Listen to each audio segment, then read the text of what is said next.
Yo, yo, yo. Welcome back to Myth Vision Podcast. I'm Derek, and this is the Bible guy as well. What's up, Dalton? Howdy, everyone. And for all my fans out there who have been dying for some Bible Guy content, this is the one you get for this week, so enjoy it. Look, thanks for joining me last second here. I'm at my mother-in-law's out here by her pool.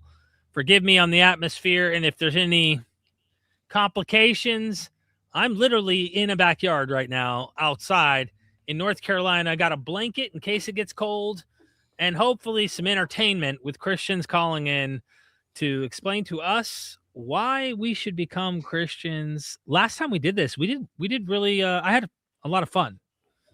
Oh yeah, same. We are the Backyardigans. Right. Yeah, so what were you hoping for? I mean, we brainstormed before the stream on a topic, and I was like, well, okay, what's some stuff that we could probably have some people call in, maybe have some discussion, maybe have a little debate, whatever.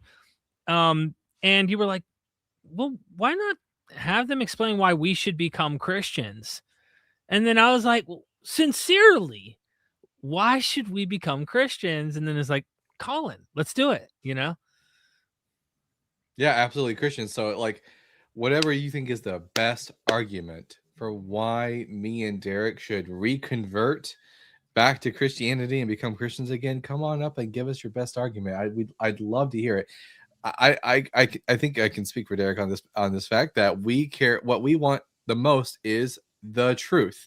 That's our highest priority. We want to believe as many true things as possible and to disbelieve as many false things as possible. And if it turns out that Christianity is true, we want to know about it. So evangelists out there, get your evangelical boots on, strap up, gird your loins, come up and have a conversation with us. Yeah, looking forward to it. It'll be interesting to see what kind of conversation this is and where this heads. We already have someone popping in. I hope. Yeah. First of all, I hope they're Christians. I can see, by the way, I can see them now this time around. I can see all the people and stuff. Got it. Well, I ask just before we bring anyone on that they show that they are real people behind backstage, just so we can actually identify them.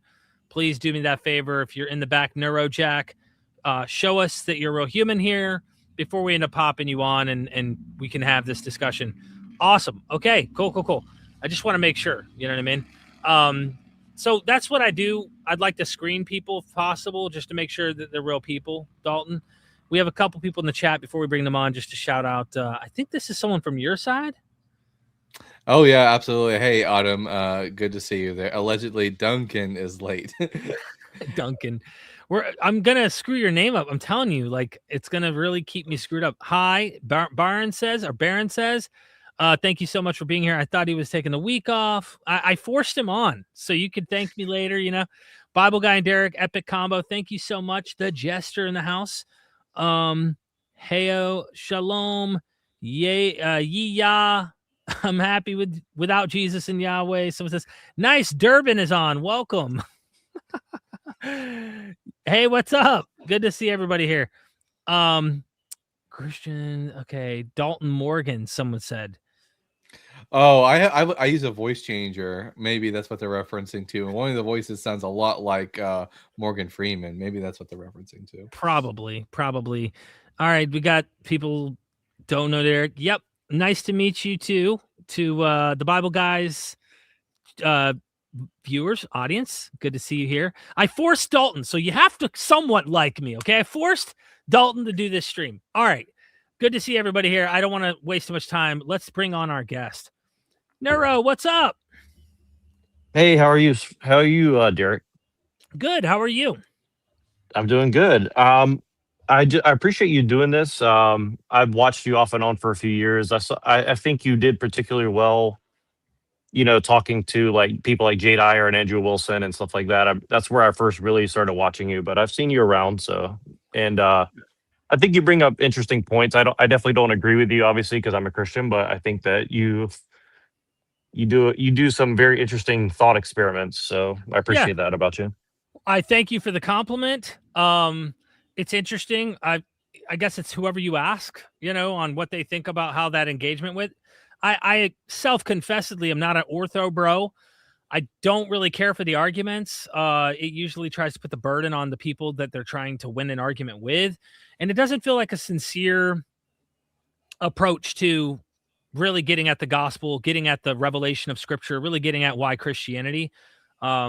Sure, philosophy is involved no matter what you do, but it's like, feels more like if I'm being frank, dick measuring contest. And I'm just being honest, Phil bros don't have a sincere bone in their body. It's hard for me to take them serious when I've seen how the behavior is and that kind of stuff. So, but I do appreciate the compliment. And of course, I do think I wouldn't be doing this if I didn't sincerely think what I'm doing makes the most sense. But being you're a Christian, and thank you for being the first to come on, why should we become a Christian is the question, right? Sincerely, why are you convinced that me or Dalton should become Christians? So that's a great question, and I'm very happy to have the opportunity to answer. So I appreciate you saying that. So I'll put it like this: I'm from your part of the world. Let's put it that way. I grew up in that culture. I now live, on the left coast. That's very atheistic. So I've seen the difference of mindsets very vividly, I think you'd say. And I'll put it like this: like, I think that you could agree, at least in some sense of the word, that like where we come from in the world is a very special place where people do strive for morality, and they do strive towards certain higher level virtue, right? Now, is this replicable in other belief systems? I think perhaps to some degree, but it's almost like English, right? Like, one of my friends says something to the effect that like English is a category of the mind, right? And when people speak English, they start thinking as an Englishman or a Germanic person in some sense, right? Now, I kind of put it that way for Christianity. And for example, like, you're not convinced that Christianity is true in any sort of logical way, but definitely you've seen the fruits of Christian thought, and you're definitely, thinking in the terms of a Christian. And I can see that in a lot of your work, if that makes any sense, right? Well, I would say that as someone who spends quite a lot of time talking to Christians on TikTok, a lot of the fruit that I receive from believers is not very good fruit. Oh, I would 100% agree with you on that. And, and that's a fair point, I think. And I think you guys have done a good job of, exposing a lot of the hypocrisy, and I would say also I'm trying to use the right nice terminology because we're on YouTube, obviously, but there's a lot of wolves in sheep's clothing as well, where people just use faith as a shield to guard them from criticism or being judged or something like that. And I think that that is a major problem, right? But I would still argue that, like, on some level, especially if you look at something like Orthodox Christianity, the actual belief structure itself, not necessarily the version of it that we're seeing online, that it is kind of like the standard of morality that's kind of existed in Western civilization for a long period of time. Now, has it been abused from the beginning till now? Absolutely. If that makes any sense. If I may just let me make sure I'm not hearing any background noise here. If I may just chime in here just to say, like, one of the things I've done with my deconstructing, I would just say my heightening of my skepticism and why the threshold for believing in Christianity has gone up is, I don't know if you've been paying attention. There's a debate happening right now between Matt Dillahunty, Alex O'Connor, and another philosopher over, are claims equal to evidence? And like, this is a philosophical debate that's going on between these guys, and one side thinks they're right and the other side thinks they're right. And is testimony, enough for evidence? Is testimony evidence? And what kind of evidence is it? All these kinds of things. And when you bring a claim and they're going through this, for example, the guy goes, "Hey, I bought a soccer ball at the store." if you know your friends into soccer, that testimony will heighten the evidence claim and make you probably 90 to 95%. You wouldn't probably doubt your friend bought a soccer ball at the store. It's not like a belief to accept, but also it makes sense. You know, he's into soccer, that kind of stuff. So it can be used as evidence. And so we hear testimony. We have written literature that is saying to do good things according to the philosophy of the New Testament, claims of resurrection and these things.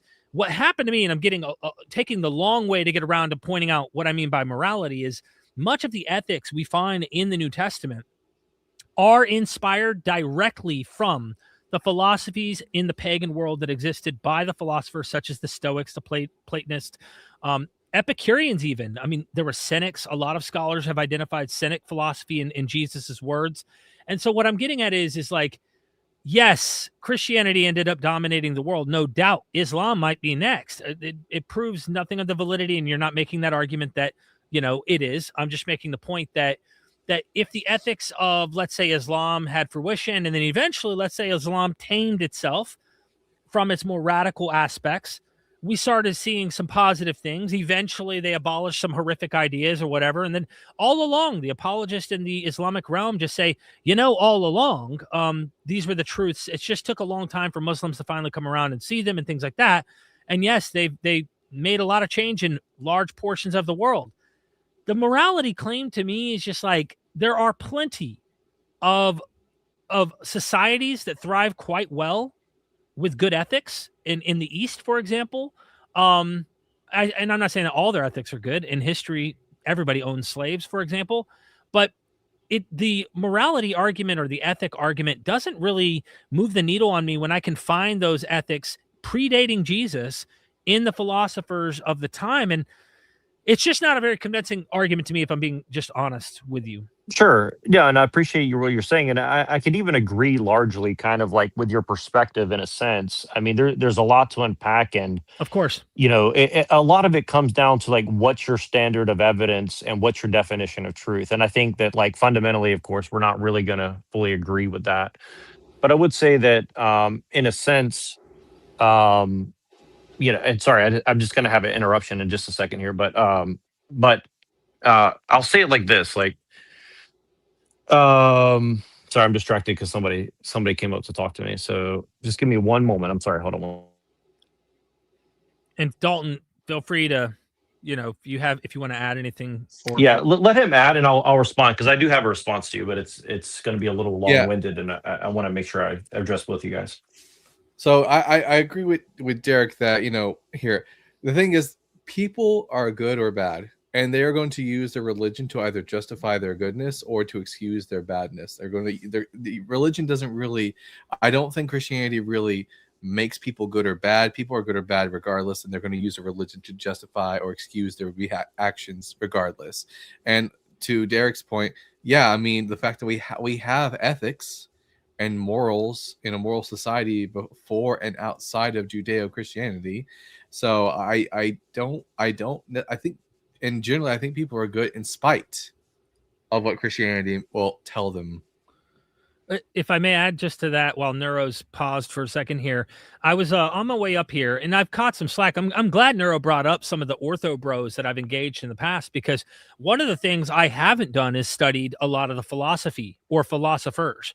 And so I had a 9-hour trip getting up here to my mother-in-law, we don't know how much time she has left. She's on stage 4 cancer right now. I'm in her backyard, and my wife's inside spending time with her. And I was told by a lot of friends of mine who do know Plato, who do know Socrates quite well, and they've said, start with, you know, Crito or Crito, apology, start diving into Meno, start diving into Euthyphro. And I started reading all of these, and I spent 9 hours that day listening to all these audiobooks, and I started realizing I noticed some trends.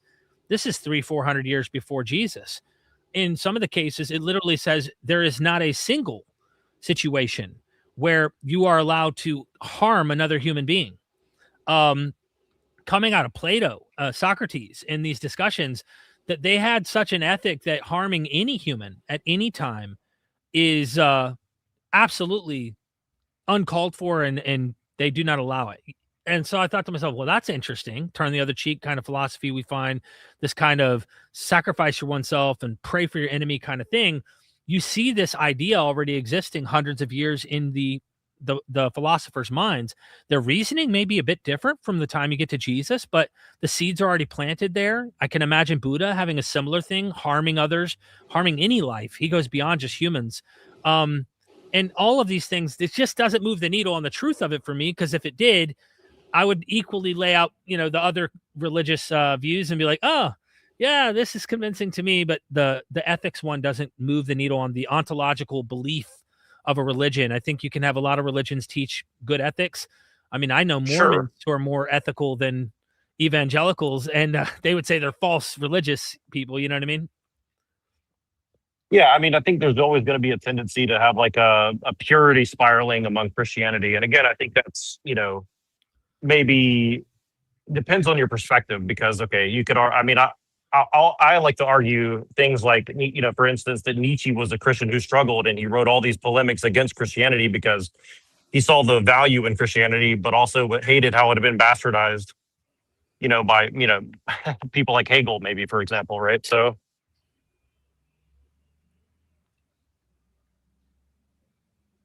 like I would say that, Hegel is like the father of like modern,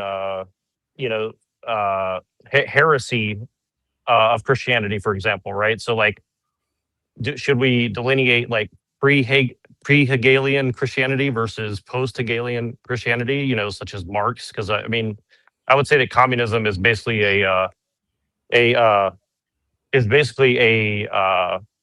heresy of Christianity in a lot of ways, right? And I mean, if you want to get technical about it, I mean, Marx kind of said that in a sense, right? So, and I think that it is kind of a strength that if you want to like look at Christianity as a syncretic version of previous philosophies and stuff like that, then that I think that is, you can make a strong argument for that. But to me, that kind of would like kind of strengthen Christianity. Like I particularly agree with what you're saying about the Cynics. I think that people often overlook that, like, Jesus very much sounded like an Eastern and Western version of Cynic philosophy in a lot of ways. And I think that's a very poignant thing that you point out, to be honest with you. I mean, it sounds like we could just take the ethics and leave all the, because like, again, I don't think there's really anything all that like unique to Christianity as far as its ethics are concerned. So I can take the ethics, and I don't need any of the religious aspects. Like, the question really at the end of the day is does Yahweh exist? Is the Bible historically accurate? Did Jesus resurrect from the dead? Was he the Messiah?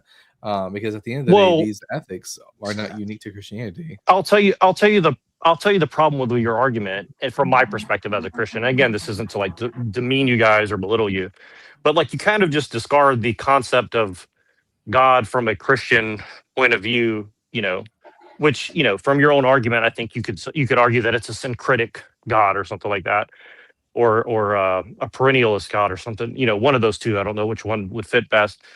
But you're kind of trading that God for the God of reason, right? This is kind of why I bring up, like, people like Kant or Hegel. Like, you're kind of just trading, I don't have any God. I don't have any. Yeah, you're kind of like worshiping reason. You're kind of saying like, well, I need to be able to reason things out in a rationalist, Descartesian sense. I use reason. See, this is the thing. I don't worship. Yeah, reason is a tool, but reason is a tool. It doesn't like epistemologically, ontologically, like exist outside of time and space, right? No, but I don't think anything does. Yeah, you think. See, again, you're kind of like in a solipsistic Descartesian framework of mind, which is kind of what we've all been put into by modern thinking. I can only believe things that I'm convinced of, and I'm not convinced that Christianity is true. And when I say true, I mean comports to reality. Yeah, but see, this is the thing: is that term doesn't actually really mean anything at the end of the day, And again, I'm not saying this to like belittle your position, but I think that which term? You're making a distinction between. You're not really making a distinction between belief and faith, right? Like, there's a difference. Like faith doesn't require belief necessarily. I don't think. Faith is a type of belief. Like, you can live it. I don't think so. It's belief without. I think it's super real. That's a very particular and peculiar definition. I kind of reject that, right? Yeah, I would just go to Hebrews 11 in terms of how do I understand faith, and the examples that are listed from those in the scripture, and they use the Hebrew Bible, happen to be in circumstances where all the evidence is contrary to the promise. So God promises something, and Abraham's way too old, or Sarah's way too old, or the situation in front of their eyes do not seem to make sense with what he's promising them, and yet they're still having hope. So contrary to the evidence, they have hope. And the example in that the faith hall of fame, if you will, with all the list in Hebrews 11 describes people having hope in cases where all the evidence seems to suggest that's not going to happen, but they still believe, or they still have hope in God doing those things he promises. So that's why a lot of skeptics you'll hear say faith is believing in things without evidence, because when you look at and maybe that doesn't sound right, because sometimes we're going back and forth and trying to engage and debate and whatnot. But when you just look at the face value of that Hall of Fame, a lot of those people have no reason in front of their eyes. We walk by faith, not by sight. Contrary to what sight is, we believe. And so this is why we look at it and go, okay, God's promising stuff. The evidence doesn't seem to contort to it until he fulfills that promise. And the example's already in scripture. So we're reading a story that's telling you he fulfilled his promise, when most of us question the historicity of those stories to begin with, as if they ever happened to begin with. So it's like, I guess we're getting off track of like, why should we become a Christian? I think we all agree there are ethics that we could find that are good or bad in all systems. I imagine you may not agree with that as far as Christianity because you are a Christian, but I don't think the ethics moves us the needle toward why we should become Christians and believe. There are other philosophies and religions that have ethical systems. So we're wondering, what other than ethics would you argue? Sure. Well, I would argue like this again. I think that, to my knowledge, I think that, if you want to look at it from a pragmatic point of view, which I think that's where you guys are coming from, which I think is another trap. But again, like I do respect it more than most worldviews. For me, it's not pragmatism. It's just simply like I don't necessarily care about if a religion works or it functions in society. I want to know whether or not the religion is factually true, if it comports to reality. Like I could, but you're putting a value on truth that ultimately you're still kind of arguing that, but you're still kind of arguing that it has some sort of practical or intrinsic value. Exactly right. So it's still a subjective value that you're kind of like imprinting upon. Yes, the idea itself. I can have ethics and morals without Christianity. At the end of the day, though, if I want to become a Christian, I need to be convinced that Christianity is true, and the way to do that is by providing evidence in favor of its veracity, not just its usefulness. Right. But so again, I'll just make a few brief points just to leave you with some thought experiments from my angle, because I think that's kind of what you guys are that's kind of one of you guys' strengths. So I'll put it like this.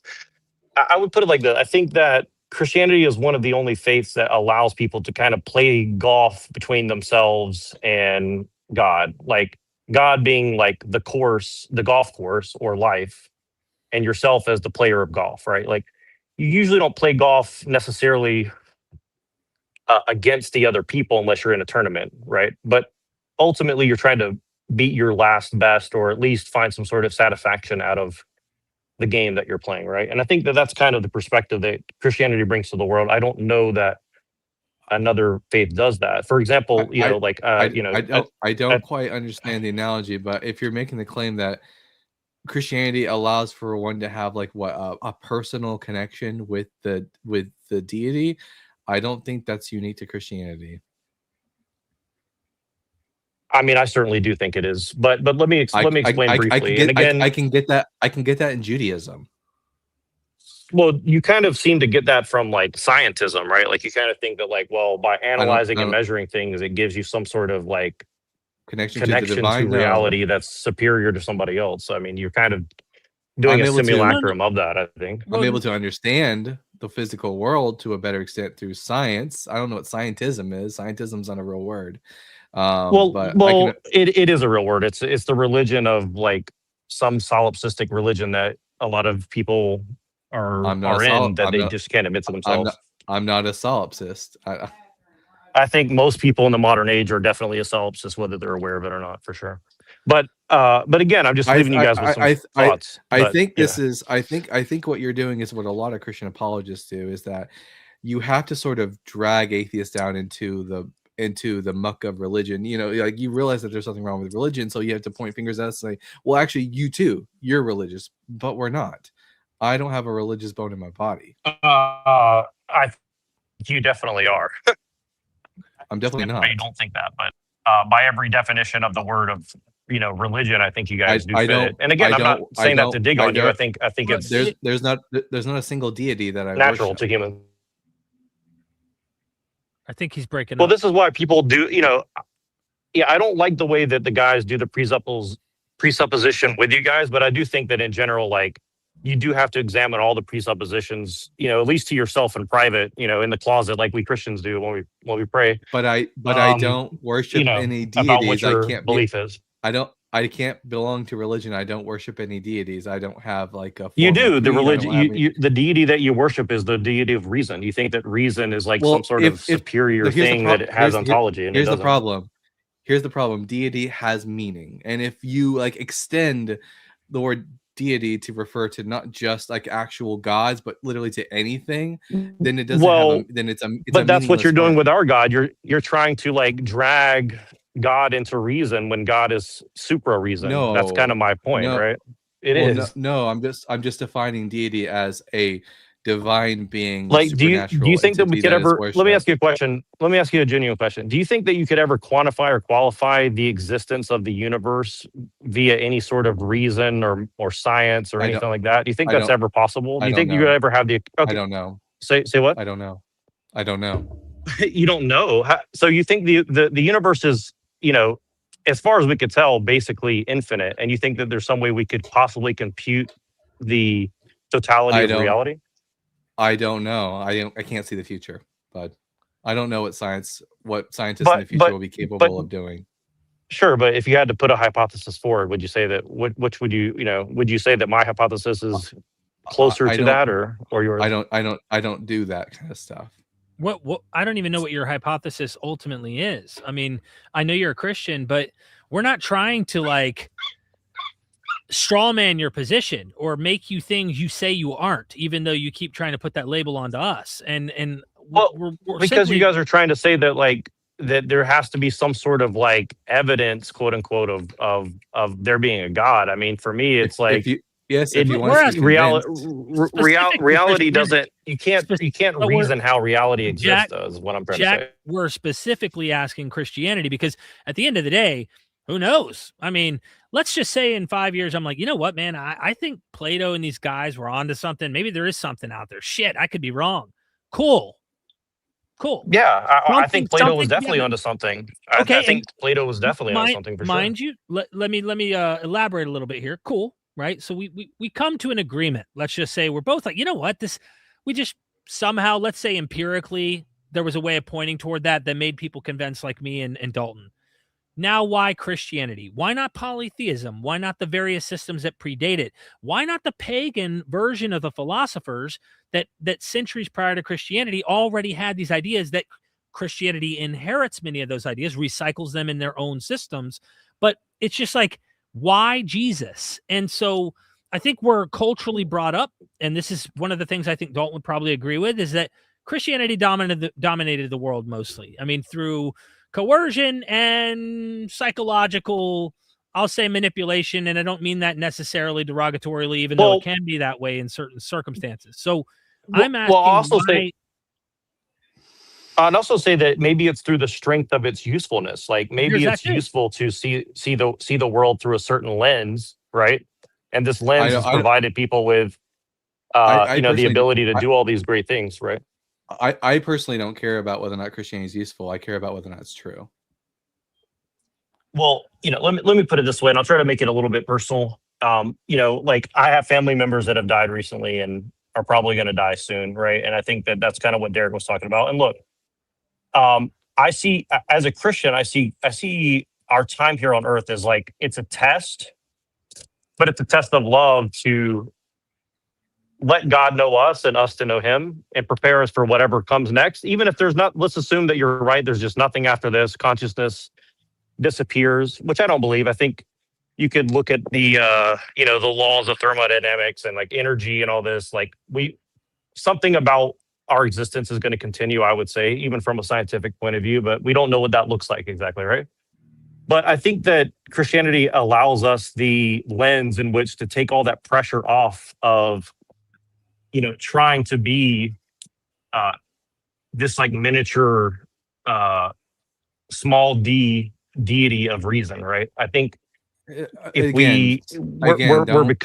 think people have become the slave to reason, in my opinion. Again, don't stop throwing around that word deity. It has a meaning, and as soon as we start making it referred to just anything could be a deity, then that word is meaningless. Well, because you use it as an axiom.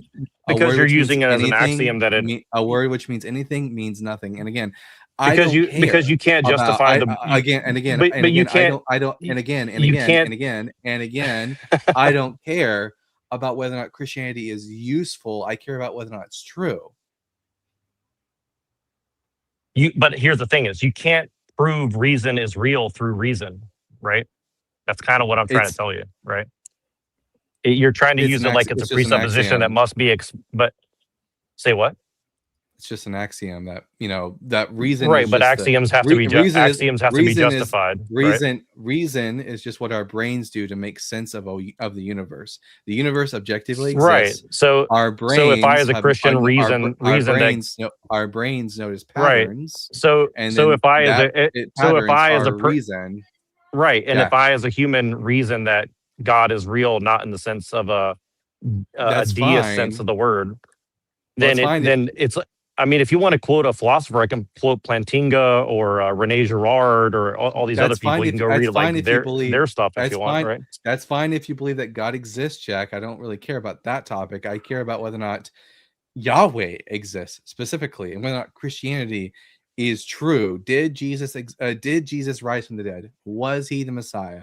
I don't care about the moral arguments of whether or not you think Christianity is. At the end of the day, you and I just have different goals. You care about something which you think is useful to you. I just care about what is true, even if that thing is not useful to me.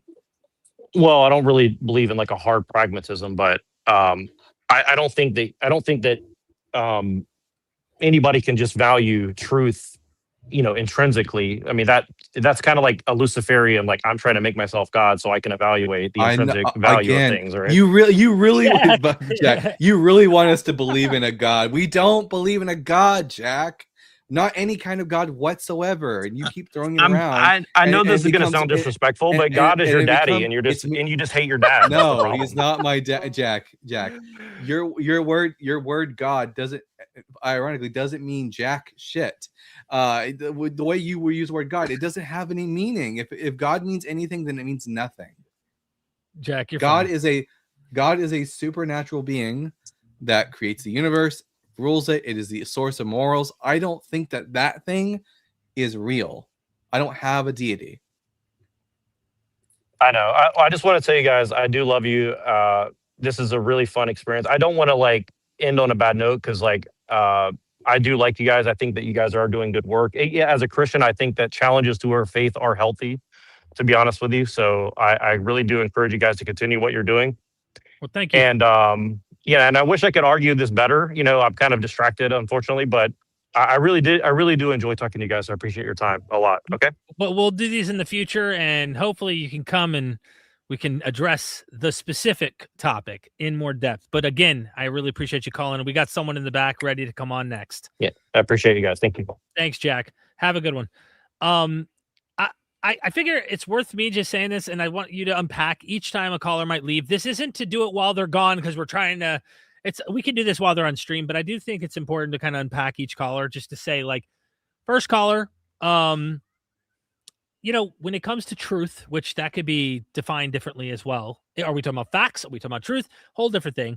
But it was Christianity that told me the truth will set you free.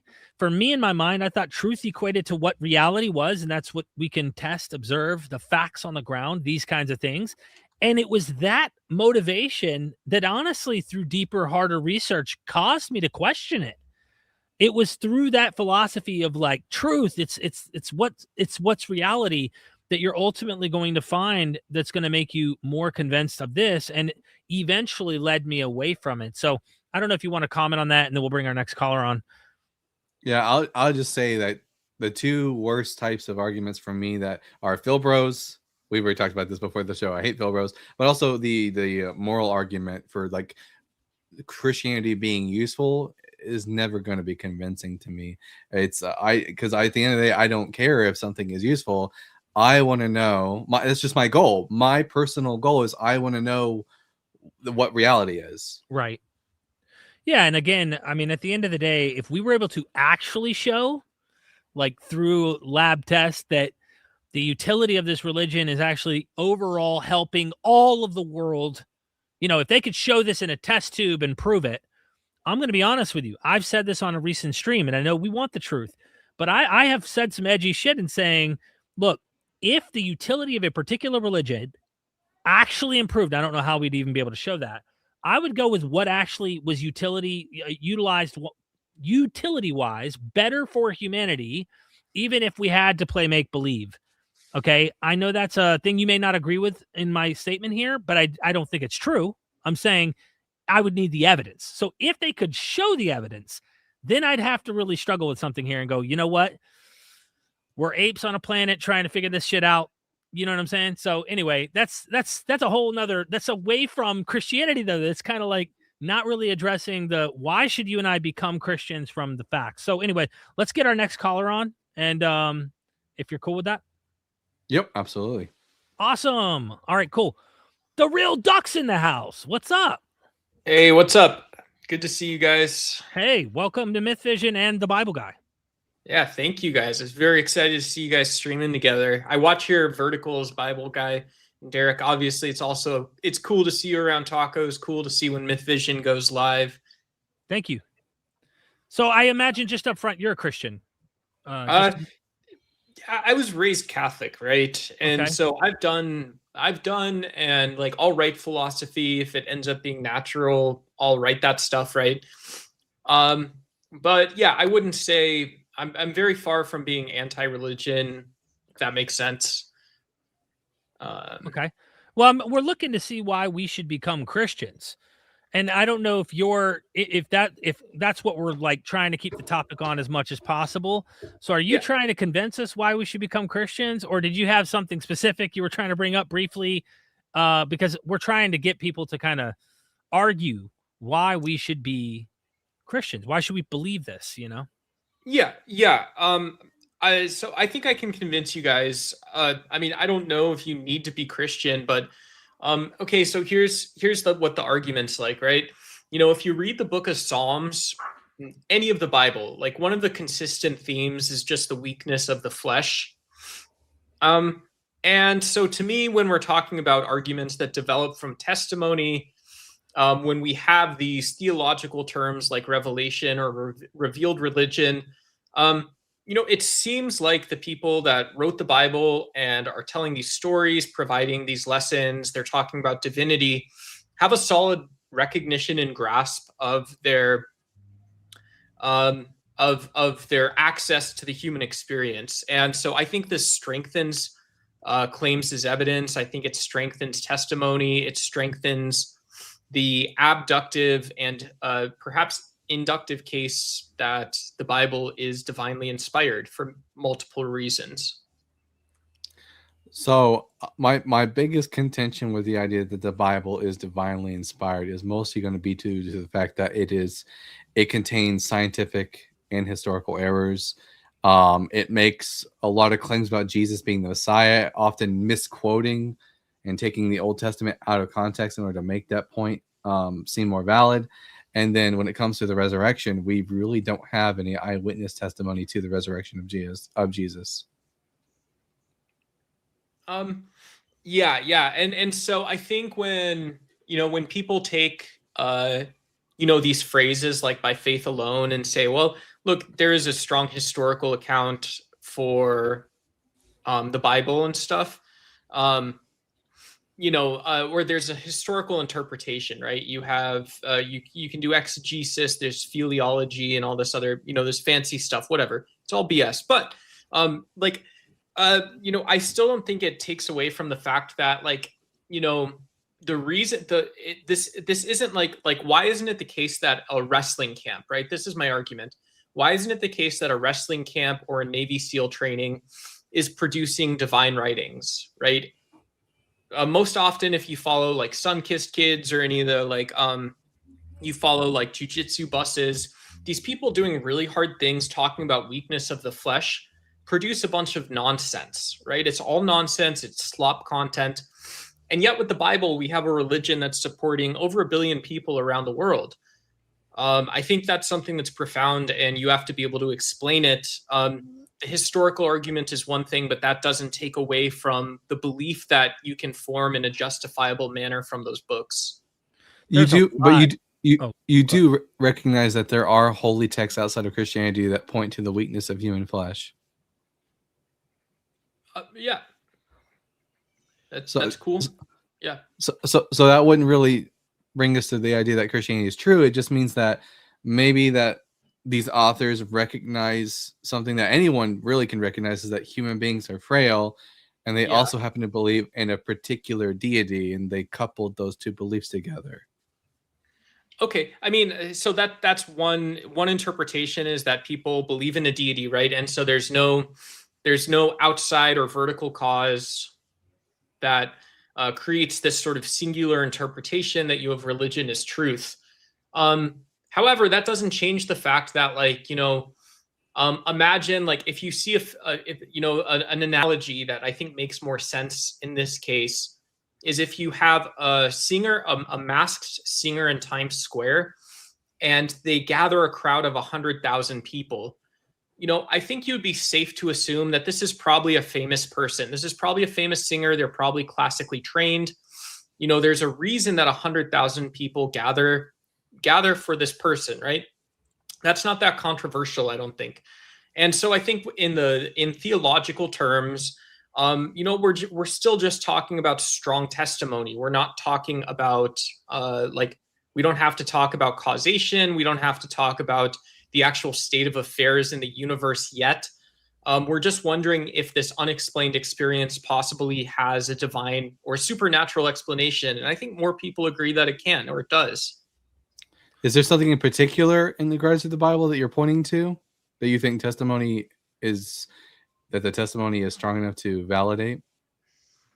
I would say the presence, if you want me to make it stronger, I would say the presence of not just weakness of the flesh, but also these situations that seem like realistic or historically coherent, large moral conundrums that don't seem to have an apparent solution that most humans can find.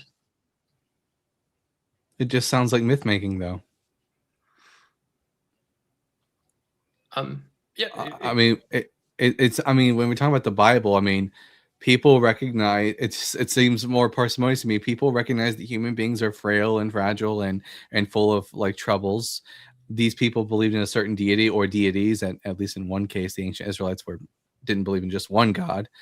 And then on top of that, they created myths that were meant to explain the human condition.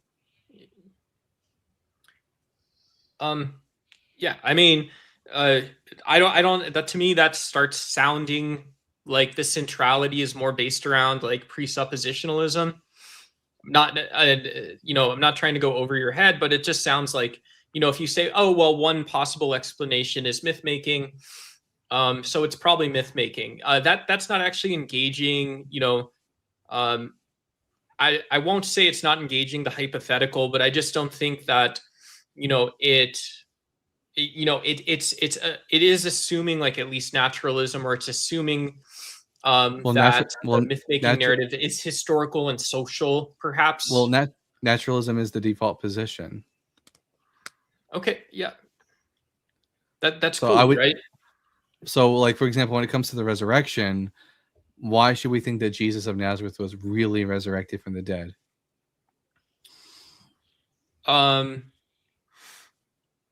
Yeah, so why I don't know that you have to believe, like I'm a former Catholic, right? So you're not going to get it out of a Catholic's lips that you have to believe in the resurrection, but I don't think you Yes, have to believe in that's the yes, resurrection to yes. get theological I, value out of it.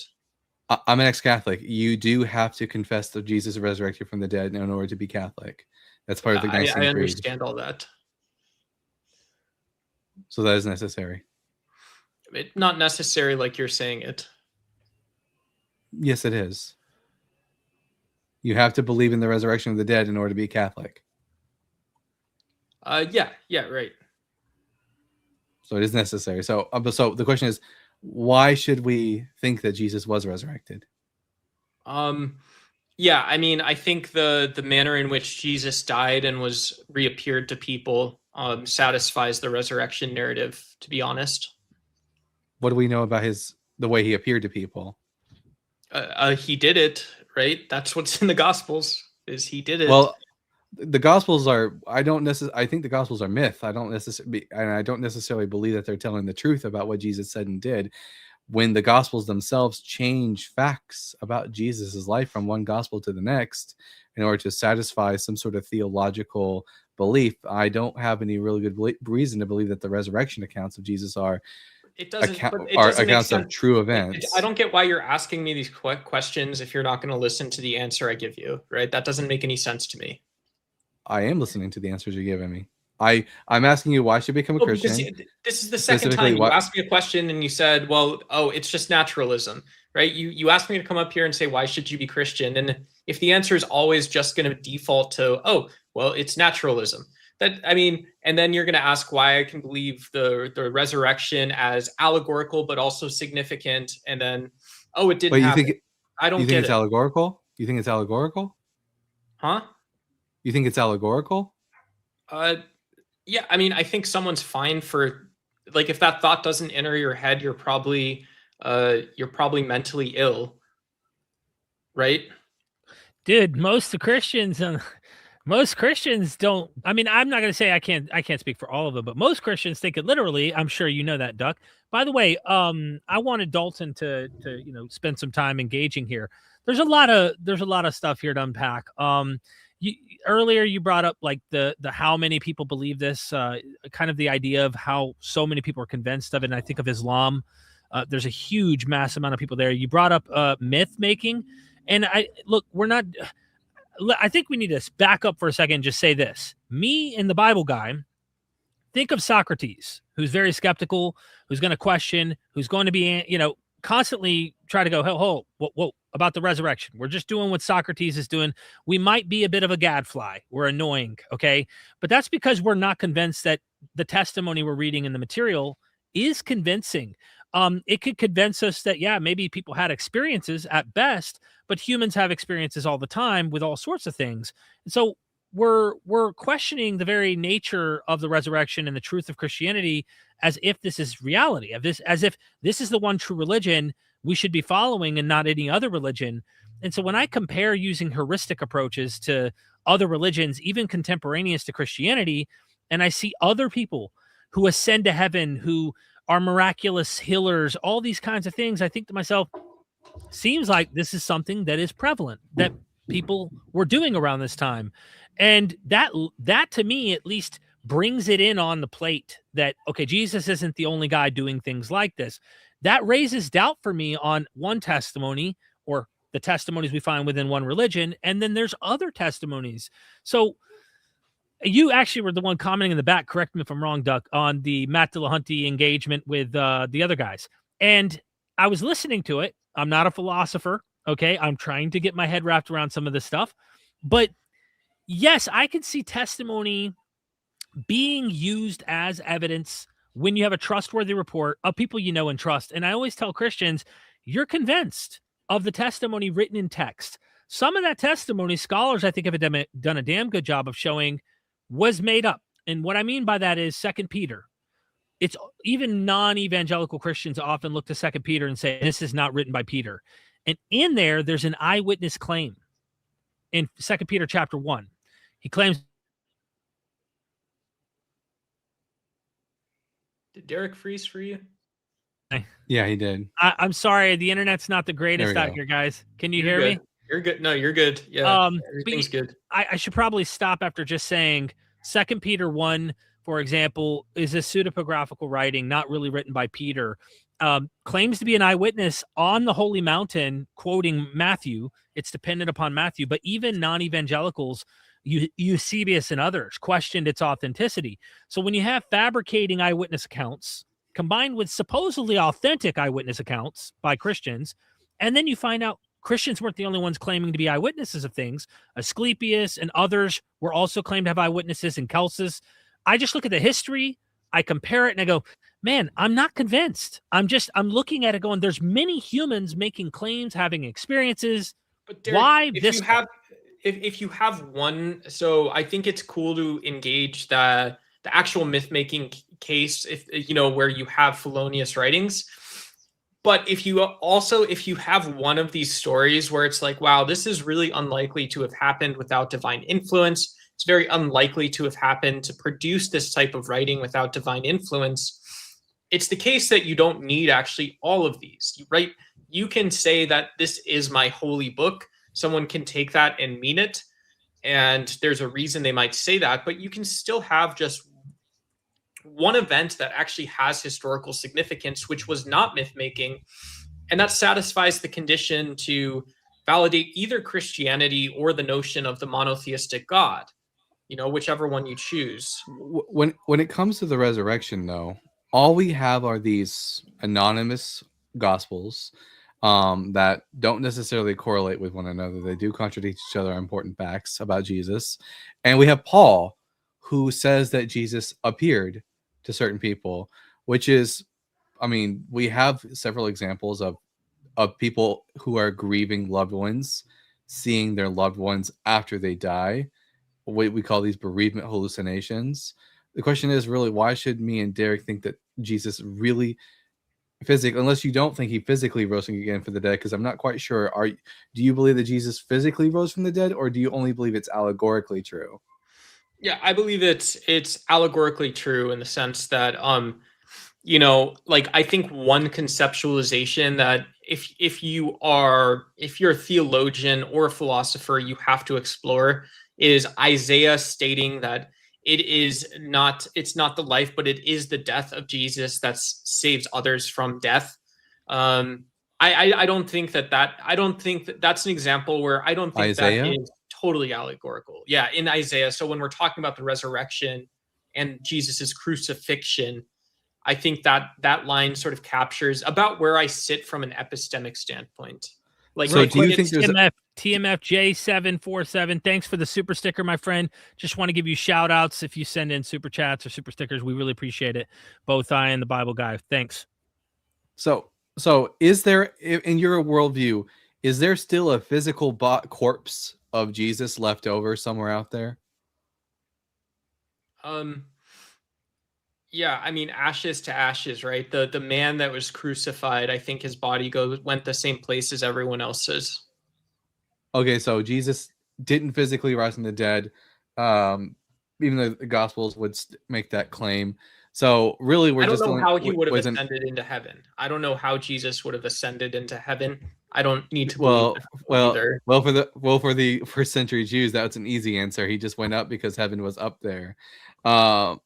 Where and also, where does it that you think Isaiah makes reference to the resurrection of Jesus? Because I'd say that there is no reference to the resurrection of Jesus anywhere in the Hebrew Bible. I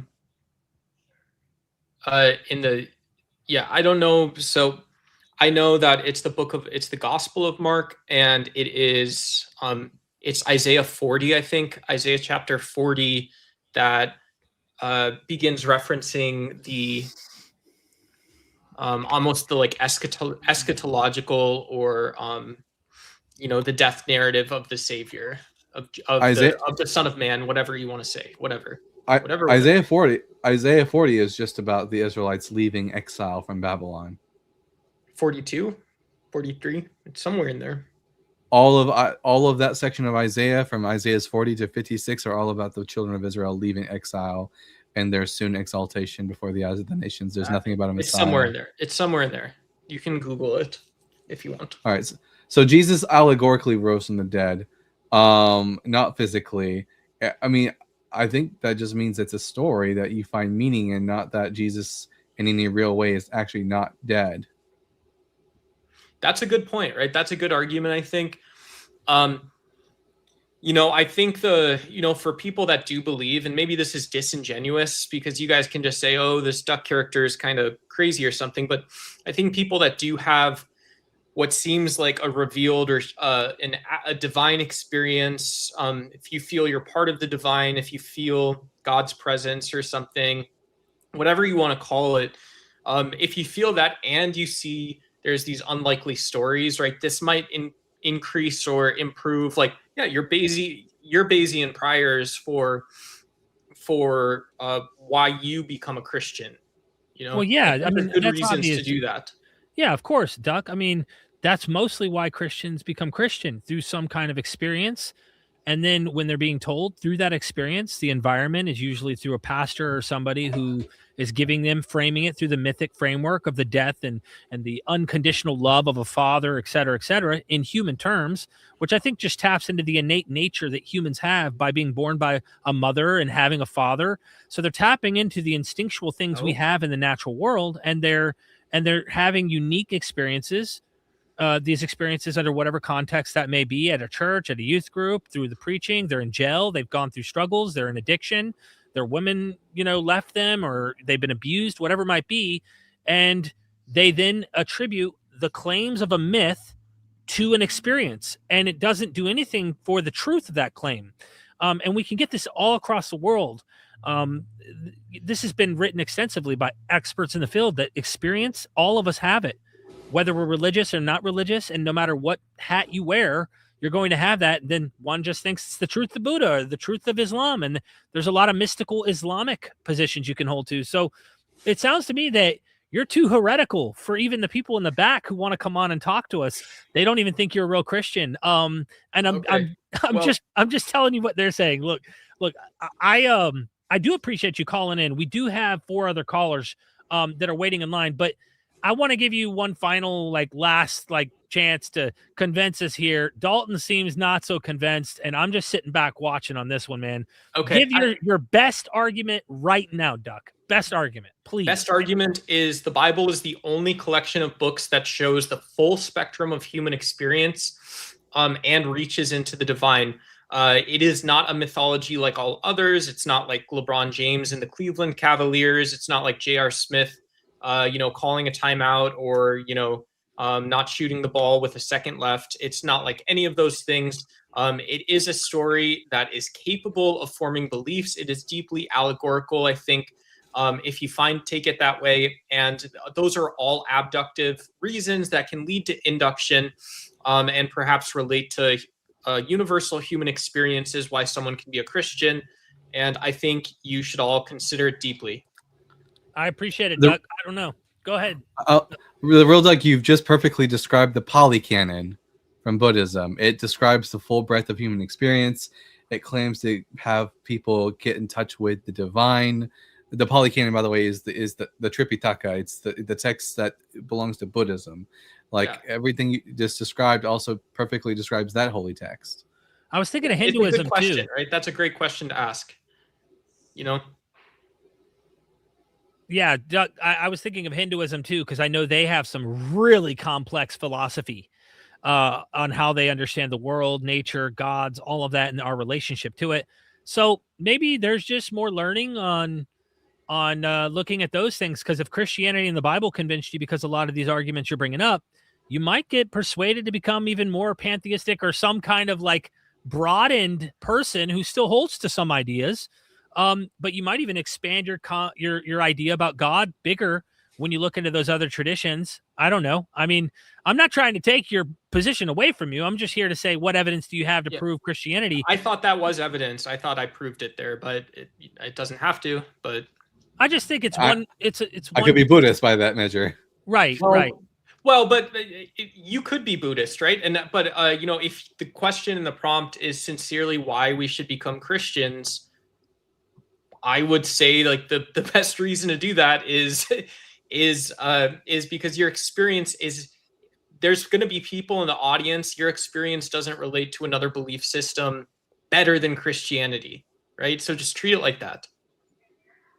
I think different people have different experiences, and I wouldn't want to act like my experience is more superior, even though I did at one point as a Christian believe that they didn't have real experiences. And in fact, so much so that as a Protestant, I thought Catholics weren't really Christian, because I heard some Catholics convert and they said, well, we didn't have a real personal relationship through this mode of Christianity where I walked down, altar call, gave my life to Christ, that kind of stuff.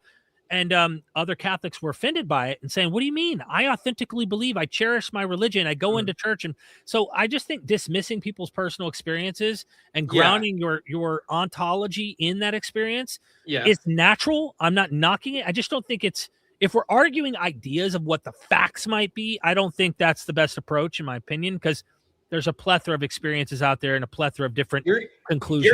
You're always going to be stronger than me on that type of thing. But I do think when we have people like Matt Dillahunty come into the conversation and they invite the claims that are not evidence conversation, well, it is the case that people can make claims about who the people that actually lived and wrote the Bible were and what those stories are about. And I do think that they're never going to breach historical evidences or like fake historicisms. But they do come pretty close, right? They still have that element of conceivability or believability of testimony, right? So there's still those inroads that are going to exist. Yeah, if I were to boil down, and I think we should wrap up the call and get to our next one. We have several callers waiting, and I'm trying to be as gracious to them as possible. If I were to be as still man as possible, and I know Matt and them are going back and forth with real philosophers, like these people are like PhD candidate, really know their philosophy. I agree with Alex O'Connor and the other guy, Joe Schmidt, on that claims such as testimony can be used as evidence, but I think what ultimately, if I were to like have a conversation with Matt ever, if I really boiled it down to it, he'd go, it's not, to me, those are not convincing testimonies written 2,000 years ago in a book that is surrounded by legendary material and such. I'm just not convinced. And I imagine if it came down to that and he was willing to say, maybe Joe and them are right about this to some degree, these testimonies don't move the needle for me, I would be able to come in to give you alternative testimonies and alternative eyewitness claims and all of that historically from other religious claimants. And then that to me would put it on equal playing ground to go, well, who do we accept? Why this one and not all the others and stuff? Well, this one was successful. Those went extinct. Islam hasn't gone extinct. It's growing. And I just would say, like, it doesn't prove the truth of it. Anyway, Duck, I want to let you have the final word before I wrap things up. I appreciate you calling in. No, I don't have anything. I saw Robin in the audience. And like I said, I like watching you guys. So it was fun to talk for whatever, 20, 30 minutes this was. It's cool. Thank you, Duck. Yeah. All right. Have a good one. Okay. Super chats. Got to hit them. I hate leaving people hanging. TMFJ747. Again, thank you for the super sticker. Looking out, keeping the lights on here. Space Wizard, thank you so much for the super chat. Eschatology equals scatology. This is like, oh, that's a good one. Wade Rogers in the house and is a member of the channel. Thank you, Wade. Jesus went to heaven the same way Romulus was taken to heaven by Mars, his father. Plus, he appeared to humans afterwards like Jesus appeared to Paul. Same myth, different names. Thank you so much, Wade. That is an interesting one. However you want to slice that up, that people appeared according to stories, whether you think they're historical, mythic, legendary, however you want to slice it, appeared to people post-mortem. And people had great commissions from Romulus as well to go and tell all of Rome and all that kind of stuff. So, Wade, you rock. Thank you. Did you want to unpack that caller real quick, briefly, before we get to the next one, Dalton? All I gotta say is I'm convinced I should become Buddhist now. All right. Next in line was Toronto, and then Laszlo, and then Ezekiel. Forgive me if I butcher your names here. Just so you know the order. Hang out. If you leave and come back, you've lost your order. We're doing first come, first serve, and being as fair as possible. We ready? Absolutely. All right. Toronto, welcome back, man. How are you? How are you, Derek? How's it going? I'm good, How man. are you, Bible guy? Howdy, partner. Good. Toronto, So are you a guys Christian? Yeah, I am. You would be surprised to find out that I am in fact a Christian, sir. I just wondered if you liked Roman crucifixion because you got a cross behind you. That's Well, um, we use it to represent our Lord and Savior. His the most famous crucifixion of all time, which Yeah. is a good reason to believe it. Why should this poor preacher from this backwater of the Roman Empire become the most famous crucifixion ever? Of all the millions of crucifixions in Mhm. Rome, how many You can can thank name? Constantine Yeah? for that. You can thank Constantine for that. Maybe that's the only question. But then why did Constantine convert to it? Why does that Oh, religion take over the Roman you, Empire? you can thank his mom utility. for that. It and also utility. It had usefulness. It was that between that or the invincible sun. And Christianity seemed to have the utility, even though he had to twist it into a way that was contrary to the teachings of Jesus, which he would have never been pro-war. Not as far as a lot of the teachings seem to imply turn the other cheek, these kinds of pacifistic elements, but just war theory starts to come in, of course, and they try to make sense of it. So you is that your argument? I'm curious. Well, I was gonna talk about the fact that the Jesus, his death and resurrection is a historical event, and it's got good evidence for it, and it presents God as the creator of moral truth, and so it's like it provides like these useful things for us in daily life. So I agree with Not you really that no I agree with you that the death of Jesus is historical. I think Jesus of Nazareth was crucified by the Romans. I think probably buried in a mass grave with other crucifixion victims. But why should I think that he resurrected from the dead? Well, there is the evidence of Paul's writings and the other gospel accounts, and it's hard You to want to start with explain Paul's all writings? these as just. Pardon? Would you like to start with Paul? Sure, okay, yeah. This is the First Corinthians account, right? It has all those witnesses named. First So Corinthians that's chapter 15. 1 Corinthians 15, chapter yeah. 15. Paul says that Jesus appeared. He uses the Greek word opthe there. He appeared to Simon and then to the 12 and then to 500 brethren all at once. The question is, what is the nature of that appearance? In what way did Jesus appear to them? Did he appear to them physically in the room with them? Did he appear in a sort of in a sense that they merely felt his presence in the room with them? Can we know by reading Paul's letters what he means by appeared?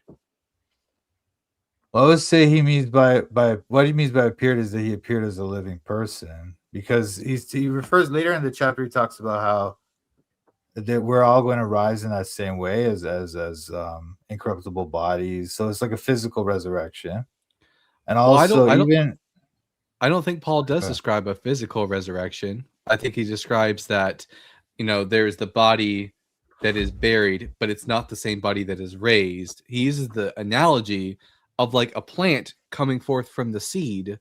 We would never say that the seed rises, the seed stays buried, it stays dead, and from it arises the plant. I think that's the image that Paul is trying to make. Not that Jesus Paul never describes Jesus' resurrection body as flesh and blood, but as but as pneuma, as spirit. yeah, it's raised a spiritual body in the sense that it's an incorruptible body. That's what he's talking about. Not that it's a literal spirit. It's a spiritual body, right? It's not a spirit, but a spiritual body that is an incorruptible body. He's comparing it to the natural body to the spiritual body, right? He would have been Yeah, aware of the gospel accounts on those things too, like Jesus eating. well, just I don't think touching I them. don't think he would be aware of that because they weren't written down yet. We don't get the first gospel until at He least would, he would, 70 he would CE. have met those writers though. He would have met them, Peter. How do we? Well, we don't. Well, we don't James. know. We don't know who wrote the Gospels, and we don't know that Paul would have known them or even been aware of them. I mean, Paul never. When Paul gives us a list of the people that Jesus appeared to in order, the first person he mentions is Peter. He doesn't even mention Mary Magdalene. He never even mentions there being an empty tomb, only that Jesus was buried. It didn't say in what manner, and that he appeared to Peter first. Mhm. Yeah, we know he would have mentioned them because that's just the way the ancient world was. They respect the testimony of men more than women, right? And this is the same thing. People bring up that idea of the criterion of embarrassment, the idea of why the gospel accounts refer to the women finding him first.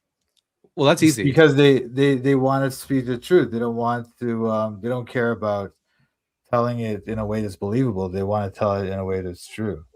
Oh no, you would tell it's a way that's believable, because if you want to create a narrative where Jesus is laid in a tomb and then someone finds his body, the person that you would logically have find his body would be a woman, because it's their job to go and take care of the bodies afterwards. Also, when it comes to embarrassment, the people of the first century, they don't care about whether or not something is particularly embarrassing. In fact, embarrassing facts about deities sells better, because, like, for example, fratricide, killing one's brother, was considered abominable in the Greco-Roman world, and yet they taught that Romulus killed his brother Remus, like something being, and we don't really necessarily think that Romulus or Remus existed, nor did one kill the other. So an embarrassing fact only sells the gospel more to a Real- Yeah, well, Greco-Roman the audience. embarrassment Quick, thing Toronto. isn't just about the idea that it's Real negative. quick, It's more about the Toronto. idea that their testimony is not regarded well. But sorry, Derek, go ahead. No, you're fine, because I think it's important to note that this apologetic has been dismantled. I mean,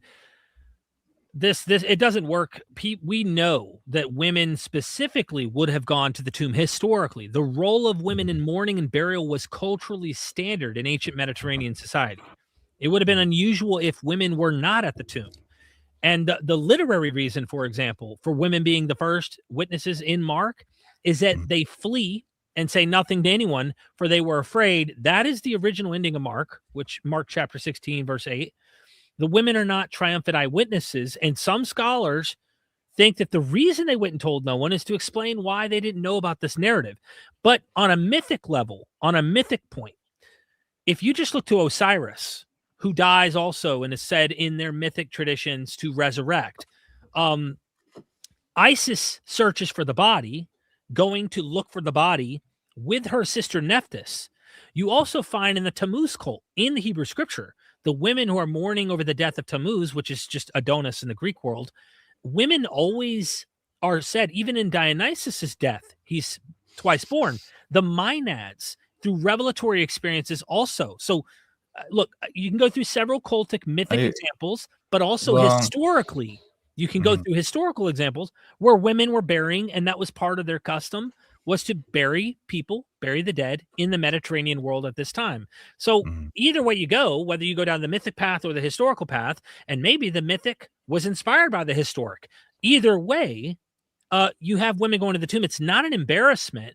This is an anachronistic apologetic to try and argue, well, their testimony isn't as good as men's, so why would they make it up? I mean, we have several stories in both myth and history, so real history, where women did this act. And I just find this a very weak argument. The one thing I will say about 1 Corinthians 15, though, just to finish my thought, is that I've actually interviewed Delcy Allison Jr. on this. I've interviewed experts on this. There is a real question as to why Mary or other women are not mentioned in the list. According to Allison, and this is just one academic among many, is that it was male-centric. The early church was clearly not a fan of women apostles. Now, there's a debate on much of the words that Paul says about women remaining silent, and all of these things you find within his letters, many scholars think aren't really Paul. Paul had women apostles, they had revelations, they spoke in tongues, they prophesied. Women were on the same footing as the rest of the people. And there are real contentions by critical scholars in suggesting that later patristics are putting in the mouth of Paul in a lot of these fake letters in the name of Paul, oh, be silent, go to your husband, don't speak. That kind of stuff would make sense if they're trying to silence women in the church. Okay. Sorry, I had to unburden all that so that you understand. No, I mean, apologetic doesn't work, in my opinion. Yeah, I understand. I understand what you're saying. I can respond to those points individually, but it's a lot you dropped there. I had to. Yeah, okay, but I get Come on, it. man. Derek. Come I on. mean, You got to give me you're some. dying to let it out. I know you're an expert in your field. I get I'm it. not an But, expert. No. I'm not an expert. I talk well, to endless you're quite experts. knowledgeable. But I would just say Here, let's start with the first point. those arguments you made are I think individually I could take them down, but it's like Well, I the had to fact make is it that collective, but Dalton, please. I want Yeah, Dalton to help us. well wait before yeah, you say anything, Dalton, let's let me divide just- up into little let's Yeah. divide up into little bite sizes and just deal with the first thing first. Like, if you were creating this story about the resurrection, you would have it be women. It would be weird if you had men discovering the empty tomb first. We can start with that. Not one. not necessarily. You might say, okay, the women went there the next day, and then they I don't know. There could be many reasons why you could tell the story in such a way as to make men tell it. But anyway, I don't think the criterion of It wouldn't be embarrassment is a believable. big thing. It wouldn't be believable though to a Greco-Roman No, but audience. It's not the job of men to go and take care of dead bodies. Okay. So let's just say that's not a big important aspect then. So the women found him. Okay, so then the women found him, and then there's all these eyewitness testimonies of this risen man, risen Jesus. Where? Right? Well, in the Gospels, in the Paul's letters, as well. As I was saying to you, you're trying to take Gospels down aren't- this idea that The The problem is that Gospels the are- Gospels are not eyewitness testimonies. We don't know who wrote them. we don't know who wrote them, so therefore they're not eyewitness testimonies. How does that work? I mean, Matthew and Mark never even claim to be eyewitness. Mark, the first gospel written, doesn't claim to be written by an eyewitness. It's just a story. Right. And Luke does, right? And Luke says that he contacted eyewitnesses, and John says it was written by an Who eyewitness. are those eyewitnesses? The other two stories? Hold on. The other two stories now. But before They're we obviously get to written by John- eyewitnesses, or they're obviously contacting eyewitnesses. But go ahead. who Derek, are what they? you saying? Yeah. Well, let's take it piece by piece because Yeah, I did yeah. unburden a lot. I admit my fault because that is a lot of material. But I wanted to just point out the criterion of embarrassment just doesn't work. Who's Luke's eyewitnesses? We don't know all the eyewitnesses, but certainly the other apostles, Mary herself. Sounds like he talked to her. You know what I mean? Well, How do you know So- that? He says it in the prologue. So he said, there's literary features of this story that make it sound like he talked to her. But I was gonna say, like, look, all these are just like little points you're making. I'm just trying to say there's a general good case here. Like most scholars would agree that the death happened, that the apostles at least believed that they saw the risen Jesus, right? And that Paul was converted.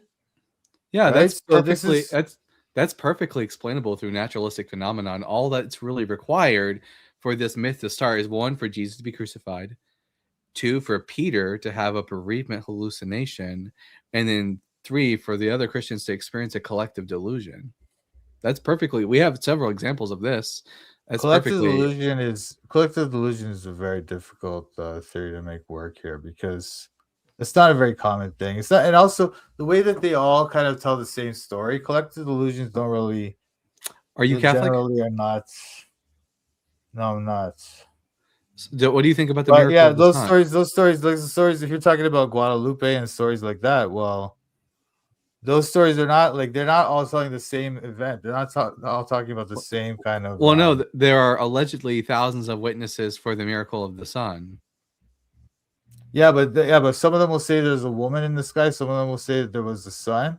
So they have different like different testimonies. Right? Whereas so- here you so- have this. Hold on. Where are you? So if the testimony, wait. so wait a minute. If the testimonies Can I just if the finish? testimony Can I if just the finish what testimonies I have was gonna different say? wait, oh, Toronto, Toronto. Hold on.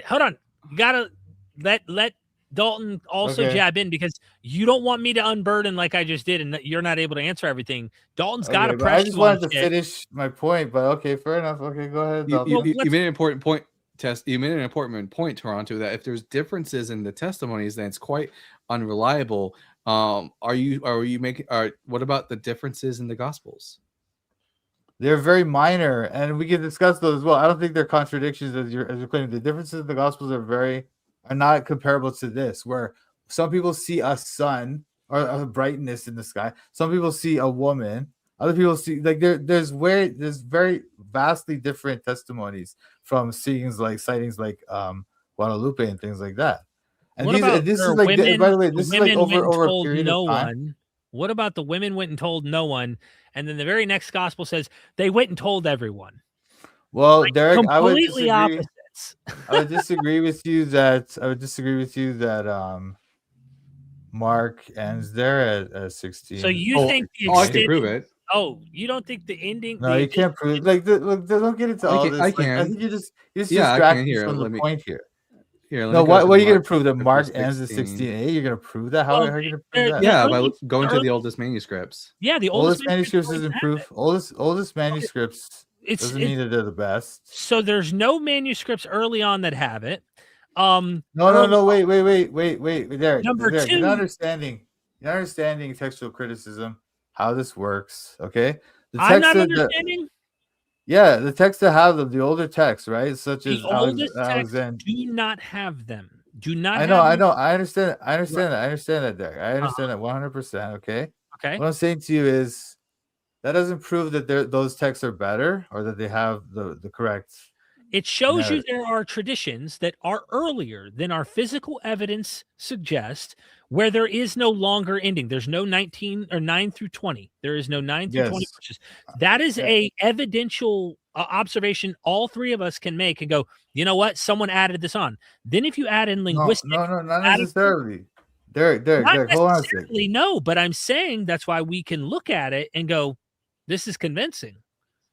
Why? I don't think it's convincing. Look, the narrative, Wait, the how do narrative I- is wow, weird. To how do end up I- the narrative right there is very strange. I'll pull up. One It makes, second. it makes the whole Go ahead, the Dalton. whole story of the book just sounds weird at that point. No, it doesn't. doesn't- Well, it's it just- doesn't. It it's doesn't. not very It good. doesn't. Well, let's not talk about weird because the whole book is weird regardless. There's a weird. No, from- as a from the- narrative, from the as a per- from narrative. the It's a yes, very as a narrative, well-crafted from narrative. as a narrative from someone who has a background in Judaism, the Gospels are weird regardless. Yeah. But if we take a look at here, can you pull up I have Oh, Mark. you have that. Sorry, let me pull that up. Yeah, go ahead. There we go. Oh, there we go. This is the Gospel of Mark. This isn't like it's not like it's like torn up, and therefore it's like, oh, maybe it had a longer ending, but it's just damaged. This is like a really well preserved manuscript here, manuscript 3, and it just ends in verse 8. Okay, which- yes. why- What I'm why aren't saying- Why don't they have any of the? Why is it that I don't up know. until the It's 4th interesting- century they just end at verse 8? No, it's not. No, we don't know that it's up until the 4th century. We don't know that. We What do. We know we is do that We do no, know that. No, we do not. We do not know that. What we know is Every single evidence- manuscript. Excuse me. Every, Stop every interrupting me. single. Can I well, please make every a point? every Can I please make a single point? manuscript Wow. prior to dude. the 4th Wow. century CE does Ridiculous. not contain the longer ending. Yeah, of they Mark. don't have any manuscript evidence of this before. Anyway, all they have is just a few, like a handful, literally a handful. And none of them have it. manuscripts with these, right? Yeah, but none of them No, have it. what I'm saying, and they're all from Egypt. They're all from Alexandria and that Alexandrian tradition. Okay. Every The other single one ones- of the manuscripts you're saying that are early that exist at all are only from Alexandria. No. Yeah. The ones that don't have the ones that are early and don't have the Mark ending, the late Mark ending. Only they're from all Alexandria. They're all from the Alexandrian Up tradition. to what Every single year? one of them. When do you say that the earliest manuscript tradition inserts verses 9 through 20? And this isn't I even. think no. looking at I that. think 9 through 20. I think 9 through 20 is original, right? But what I think is that the Byzantine tradition, right? Why would they which remove preserved it? that? Because I don't know what happened over there. Maybe they had low grade qualities. For example, those texts, the text he just showed you, Uh-huh. and the other That was text, high quality. Aleph, That was a high quality Aleph- manuscript that it showed excuse you. me. Aleph and Sinaiticus are both rife with errors. However, when you look at the Greek, the Byzantine tradition, right? Those manuscripts, they're like so pristinely copied, Derek. They have The errors, one of course. The one I just showed you is pristinely copied, and it But- doesn't contain the No, it long isn't. ending. What was that? What was that? Sinaiticus? Was that Sinaiticus? What was it, Let's Bible see. guy? Let's take a What look. was the copy you just showed me? Was it I Sinaiticus think or not? that looked like it could have been, but I'm not sure if it's I'm not sure. Anyway, if it's dynamic. But look, I do want to Those say Alexandrian ones, man, they're full of errors. They're thousands of errors, dude. Whereas Mhm. if you look at these Byzantine copies, right? They're pristine Oh, yes. copied. They have some errors. There are no That's errors in the Byzantine copy. I didn't say that. I did not say that. I did not say that. Do not put So words in my mouth. Toronto, real quick, I want to look internally at chapter 16, and I really, if I'd have known this would have come up, I'd have done some brush up on some material here. But at the very beginning of this, in verse 2, very early on the first day of the week, he already gives you the time of the week, right? We know it's the first day of the week, okay? You scroll down, he is risen. They went and told no one, for they were afraid.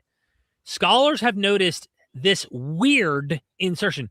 When Jesus rose early on the first day of the week, dude, you just said it was the first day of the week, like literally 7 verses earlier.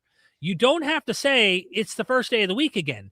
And there are so many things in this 9 through 20 that critics, scholars, academics, when I say critics, I'm not talking about atheist agnostics. I'm talking about textual critics who know this material in Greek, have identified and said, this literally is an insertion added later with awareness of the book of Acts.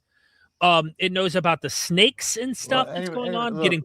It's not anyways. This is important data because you just said like as if we don't have evidence to really suggest why this was inserted. No. What I'm saying to you, okay, look, even if you don't believe in the final ending, that 6 and 7 there, that ending, or 6, 7, and 8 there, implies the resurrection. You have the angel there saying that he's going to rise, that he's risen, etc. Right? Of course, it's saying his body's out of the tomb. This is Mark, not Paul. What he was saying earlier was that we're dealing with Pauline theology, which we don't know, and I don't really care at the end of the day if the body is understood to be physical or not physical in Paul. Personally, I'm just telling you my honest opinion. I do know that Steve Mason, James Tabor, other academics, brilliant, do think it's a pneumatic body. They do not think it's a physical body. They do think it's a transformed body.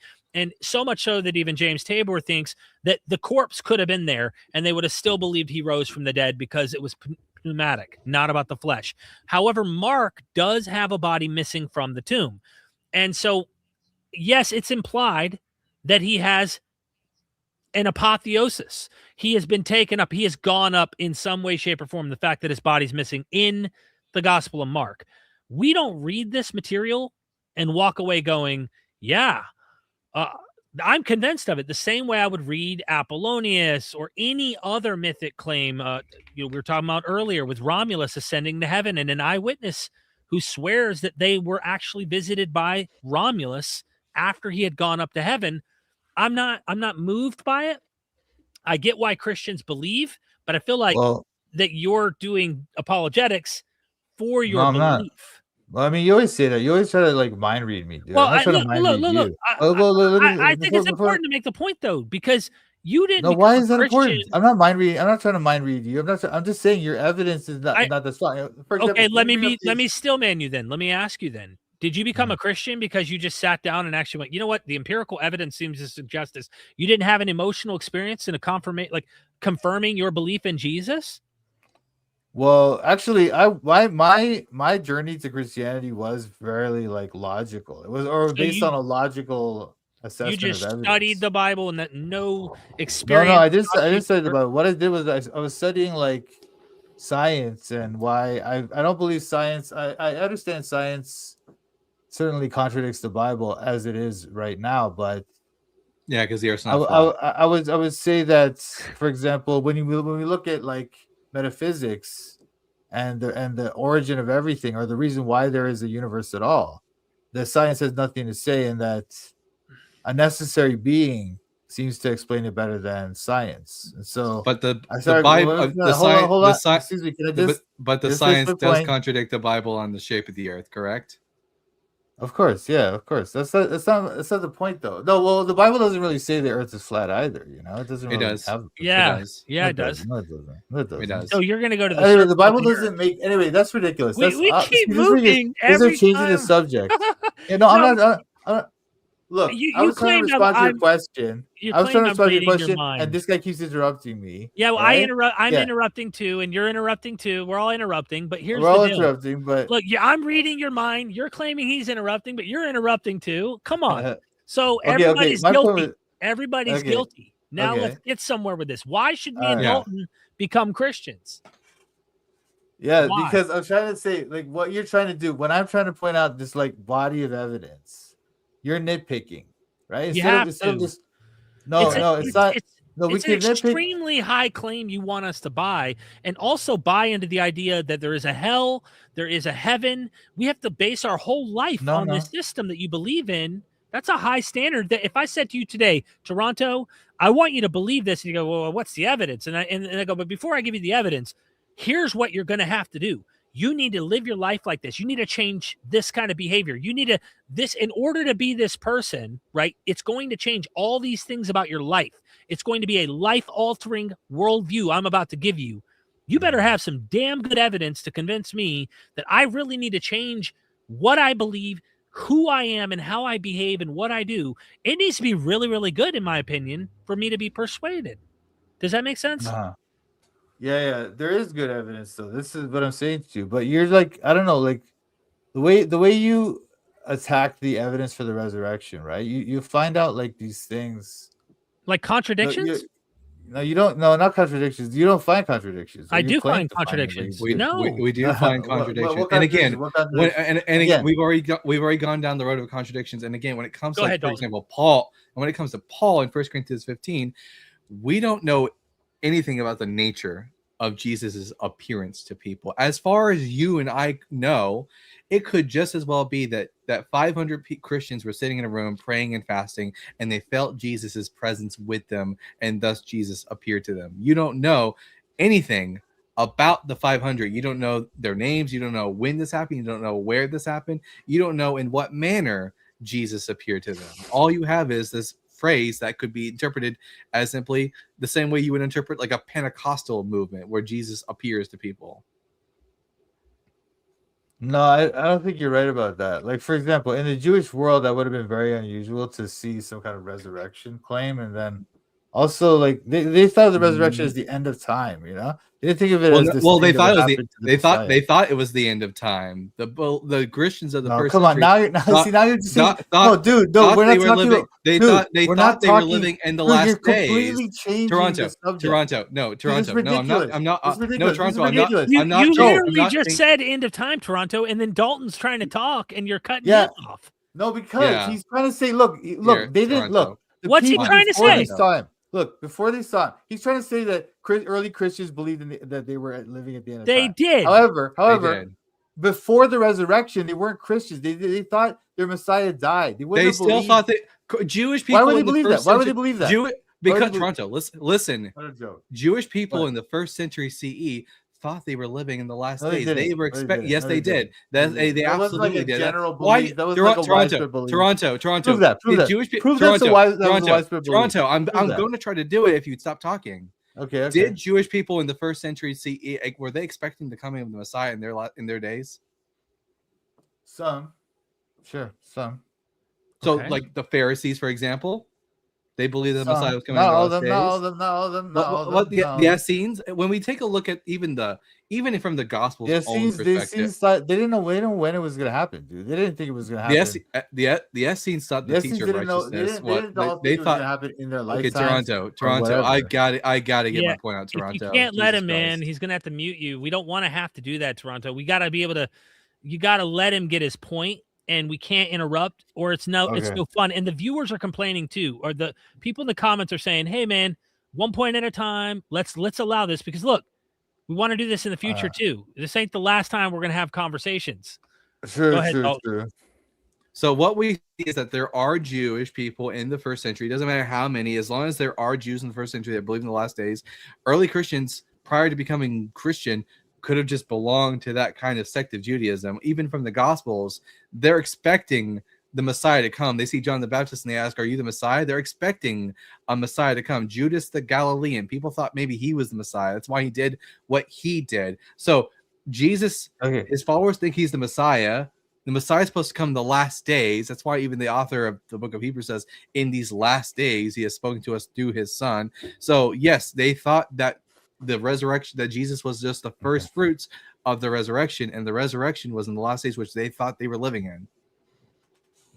Okay, I don't know. This is way off the topic, but the fact is, if they thought he died, they did not think he was the Messiah. They would not have had this idea of the Messiah is coming back at the end of the days are here, you know? So the whole idea that the end times thought in their head would have allowed them to believe in the resurrection is just like ridiculous. Like No, it's the not resurrection ridiculous. idea, the resurrection of the Messiah alone and not all the dead at the same time would have been completely alien to them. They wouldn't have thought of it that way. How do you They know did that? not think of it. Well, we How can do you see know it that? in the word. We can see it in the word. In the book, he repeatedly tells them he's going to rise from the dead. It says they don't understand. They don't believe him. John 20 verse 9 says that they did not know the scripture that he would rise from the dead. Mhm. They repeatedly the first century Okay, Jews but did not understand that. in reality, though, you're talking about what the Gospels say. In reality, though, what did Jewish people actually believe? Yeah. Why would we think that they would think that the Messiah would rise from the dead individually as opposed to the other resurrection? That Why would might they be think why that? Christianity. What did not- evidence do we have of that? I can actually make an argument from this. In fact, I recently talked to Dr. Richard Carrier about this, that there could have possibly been some Christians that would have understood Daniel chapter 12. Hold on. Toronto, Can I just make one nope, point? no Toronto. No, why? After I'm done. Wait. Toronto, wait, after before I'm you done, speak. you can make your after you're done, after I'm done, you can make your after I'm done, you can make your point. As I was saying, I've spoken to Dr. Richard Carrier this last week, and I've shown that it's even a possibility that Jewish people reading Daniel chapter 12 could have understood the Michael figure rising to be a reference to the Messiah rising. And then what happens after that? Then you see the rest of the dead resurrected. It's quite possible for early Christians to read Daniel chapter 12 and think that this is justification for the Messiah rising first. Not only that, if Peter does have a bereavement hallucination where he sees Jesus standing before him, he has two options. He can either believe that Jesus is just a spirit and therefore God abandoned him to death, or cognitive dissonance. I'm seeing Jesus in my this hallucination. God has vindicated him and raised him from the dead, and he's just the first of many. Okay, so what you're saying now is that it's possible that they did this. There's no evidence of this, but it's possible. It's possible. And you're trying to act as if that possibility is enough More to just possible than dismiss this magic. whole body of evidence. Oh, and let me Well, ask you something, again, Toronto. interrupting. Let me ask you about your question you just brought up that I think is important. Is it possible that Nero really did rise from the dead? Nero? Yeah, Nero, the Emperor Nero. Caesar. Oh, no, I don't think so. But okay, You what's don't- your you point? don't think it's There's possible? some stories about that. Well, Historically, there were 3 imposters that literally got away with pretending to be Nero after he committed suicide. He they killed himself. pretended that they were him. They pretended they were him, and everyone believed he was alive. He rose from the dead. Nero Redivivus. It's a legend that he was alive. Did they have And an by the empty way, tomb? they have an didn't empty need tomb? they didn't need one. They Well- had Nero, the guy himself, They impersonating him. never checked his but tomb. They never many of checked his tomb. Jesus Okay. doesn't have an empty tomb, Toronto. Can you point Yeah, me to a right. tomb? Yeah, right. Can you point me to the empty tomb? Where is it? I don't know, but even his enemies are admitting it. The Jews.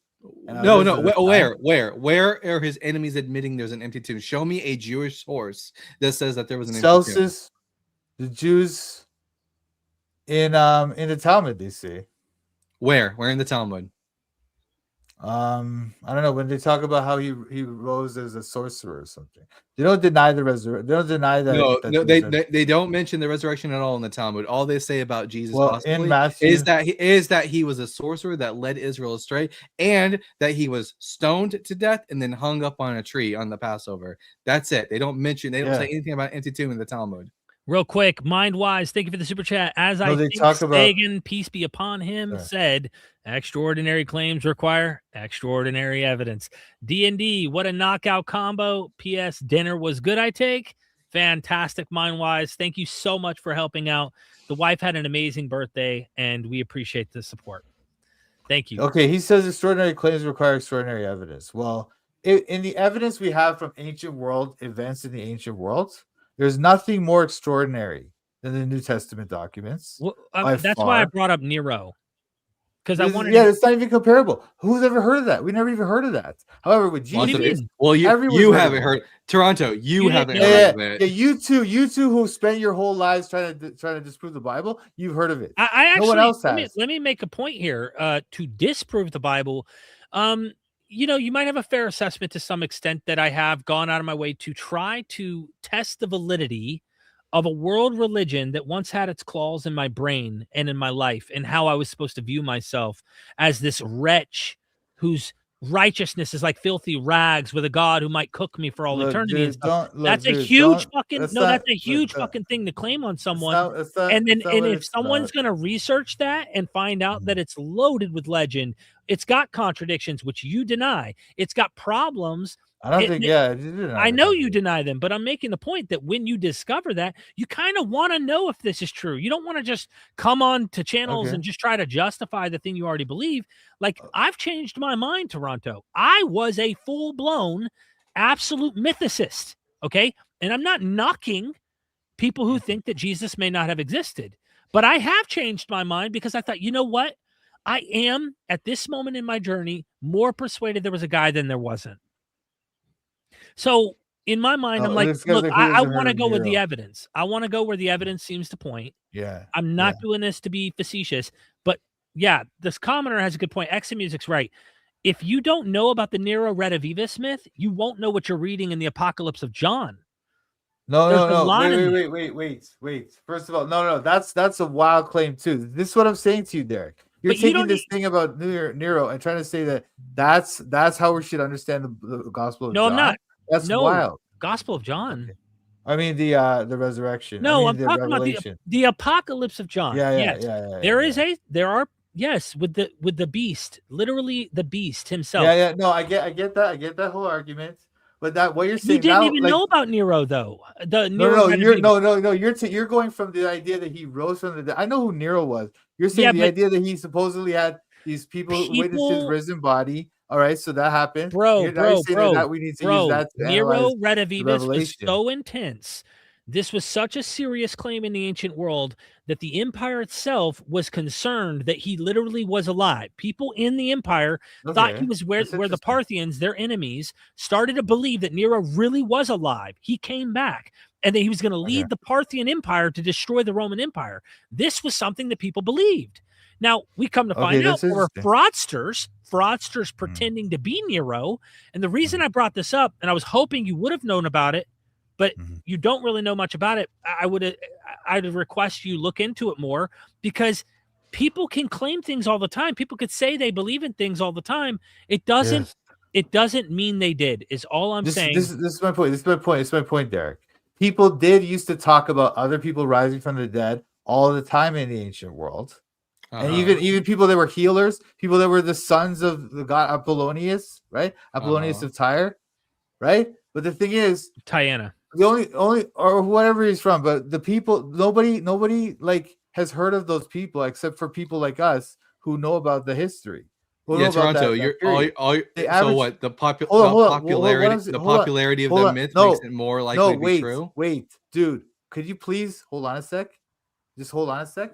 My point is this: none of those other events have entire biographies about the person written within 100 years.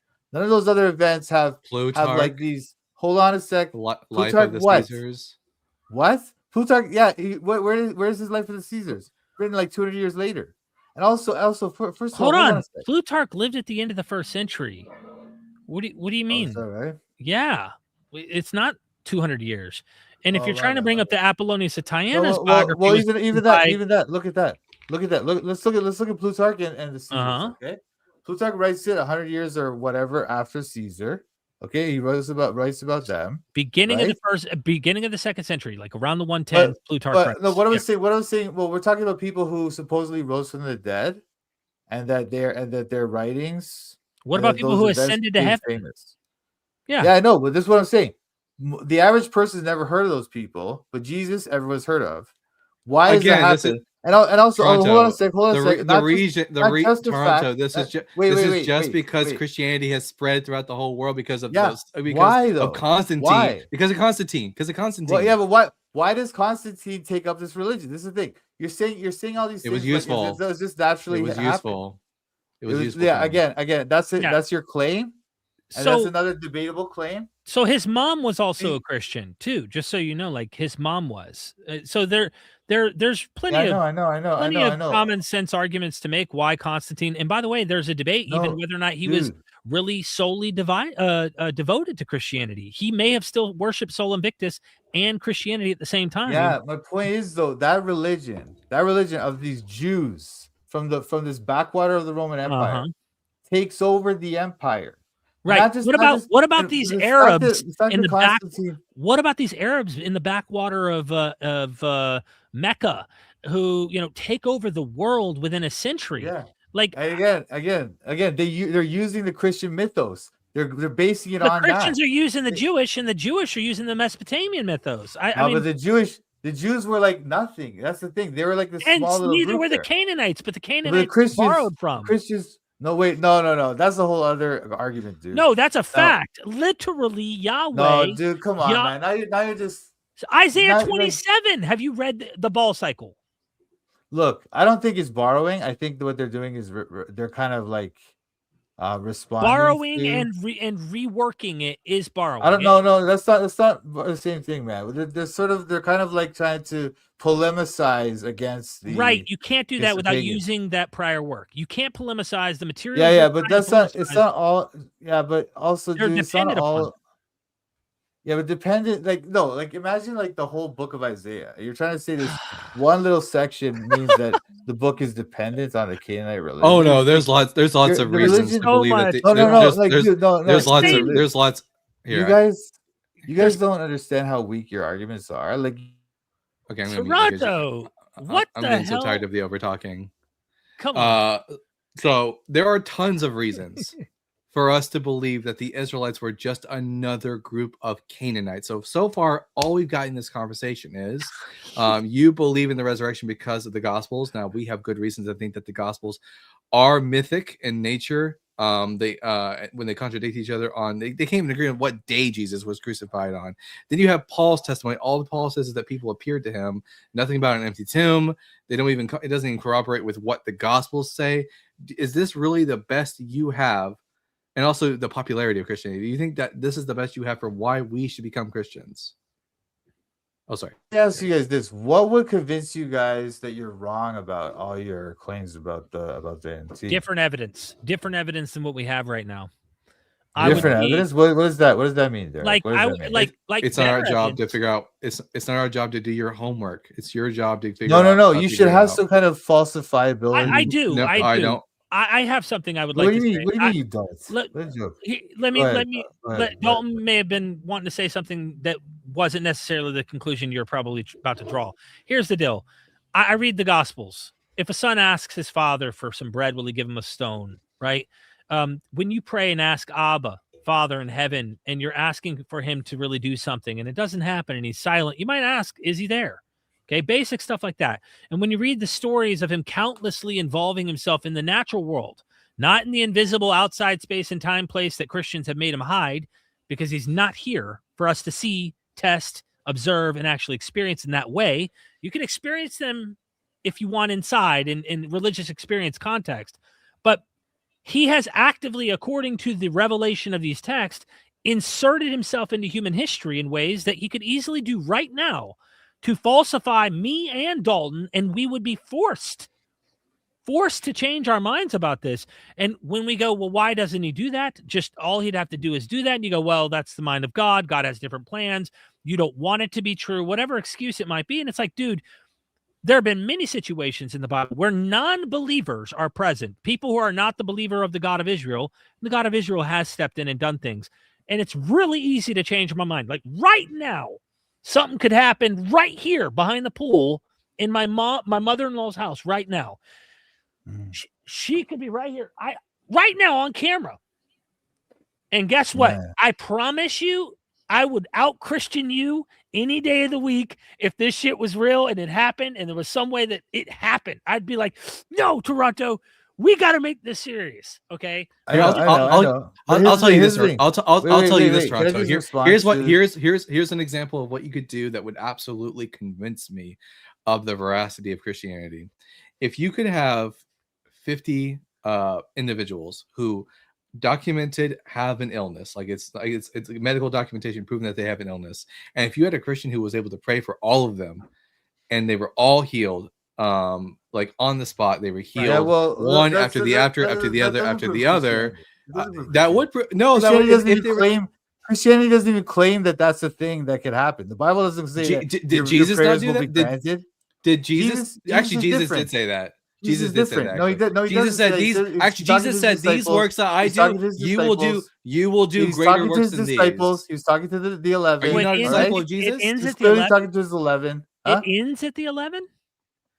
No, Are he you was a talking to the cessationist? 11 when he said that. When he said I that know, thing but are about, you a cessationist that believes the miracles have stopped? Oh yeah, I am. Yeah, I am. You are okay. No. I'm talking about apostolic miracles, and that has been the position of the church throughout most of human history. Not No, it hasn't. No. Yes, it no. has. Yes, it absolutely has. Oh Uh, my as- god. as- Hold on a second. as- Wait, as wait, an wait, ex- wait, no, wait. wow. As an, I'm not Wow. going to let this fly. As an ex-Catholic, I know for a fact that throughout Catholic history, Yes. they have pointed to miracles being performed by saints. This has not been the majority Endless. view of Christians Okay, throughout history. Okay, can I talk? Can I talk now? And All by right, the way, so you that's different than- I'm can't differentiating this from friendly thing here, Toronto. People can mute if they want. They can mute by paying. We could use the Okay. money. Just saying. So Okay. if they want to mute, Okay, and then Rob, Robin, pay up, Robin, pay up. pay up, and we can mute TBS. So if you want to pay up, we'll mute them and we'll talk.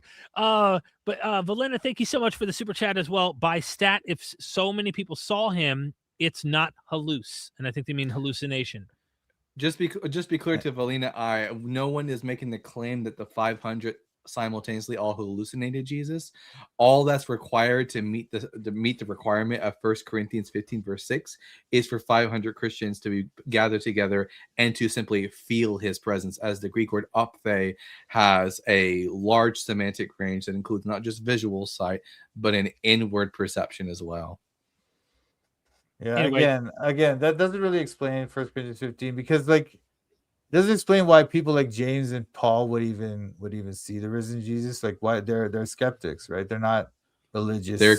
We don't know what led to Paul having his first in James. We don't know that James exactly. was a skeptic. We don't. We don't know that James was a skeptic. That's a fact you get from the Gospels, and me and Derek don't necessarily accept the Gospels as being historically accurate. On top of that, when it comes to You don't Paul, accept anything. we don't Toronto. On top of that, we don't know what sort of events led to Paul having his inward revelation. So we can't make any claim on that. And I would also he add tells to the that, story. just so when you say skeptic, I don't think they were anything like what me and Dalton are necessarily. I think they were already primed. Hold on, let me finish. I think they were already primed to believe in a resurrection, being Jews to begin with, and they were apocalyptic. So hear me out. Again. So hear me out. Okay. If you're already Yeah. primed to believe that in the last days a resurrection is supposed to take place, it's evident they were apocalyptic, then you're already primed to believe. You got to let me finish, dude. If not, everybody, $1 a minute. Mute him for $1 a minute. If you want to super chat, you can. I don't want to have to, but dude, if they want to super chat $1 a minute, we can silence TBS. So hear me out. They already had the belief of resurrection. They're not complete skeptics. They just did not believe that the Messiah was going to get killed, or that this particular idea of the Messiah. So they already were religious Jews who believed in God. They weren't atheists. That's not a skeptic, in my opinion. They might have been skeptical of that particular guy, but that's it. Okay, but they believed in a general resurrection, dude. Not one Messiah being resurrected. They didn't believe in that. Really? So Have you read the idea that- Talmud? Have you read the Talmud? The Talmud is later, dude. We're not talking about that. We're talking about first But century Jews. does the Talmud not reflect what Jewish people in the Second Temple believe? No. Why would I think that? Why would I It think doesn't. Muting you It for 2 doesn't. minutes. 2 Wait, minutes, you're muted. So this is another crazy claim. So here's the problem with Christians, and this is a message to all Christians out there: don't make claims about Judaism if you don't know jack shit about Judaism. I have practiced Catholicism and Judaism at different times in my life, which is why I'm able to make these claims. Yes, what we have in the Talmud, they're not just the beliefs about Jews had in the 4th century CE. The Talmud is reflecting beliefs that go back all the way to the 1st century BCE. That's why you have characters like Rabbi Hillel, Rabbi Shammai in the Talmud.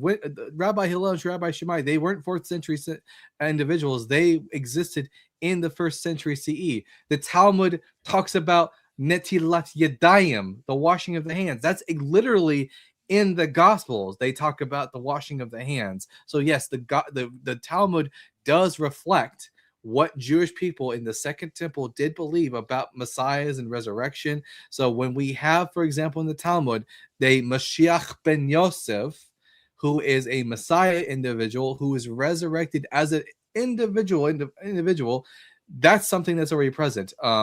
Also, we have Elijah resurrecting an individual person. So there's that. Derek, did you want to say something? Dude, I hope my computer does not cut out on me. We got 47 seconds. I'm just relishing in it just because I appreciate everybody sending in super chats. I think I think, and I've heard this before, that, well, they would have not believed in an individual who resurrected, that they came back from the dead. I would need to brush up on the scholars that I've read on this, who actually point out an interesting overlap between the Greco-Roman world and the Jews at the time. Hellenistic thought has penetrated the Jewish world. And yes, there were individuals who had apotheosis. And in the Jewish context, apotheosis and resurrection often were conflated. So we do have an individual like Moses, who is said in the Old Testament to have died. And then, let me unmute Toronto here. To have died and not be taken up to heaven. But Josephus says he was taken up to heaven. So that's an odd thing, that he gets an ascension to heaven, but he doesn't get that in scripture. Josephus is talking about this. So we really do need to look at the historical background, is all I would say, on how did Jews understand this material in the 1st century? And would it have been odd to have an individual as the first fruits to the general resurrection? I don't know. I don't know how weird or rare that would be. Well, okay, there's a lot of things going on here, but I would just say that, like I say, there was lots of stories about resurrections at the time, but the Jewish concept of it was end times resurrection. Now, if Josephus tells his story, I'm not familiar with that, but that's interesting. But he's recording events that other people have witnessed, right, or claim to have witnessed, and he's telling about it. He's not just making something up. That he's not just talking about some like random Jewish thing. And also the idea that hold on. The idea that the Talmud, just like wow. Christians today, wow. just like Christians today, and of every century since the 1st century, Jewish people thought that they were living in the last days. Again, that wasn't some universal belief that they all had. You just doesn't matter. Like, the New Testament doesn't matter. Well, it does matter. It absolutely does matter. And also, I don't even know as long as there's any group of Jewish people that believe that they were living in the last days, that gives enough room for Christians in the 1st century to believe that, and for them to have a reason to believe that the resurrection was beginning. Enough room for you to possibly make this other inference about this other thing. This is what I'm saying. It's not an inference. Hold on. It's not an inference. The New Testament. Of course, it's an inference. This is what inference means, dude. Come on, man. Explicitly, the New Testament itself explicitly states that the Christians thought they were living in the last days. Yes, and you're suggesting that anyway. Look, this is all over the place, because you don't have a solid critique. You have these like little nitpicks that you pull out. What you were saying about the Talmud, as if it's like some window to the 1st century Jewish thought. But it's a layered compilation. It has different views, different things. The Babylonian Talmud. Who commissioned the Talmud? Who commissioned it? I don't know. It comes from different works, man. They compile different works. Like, I don't know what you mean by commission. But before, I don't even know who is the leader? Who is the leader who started the writing of the Talmud? I don't know. Judah Hanasi. Yehuda Hanasi, Judah the Prince. What was the Talmud called? So where was he from? Where was he from? What era was he from? Was he from the 1st century? No, right? Doesn't matter. I'm proving a point right now. What do you mean it doesn't matter? Toronto. I'm proving a point right now, and it's really funny. So Toronto, before the Talmud is like the Talmud in the 5th century CE, what do we call this body of works as it existed in the 2nd and 3rd century? The corpus of the oral The tradition. Mishnah? What is it called? The Mishnah. The Mishnah. And then it gets added. And what gets added to so the Mishnah's Mishnah? compiled. The Mishnah's compiled in 200 CE. And then you have the Mhm. Bavli text that goes later on than that. So why should I The think Ba- that all this stuff comes from the? What's 5th the difference century and between- above? what's the difference? we, I think what got we're a- proving is that you don't know anything about the Talmud. Yeah, go we got on. a super Yeah, chat I'm not an here. expert in the Talmud. I don't have to be. The fact that you're trying to claim that it's some Brett- window into the 1st century. Gretchen, I had to mute you, man. All right, we're getting 5 minutes on the clock here. Me and 5 minutes. Testing Toronto's patience here. Thank you so much for the super chat. TBS, you're the one all over the place like a Jackson Pollock. Mute TBS. All right, you see the clock. Let's talk about this while Toronto here is hanging out, waiting.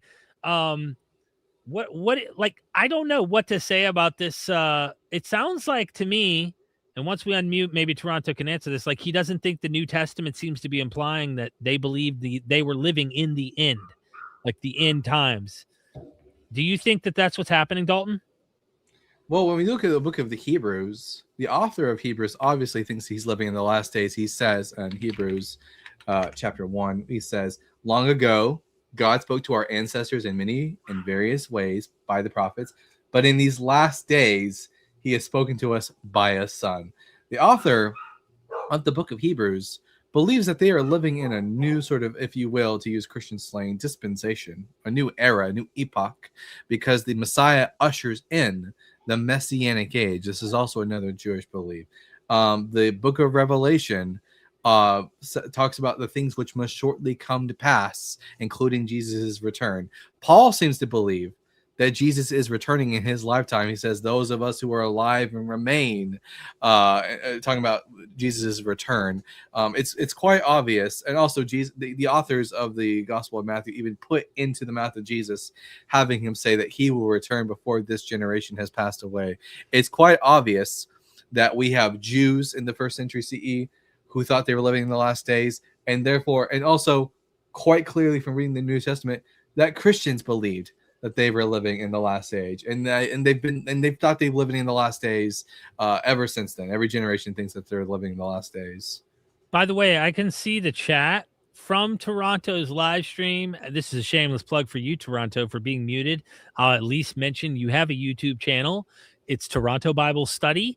But he has fans in his audience. They're trying to make preterist points. I'm anti-preterist. And then how do these guys have platforms? Atheists can't be this dense. So it's kind of funny that coming from a Christian theological standpoint, they think that this is preterism because historical critical scholars identified that they had apocalyptic, fervent, end times apocalyptic expectations in the 1st century. And the entire New Testament, sure, if full preterist and partial preterist share the language of expectation that is near and soon, okay, then they get that part right. Where they're wrong is that it happened. And that is where we would come in and go, sorry, failed. That's apocalyptic expectation that failed. I just think it's funny to see your fans come in here and try to talk crap about us. Like, I know full preterism and partial preterism. I was both for many years. And once I discovered critical scholarship, I was like, man, why didn't I think this just failed? Why did that not dawn on me the whole time that they just had false expectations like every apocalyptic movement in history? So anyway, we got a minute and 30 to relish in this, Dalton. Anything else you want to? Yeah, and another clear example. Again, I'll give the same example I gave before because it's a clear example. The New Testament, if you read Mark chapter 7, Matthew chapter 15, we see an incident where the Pharisees are up Jesus's ass because he's not washing his hands before they eat. By the way, that's not something in the Torah. That's something that's part of the oral tradition of the Jewish people. And that oral tradition is elucidated in the Talmud. It's called Netilat Yadayim. It's practiced by Orthodox Jews to this day.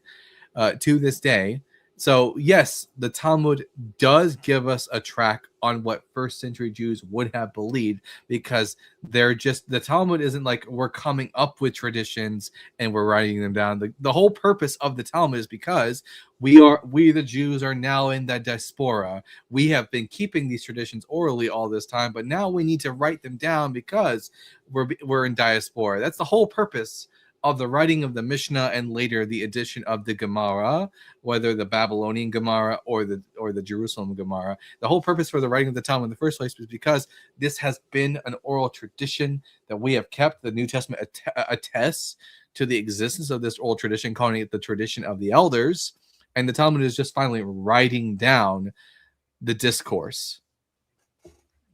All right, I'm going to cut you out 33 seconds early.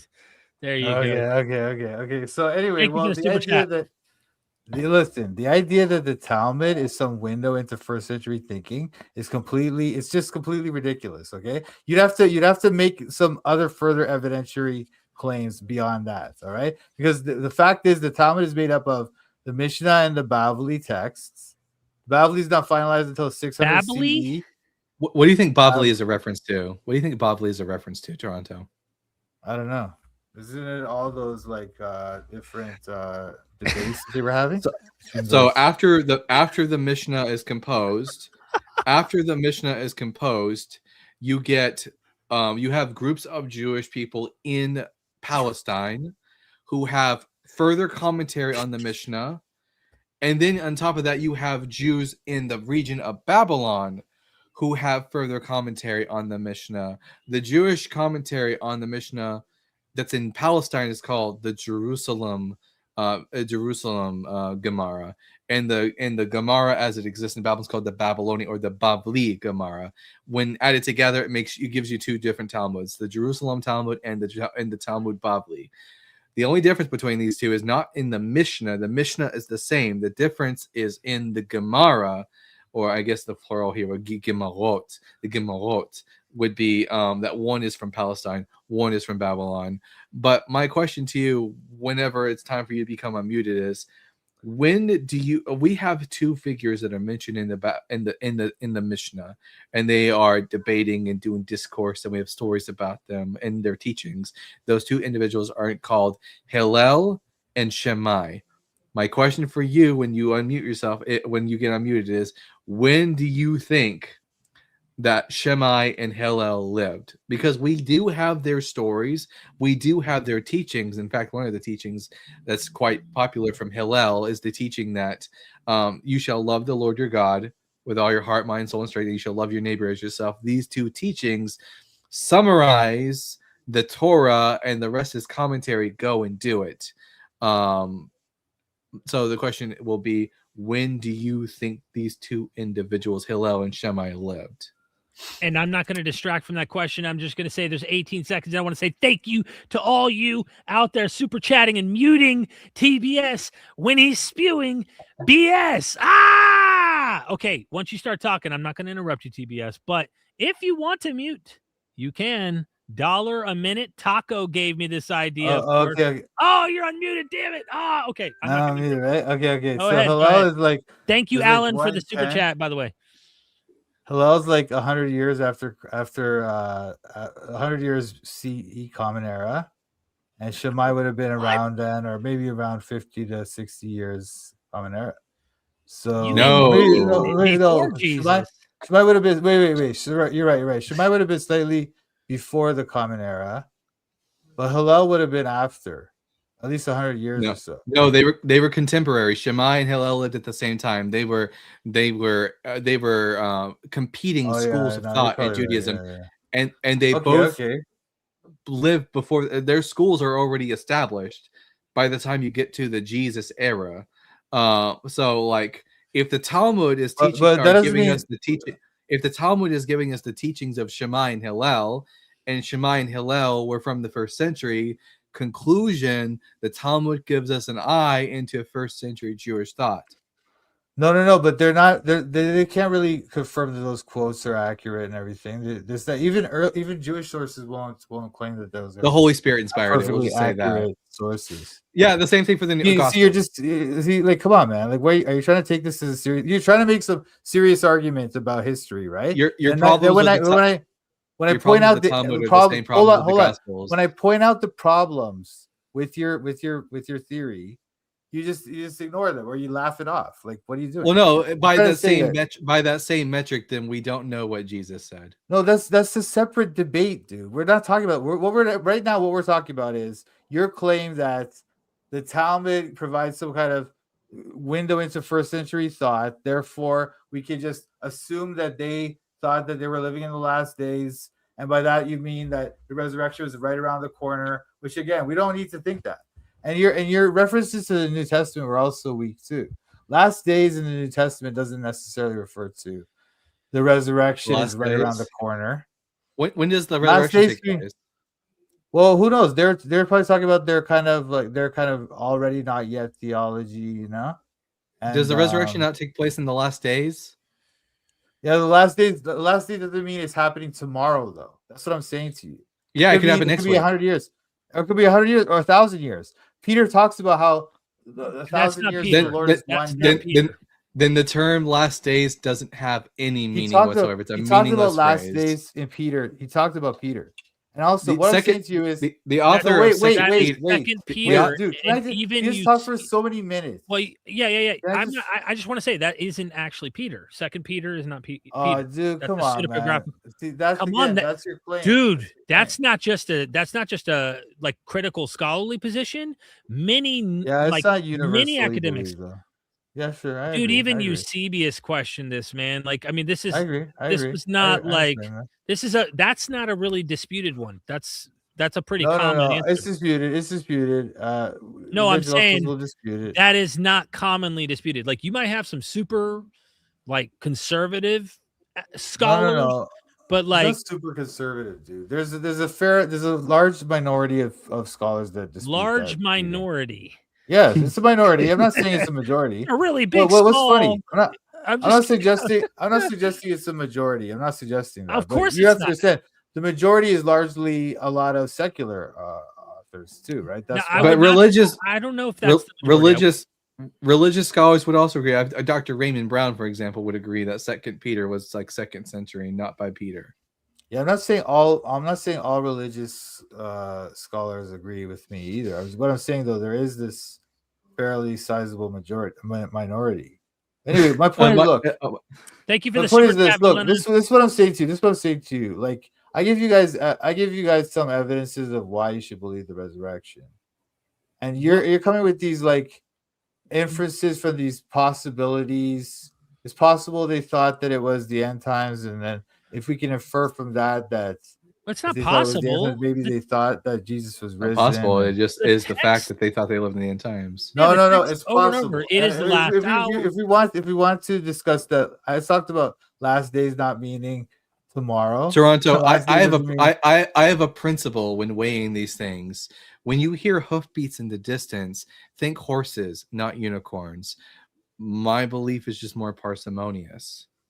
No, it isn't, because you're ignoring the fact that, like, as I was saying to you, Peter says that a day is 1,000 years. It's not just from Peter. It's also in That's the just Bible. that's right? That notion that the that's last just the author. days.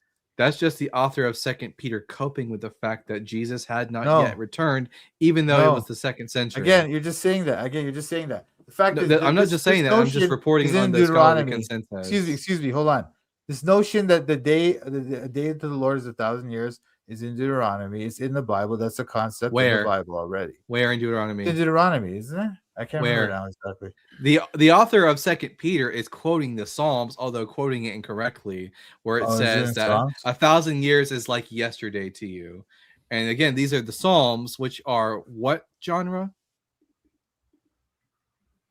Yeah. So what? That's Peter's also Poetry. using that idea, but It- poetry it's doesn't poetry. mean that that's not a theological truth. That's my just point the is- my author. point is That's, that- that's my just the point psalmist is that- saying that time Dude, that because of dude, God's my point that's just is the psalm, that- that's just the psalmist saying that Excuse because me, of God, excuse me. because of how God is so ancient, that Dude, our human scale of time my doesn't mean the same thing point to him. is- But if Jesus says to a Wow, human dude. audience that these things will happen soon, unless speaking to a human audience saying that something will happen soon, if soon doesn't mean soon, then don't.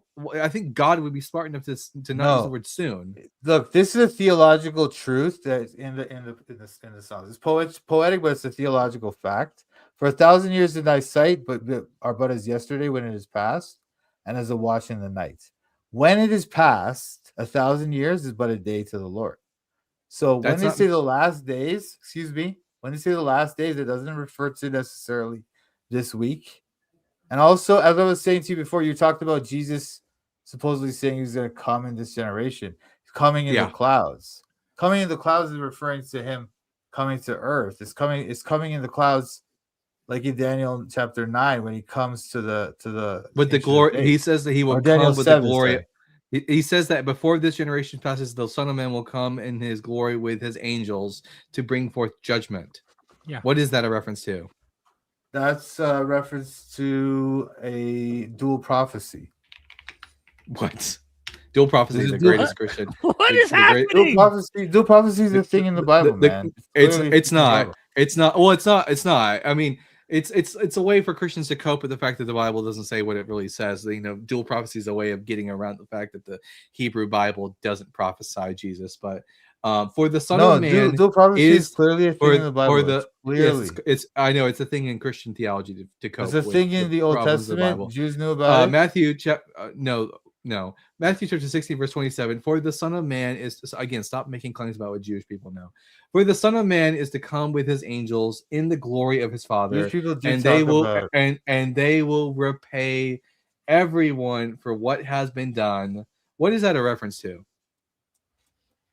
the end times, but that's what I'm saying. There's a dual prophecy happening.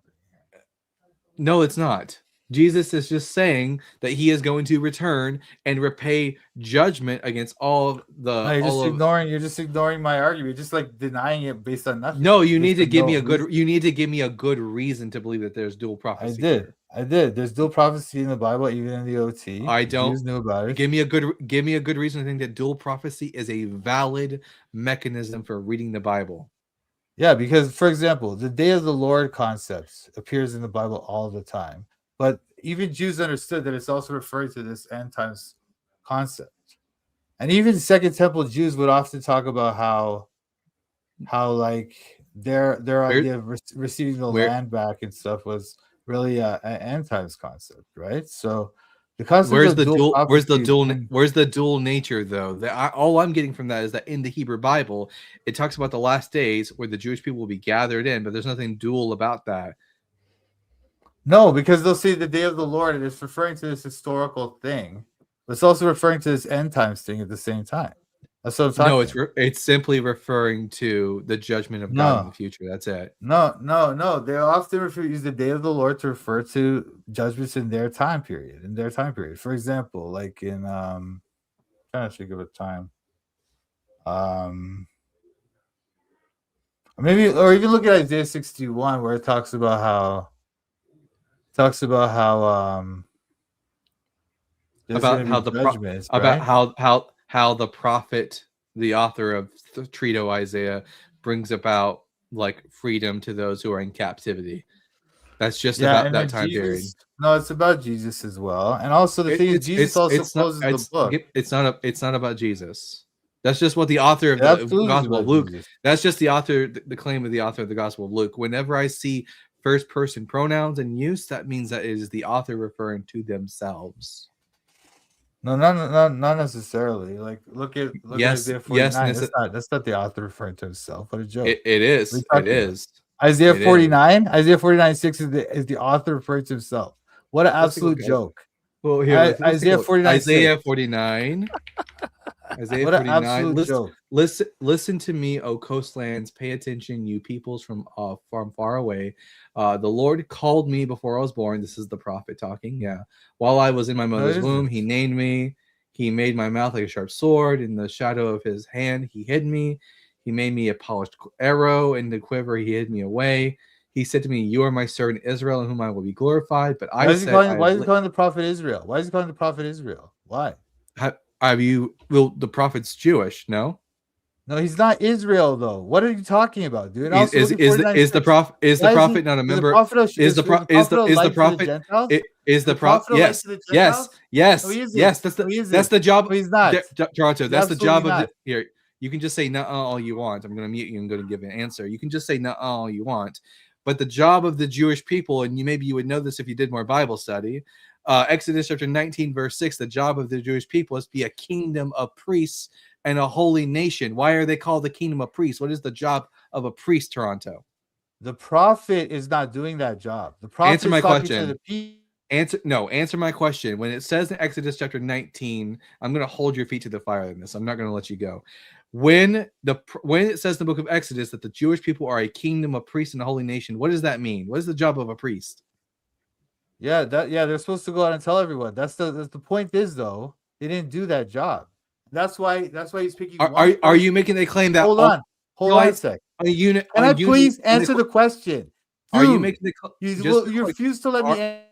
Are you making the claim that unequivocally that the Jewish people all failed that mission, that there were no righteous Jews in Israel like the prophet who were doing God's work? Is that the claim? No, that I we're never really made that making? claim. No, I never made a claim at all. But as a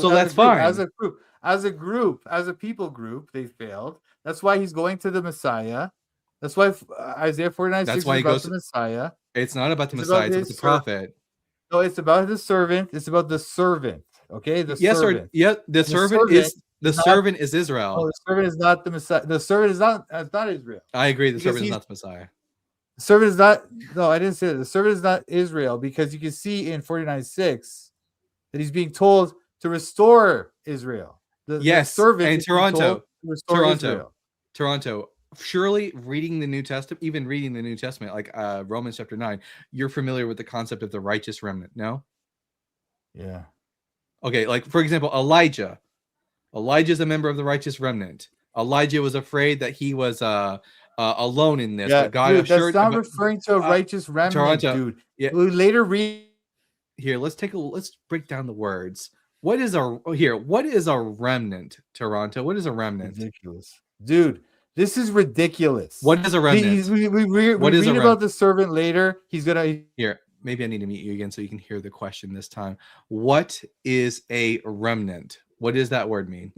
A remnant is a group of people who continue to believe even though the rest of the nation is turned against God. And this is not talking about that. So this is not talking about that. It's talking about one person. Well, no, it you is. just think that. And also So, question, Toronto.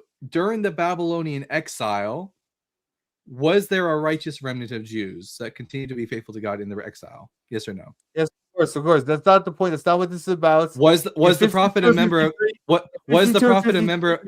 Was the prophet a member of that righteous remnant? remnant? Ridiculous. This is ridiculous. Out of context. Was the prophet a member of that righteous remnant? Yes or no?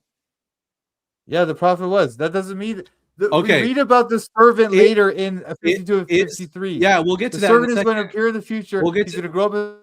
No, not appear in the future. That's not what it says. We're going to get to that in a second, though. So the prophet in Isaiah chapter 49, would it be the job of the prophet who's a member of the righteous remnant to bring back the lost of Jacob, the unrighteous? Is that the job of the prophet? The servant is there to. The prophet is there to help the remnants, and he's just talking to them. His job is not to bring back anyone. His job. Yes, that's the whole. Hold on. I'm gonna. Toronto, that's the whole job of prophets. The whole purpose of a prophet is to proclaim to the people who are walking away from God that you have sinned. You need to return to God and repent of your sin. Is that not correct? Okay. Why does Isaiah 6 say that he should go and close their ears, shut their eyes, and so that they will not hear him? He's going to harden their hearts. Now we're talking about proto Isaiah. Now we're talking about something else. No, that's God's direct instructions to the prophet against what you're saying. To a different prophet. Absolutely against what you're saying. No, to a different prophet. Again, you're just making up. You're inserting your theories about the book. You're just asserting your theories that they're true. It's not. It's Well- not just a mere. It's not just a mere theory, Toronto. You're crashing out real hard right now. No, it is an established fact that the author of Deutero-Isaiah is a different author from the author of Proto-Isaiah. Toronto, the This prophet person, Isaiah. Derek, hold on a sec. This person's trying to make the claim that the prophets all had to their whole job was to bring the people back into God's like I don't know his role, right? But I mean in Isaiah chapter 6 it says that no, God is commanding him to harden their hearts, stop their ears, close their eyes, because they will not listen to him. So he's not there to do that. And also Until furthermore, what? Until what? Until whole how? conversation No. is Until based what? on bad exegesis. Yeah, I know. Bad exegesis on your part. The eyes of the people are closed and their ears are stopped. Until what point? Did you read the rest of Isaiah 6?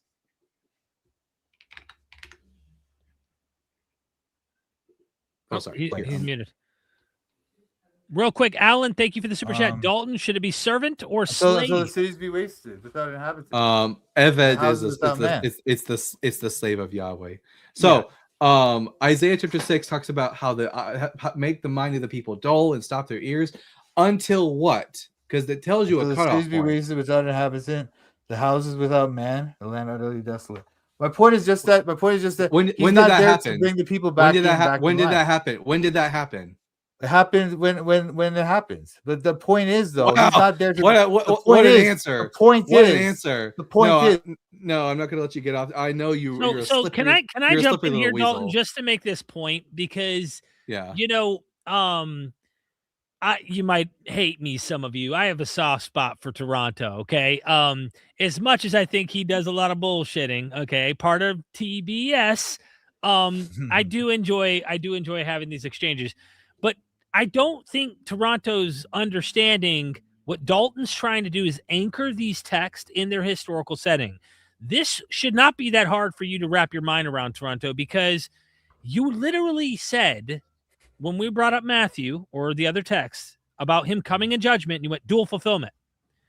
You should be easily accepting everything Dalton is saying about the prophet, its historical context back in the Old Testament, and then just going, but listen, there's a deeper secondary prophecy in the historical original context.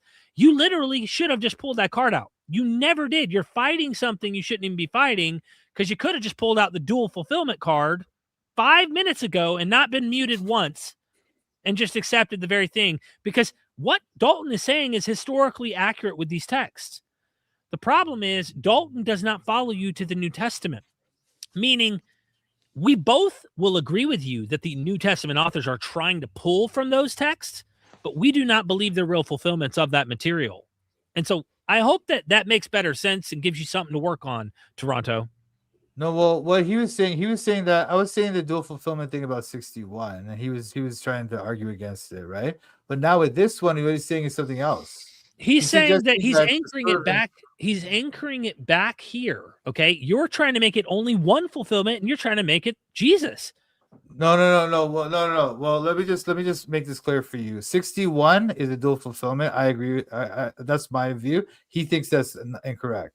What he's saying about this other scripture now that we're talking about now, Isaiah 49, right? Right. He's Yep. suggesting that servant has no other fulfillment at any other time, right? And that in that moment, it was about the people of Israel, right? But I'm saying to you that there's no dual fulfillment with that prophecy. That is How do you know strictly that? about the Messiah. How do you know that? Because there's no elements of dual fulfillment there, you know? There's no element, there's no reason why I should think I would say there's no element of dual fulfillment in Isaiah 61 either. Yeah, that's different though. That's different where you're suggesting that Luke is just completely wrong about it, you know? You're suggesting that there's no reason to believe that. Like, Yeah, he's doing what you're doing. He's just taking the old Hebrew Bible out of context. You've given there's nothing in the text of Isaiah. There's nothing in the text of Isaiah 61 that would even signal to me that this is there's supposed to be a dual fulfillment. I'm just looking at it for what it is in its original linguistic and historical context. No, there is reason to believe that there's a dual fulfillment there because there's lots of, for example, there's a thing with Cyrus in 45, right? And Cyrus Uh-huh. is kind of represented in 61 as well. It's like this idea of the No. judgment coming in their time. There's And no then Cyrus that is sort of references in brought Isaiah forward into 61. no, I know, but that idea of the idea of like the judgment coming at that moment, that he's gonna bring the judgment. That's why there Uh-huh. is this dual fulfillment. The dual. This is the thing. This is like complex. Like for me to just come in here and just start riffing on this is difficult, right? But the dual fulfillment argument from Isaiah is quite strong, and it does involve the Cyrus element. Cyrus being this It's not shepherd, the strong. Messiah. The only Yeah, whatever. reason You don't even believe know. these are Listen, if listen, dude. Toronto, Hold on, if hold on. you Can I if just you finish came my to point? Can I finish Toronto, one point?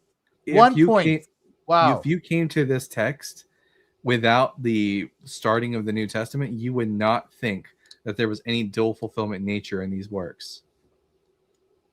No, again, you're not understanding the deeper nature of these texts. Now, the New Testament allows us to see them properly, but there is clearly this element there of dual fulfillment. For example, Cyrus is called the Messiah, and he's a shepherd, and he's a this, he's a that. He's gonna save the people. He's going to bring judgment against the enemies, right? And Mhm. then we see this again in 61, the judgment against the enemies, freeing the people. And so the idea that this is really about the Messiah, the ultimate Messiah, is present in the text. And there's other elements there as well. No, why should I think there's anything in the text beyond what the text says? I Without just like told starting you, bro. with I just told you. no, I literally all just you've told you. all you've described. And also, by the way, your argument all of you 49 is all ridiculous. you no, it's not ridiculous. By the way, Yes, you it actually is. haven't You just given me. ignored. You You actually ignored the whole. actually you so you the- could you actually ignored you can the, actually ignored the meaning of the pro- actually you conceded every single point that I brought up. You did. You ignored the meaning of the pronouns. The pronoun is No, the you're singular- ignoring. No, singular you're pronoun. ignoring that. No, wait, no, not. Toronto. You're trying to You say- are. Toronto. You're trying to say What? when Toronto. he says No, Toronto. Toronto. when he says Yeah. I am Israel, What is a first person pronoun refer to? it refers to a person. The person. Yes. The thing is though, it's referring to Israel, and it's referring to also Is he's gonna be a light to the Gentiles. prophet? Is the prophet is not- prophet Isaiah's a member not of a light to the Israel? Gentiles. When was Isaiah Yes, he commanded is. to go to the Yes, Gentiles? he is. When was he commanded to go Exodus to them? 19. Exodus That's 19. not true. It's not true. It's not What, true. okay. That's Is like it yeah, true he's or not, false? he is not. He was not Toronto. commanded to go to the Toronto. Gentiles. Toronto. True or You're just making false? up stuff. You're just literally Are just making up. You're just Toronto? trying to I know you. stretch me. To bring I'm gonna ask you no matter what you do. I'm gonna ask you this question: true or false? The job of the Jewish people, which the author of Isaiah 49 is a member of, is to be a kingdom of priests and a holy nation. Yes or no? True or false? Yeah, that's true, but that's not doesn't mean that the prophet was commanded to do that. He never was. Does God tell us in the Torah that the Jewish people keeping these commandments, that the people will see it and go, "What a wise people these are"? Yeah, but again, that's not what's happening in Isaiah. You're trying to this How do is you know? ridiculous exegesis. No, because How do you you're the one know? trying to say that this is some kind of proper exegesis when you're really It just is. reaching for this other. I'm not reaching. I'm just That reading what nothing the to do text with it. plainly said. No, it doesn't. It does not plainly say bud. that. It does does not plainly plainly say say that. that. Derek. What the text plainly here. You can ask Derek a question. Yeah, Derek, you're gonna do a video on Isaiah 49 or about the suffering servant and Isaiah 53. Isaiah 53 specifically, but I can address Isaiah 49. But So again, this is all going to be what this is about. This is, I know, and that's why I'm not really showing too many of my cards here. But at the end of the day, I do agree with Dalton on this, and I understand why later Christians look back and go, "Oh, let me find things in the scriptures." The same way he was bringing up earlier about the rising, you find this in the Hebrew scriptures, right, or the Septuagint, because they're using the Greek Septuagint. To come up with ideas for Jesus' resurrection. They're searching the scriptures and believing they're finding these messages in scriptures. So I think it's anachronistic, and it isn't actually taking into the account that you're looking at a text that is written back here, expecting a Messiah back here. the last caller, did you watch the guy the same day you called in? The guy that was at Speaker's Corner that was bringing up Isaiah 48? Do you remember that call? I did a little clip of it. I did one with you and I did one with him. Okay. Do you remember? I know you saw the one I did on you. You don't remember that guy? Yeah. I don't remember that. No. Okay. Well, I asked him, who is the one whom the Lord loved? And like, he could never answer it. And he was trying to gaslight us and do all sorts of BS. And then finally, like, I don't know what happened. What happened, Dalton? Did he hang up or did we have to like boot him? I can't remember. Do you remember? I think he ran. He ran or something, but all he had to do was like a quick search and find out this talking about Cyrus the Great, and a few critical scholarly commentaries would help you understand the original context again, and then you could just pull your double fulfillment out if you really wanted to. If you said, "Hey, I need to keep this," a light just turned on my laptop so you could see me better. But again, you could just. I don't know. I don't want, because I don't like to pull things out, bro. I'm trying to do a responsible exegesis here, you know. So- but I Me think what too. you're doing, but no, that's not what you're doing. It's not what you're doing. Jumping to Exodus 19. That is what that is. ludicrous. That is why. No, it's No, not that's ludicrous, ludicrous. because That's you absurd. you've already conceded that the job of the Jewish people is to be a kingdom of priests. and a holy Again, nation, that's correct? obviously not what he's talking about there. He's talking about something else. He's talking about one person. Is the prophet a member of the Jewish people? Yes or no? Yeah, again, dude, I already told you how ridiculous this is. Stop asking me. I this know you question think. again. I know you think it's No, it's ridiculous. anyone who understands just- exegesis would You know just this. you just It's saying it's ridiculous. It's ridiculous is not ludicrous an what you're argument. saying. You just Who saying it's else- ridiculous who else is not an agrees with you? argument. Who else agrees with you? The What consensus does of scholars scholarship. agree with you on? The consensus What? of scholarship would agree with me No, it that isn't. Isaiah No, it 40, isn't. That's 49 not- is not about Jesus. They don't say it's about the prophet. They do not. They say They it's about would. the nation or something. They're trying to fit that in. Fun Not- fact: the there's no prophet is a reason to member think of it's the. about Fun about fact: the about prophet is a member of the nation of Israel, specifically a. Yeah, member but of the when they righteous say remnant. when they call him Israel, they call him the servant Israel. Uh-huh. And also the servant is in the future. No, it's Isaiah not. 52, 53. Look at the He is. tenses. What does Stop, mecholal? stop. What does mecholal mean? Mecholal in Hebrew. I don't know. What does it mean? Does it mean he shall be wounded, or he was wounded? Let me see this one.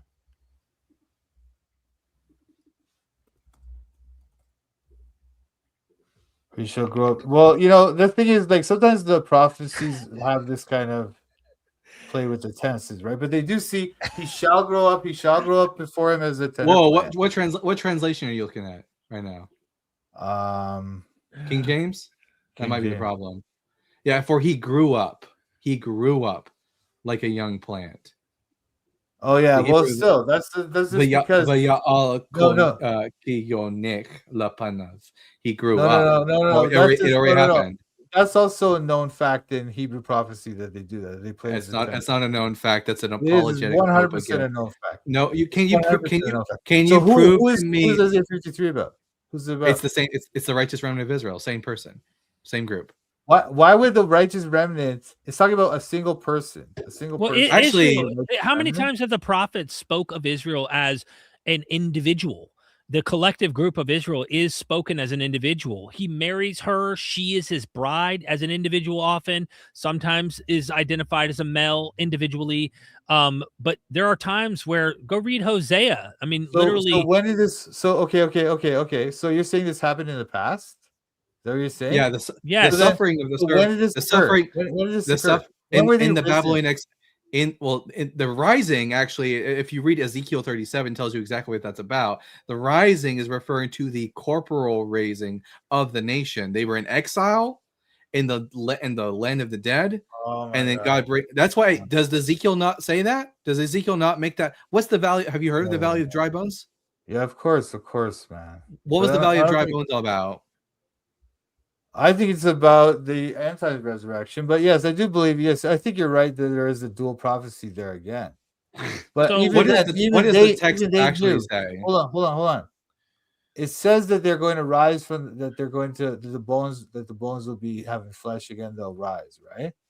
But Yeah, that's I don't know. in the Your author- your exegesis and then here, look, this is Yahweh- the thing. And then Derek. Yahweh explicitly tells Ezekiel that the bones are the nation of Israel who are rising from their exile. Yeah, but No, it doesn't say rising from their exile. What does it say? It doesn't. Where does it say that? Yeah, let me take a look. Rising from their exile. Where does it say that? They're Let's dead see. people. The They're idea is dead. They're literally dead, and they rise from the dead. Where does it say Yeah, about their that's- exile? Anyway. Look. so. Look, And one more this- comment about Derek, Isaiah Derek. 53 though that I think is worth noting is that there are some scholars who don't take it as the remnant, okay, and they understand it as a historical individual prophet from the past. Now, Okay, but there are mind you, it scholars is who not the understand- majority. That is not the majority. That is a minority scholarly take, but they understand it as someone like Isaiah, someone like one of the kings. It's one of the ancient prophets from the past, and they're not looking to Jesus to explain that answer. Is the point that I'm trying to make here? I know Yeah, that because later they're not- Christians, huh? Yeah, go ahead. Go ahead. Sorry. No, I'm just saying. I know that later Christians do identify Jesus with this, but I'm making the point that historically, in the original context, when you go to the scholars who are experts in that text, they will tell you, like, hey, there is a dispute here, but it is the majority that thinks this is the righteous remnant. But there are some that think that it's this individual or that individual, and these are historical individual back there, not a future individual. So either way you slice it, you still have to deal with the original intent, original context that seems to be implying something back there. And then again, if you're a Christian and you need, to say, hey, no, this is still Jesus too, then dual fulfillment. You pull your dual fulfillment card out, even though we're not convinced of that idea. I mean, you could still do that if you absolutely must, but you understand where we're trying to. If I was going to open a different book, we're stuck on Isaiah all of a sudden for the past 45 minutes. But like if we went to open up Hosea and you went, nah, bro, that's not talking about the people of Israel. That's not the people of Israel back here. It's talking about Paul, because Paul quotes Hosea in his letters to the Romans when he talks about my people Israel. You're not going to be my people. He's going to regather them. And then at the end of Romans 11, he says, all Israel shall be saved. No, Hosea is actually prophesying Paul's day. And I said, Well, but what about back here with Hosea and Israel? And you go, it's talking about Paul and his mission to the Gentiles. No. I'm just No, making here's the point, an analogy. I get your point. I get your point. But let me just say this: we do have a more nuanced reading than that, right?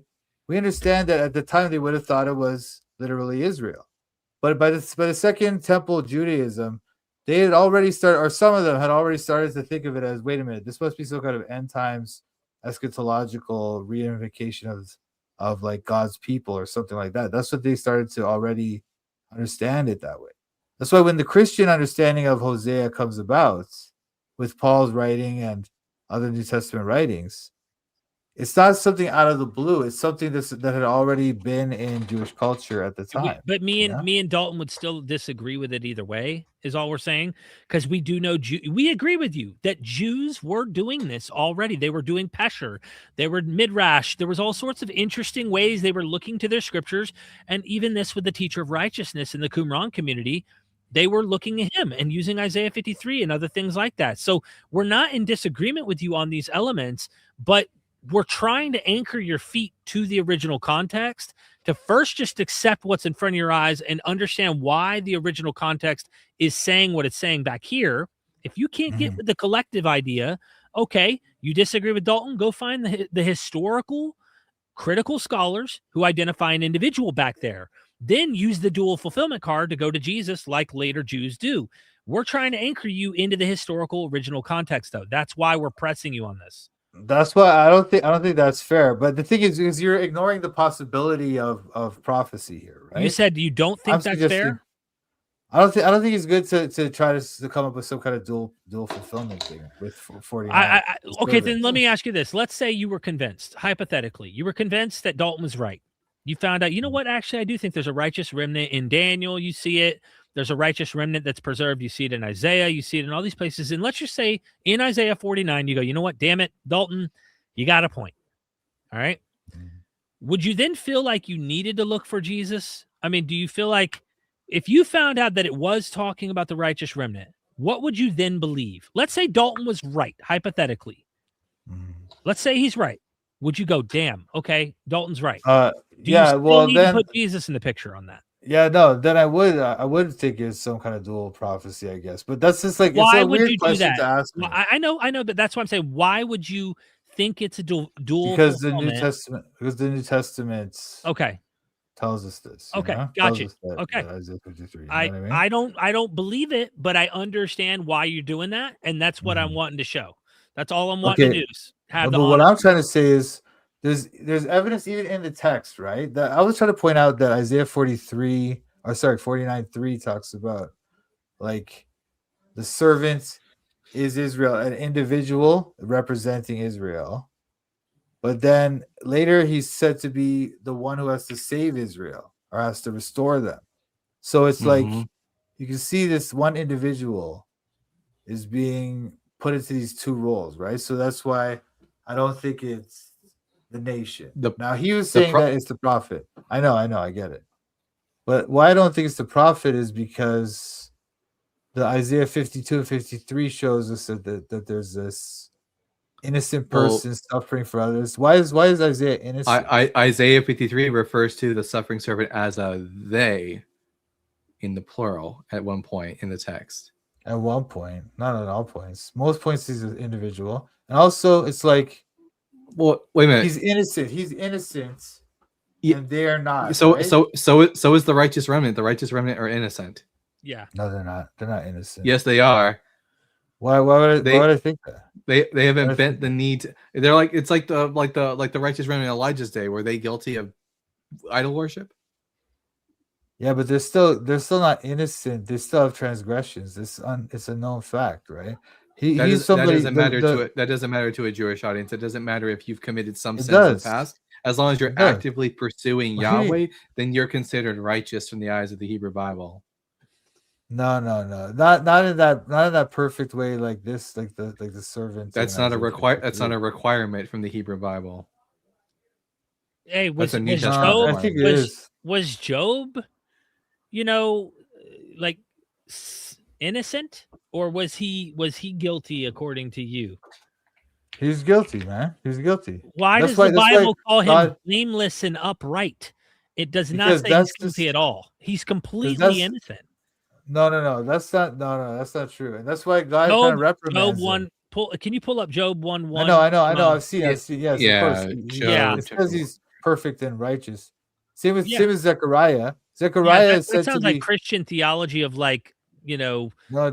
original sin stuff you're putting into. No, it's not. It's not even, dude. Like, so could the righteous remnant not be considered blameless and upright? Yeah, but those people are still not. They're not like. It's just like look. Job is later considered to be. He's like upbraided by God severely, right? In chapters 38, 39. And then if you look at other examples of people like Zechariah and Elizabeth, John's parents, they were also referred to as righteous and walking in the ways of the Lord, blameless. Why do you think the Catholics literally identify Mary as blameless and sinless? Catholics literally have an entire tradition built on this idea that she had no sin. That's why she was able to birth the Messiah or Christ. Yeah, but that's not in the Bible, though. I understand. She was upright, though, but the tradition develops this idea. The reason that development even took place is this idea that Dalton's talking about. What idea is he's talking about? Some idea from ancient Jewish thought, not Christian theology. He's talking about some idea. We are talking about the Hebrew Bible right now. Yeah. Yeah. So you're suggesting that there were people in the Hebrew Bible who were considered sinless, like the servant. Yes, they were blameless. I'm saying that they really weren't, because as I was saying to you, Job was reprimanded heavily. So you disagree with the scriptures? No, I'm just saying it refers to him as blameless because he follows the path of the Lord as much as he can, but he's not truly innocent without sin. What's he guilty of? He's back talking God in the book and stuff, That's why God reprimands him so hard in chapter 38 and 39, right? He does get reprimanded pretty hard. And so does Zacharias. Is I'm gonna read you a passage from Isaiah 53. I'm gonna read you a passage from Zephaniah after that. I want you to notice the similarity in the language. Isaiah 53 verse 9, they made his grave with the wicked and his tomb with the rich. Although he had done no violence, and there was no deceit in his mouth. Take note of that phrase. He had done no violence, and there was no deceit in his mouth. Now, when I go to Zephaniah chapter 3, you want to know what it says about the righteous remnant? It says, they shall seek refuge in the name of the Lord, the remnant of Israel. They shall do no wrong and utter no lies, nor shall a deceitful tongue be found in their mouths. The same exact language is being used to refer to the righteous remnant in Isaiah in Zephaniah 3:13. It's the same thing. Context. Done no violence and no deceit in their different. mouth. It's totally different context. Like they're talking about different issues. Like you're just The mixing context. This is the terrible context. exegesis again. The context. You Terrible can keep exegesis. saying Toronto. You can just keep saying it's terrible exegesis because you disagree with it, but that's not an argument. The fact of the matter is No. the context. The It is. context. The context You're of Isaiah just jumping 53. from one The context to another. context of Isaiah 53 is repeatedly, time after time after time after time, the servant is repeatedly referred to as Israel, and even Isaiah 53 refers to the servant in the plural, a singular Yeah, person. one time, is not- you can't- again. Yeah, that one Not time. in the whole, completely not in the whole text. can in And Hebrew also, language, you're ignoring what I Toronto, said about Isaiah 49. Toronto, in the Hebrew language, can a singular person be referred to as a they? Sometimes, yeah, I'm sure. Show me one Uh, example in the scriptures where a singular individual can be referred to as a they. That's I not don't, how Hebrew grammar look, works. dude, I don't know what you're trying to do. Well, he's Like, trying to clearly grammatically. he's referred to as a singular person, right? Numerous times. And Well, what and, is and as a that, plural. You want to know what he's So trying then, to do. He's why? trying to Which get one you to takes see. precedence? So sorry, Derek. Sorry, what did He's you say? trying to get you to see that this righteous remnant is being discussed. The context. That's what he's trying to get you to see. In Isaiah 53. In the No, passages no, you he just said- no, quoted, first he was saying- specific. No, he doesn't know what he's saying. Zephaniah- Whoa, whoa! I don't know what I'm saying. Here, yes, Toronto, what time you say- Toronto, What time you Toronto. saying the what is- righteous remnant, and what- that time you're saying it's the Toronto, prophet. I Is don't the know what servant I'm the saying. prophet? Toronto, Is the Toronto, servant the do you- prophet, or is it Toronto, the servant the Toronto, righteous remnant? shut up. You don't get to come up here and say I don't know what I'm talking about. Toronto, do you speak Hebrew by any chance? I don't speak. Oh, do you speak it? Speak it? What are you I talking speak. about, dude? I speak Hebrew. Mi I pesha study ami Hebrew. nagat la mo. Oh yeah, well, wonderful, Don't- wonderful. That's don't- wonderful, dude. That's Don't nothing to come do with up. it. You Don't tried to come up say here. Don't come up here and say you don't know what you're talking about when you don't speak Hebrew. I didn't say. I didn't say. You I demonstrated didn't say you in don't this know what you're talking about. What? You did say that, and you demonstrated time after time after time in this conversation. You don't know jack shit about Judaism or the Jewish people, and No, quite no, frankly, I never about what demonstrated the anything Hebrew like even that. says. You're overclaiming all the time. I'm just trying to say because I don't agree with your overclaims that I You've don't given know my. anything. You've given by the me way, and by the my way, by audience the way, no- I never you've said you given- don't know. you- Hold on you- a second. You've given neither me nor my audience any reason to think that I've overclaimed anything. You've just said nuh-uh this entire have. conversation. You claim that the Talmud is some window into first century thought. That's ludicrous. Then just claim it. You claim. Proved it. You also claim. No, you didn't Then prove. just claim you it. didn't prove anything Proved of it. the kind. I did prove didn't Toronto. prove I know. anything of the I know. kind. Sure. Here, I'll refer. I didn't prove it to Toronto You refer because to a second century. I didn't prove it to Toronto because Toronto is too stubborn and indoctrinated to take in any new information. It's But I think I've amusing. sufficiently. It's I amusing. think I've sufficiently Ridiculous. proved it to the audience. You didn't prove anything of the kind. What you did I know was you think that. your audience of God haters would agree with you. Yes. What you did was Here we you go. referred to a second century text God haters. and another Do you text that think was, I'm a? was Do you in- think I'm a God hater? I don't know, Derek, but you're certainly a Well, rabid. let me ask. atheist or Let me. something along the lines I of it. don't believe there's a God personally, but Okay. I'm not a. My whole family believes there's a God. You're You you're think I honestly just hate God? no. like- Well, you're certainly like you have a. If I don't think incentive. he exists, You have like you have an why would I incentive. hate? You have an incentive, Derek. I think you'll agree. Everyone to has push an a certain incentive. narrative here. My narrative is so? trying to figure out what the truth is and make the most sense of it. Yeah, so From- everyone from the says Bible. that, Derek. Everyone says that. Right. Everyone But says I that. don't What know I'm saying why is- make the comment though that just God haters, like we don't think God No, exists. I even wasn't then, calling you though- that. I was seeing him in Yeah, his your audience as there. well. I'm part of Dalton's audience as well, even though we're friends and we have YouTube Well, channels and we collab. I'm part okay. of his audience too. I feel a bit like it's like saying you're a hater of and I say something that you don't believe exists. You're like, come on, don't straw man me. Like there might be some people. Don't get me wrong. I can look at depictions in the Hebrew Bible and see that God and go, F that God. I am not okay. I hate that image of God. I think that image of God is evil and wicked. And I think that's a terrible God if people believe it. I don't think it exists. But yeah, I could hate depictions of a God that is described in literature, especially if it's weaponized in the real world against people. And it is. But I don't hate God. Like, if there was a God, I'd want to freaking know. I'm going to be honest. So I would just ask that you retract that last statement or be more nuanced about what statement you're making, because things are getting emotional. You know what I'm saying? Okay. Fair enough. I'll retract that.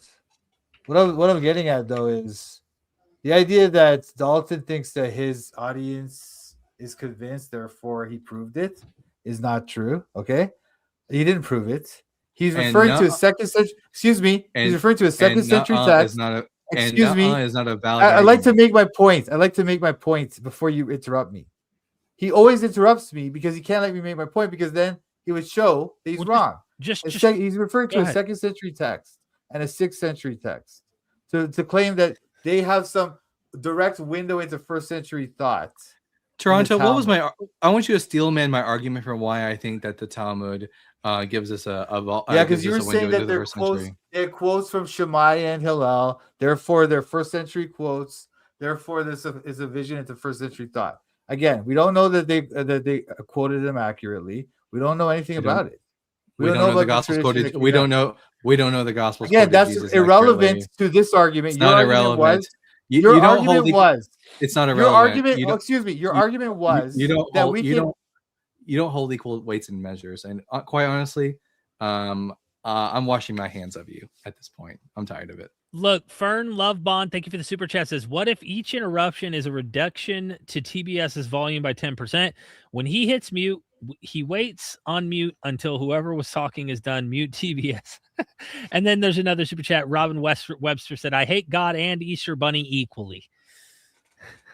Yeah, I hate God as much as I hate Voldemort.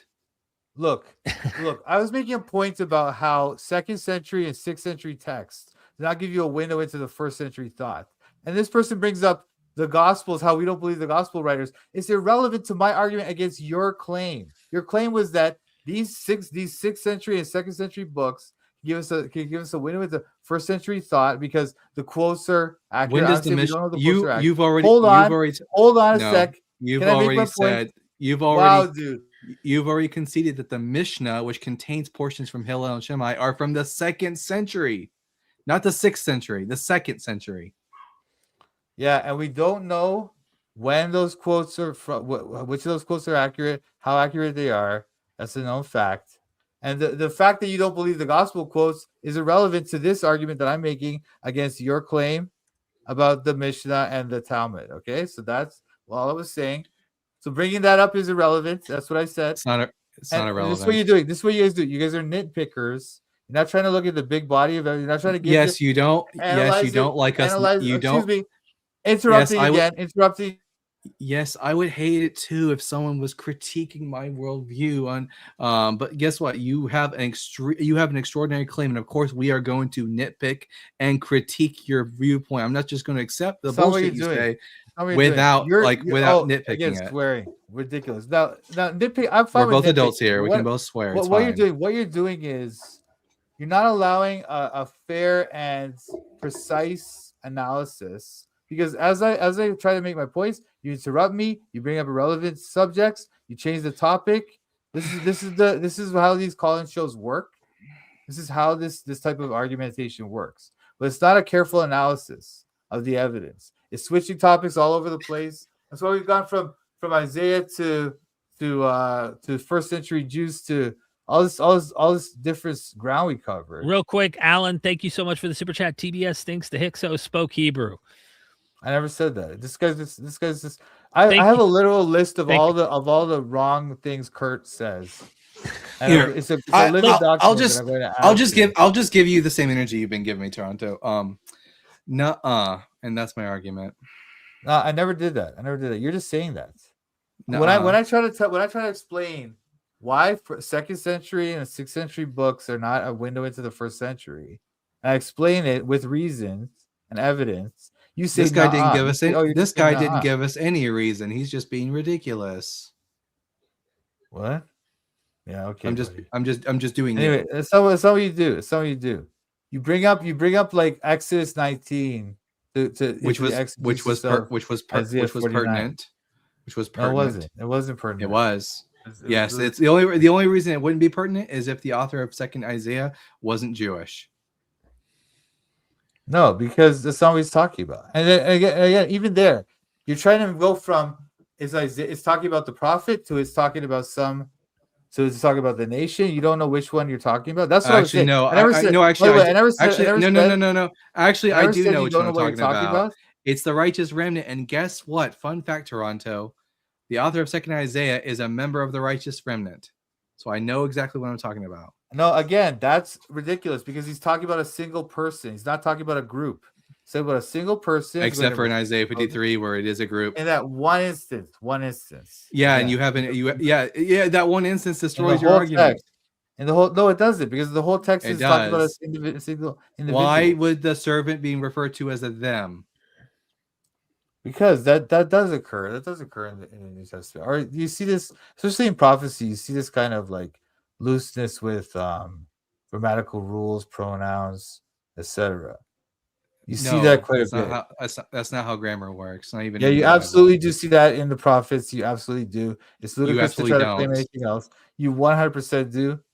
100%. I'm sorry, Toronto.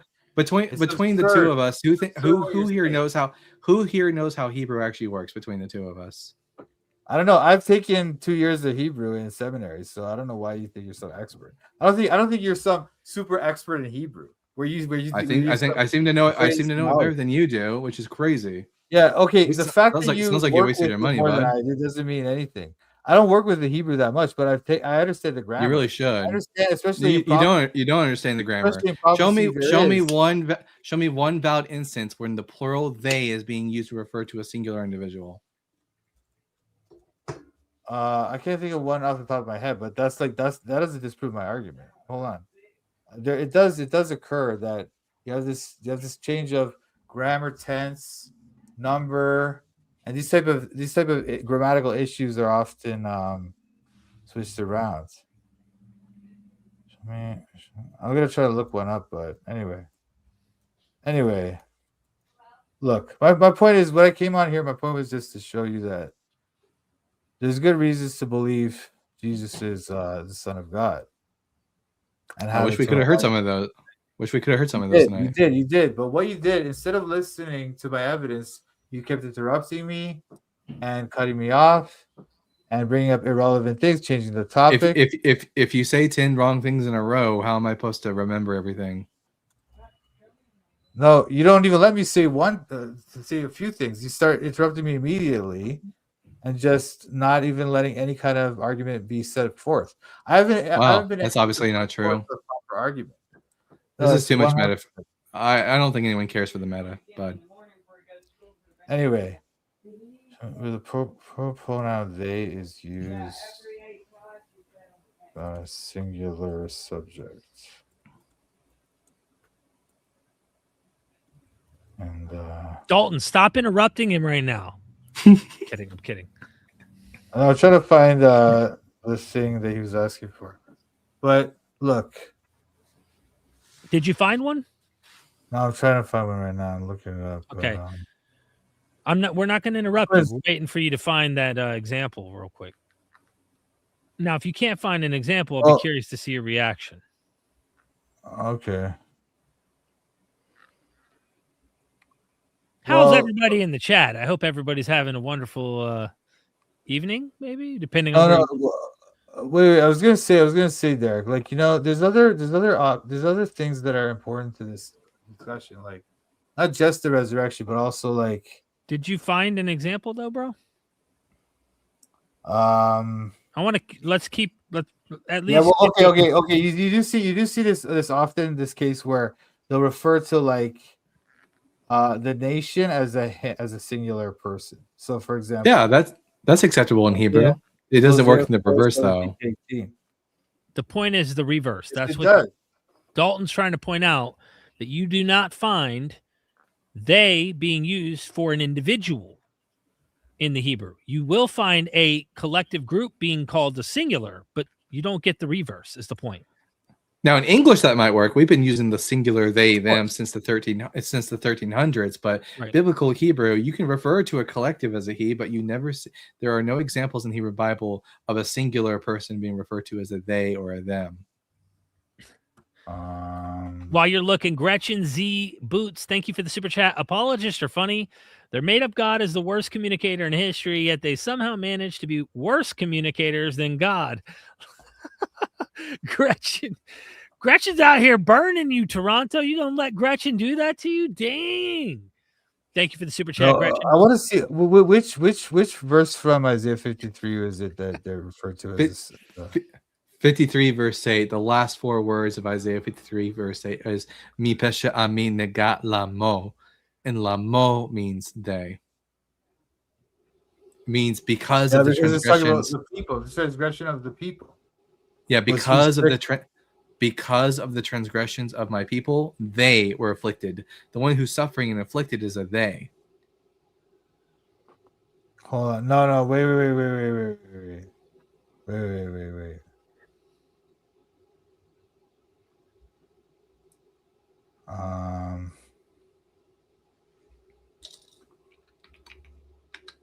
Again, thank you, Gretchen, for the super.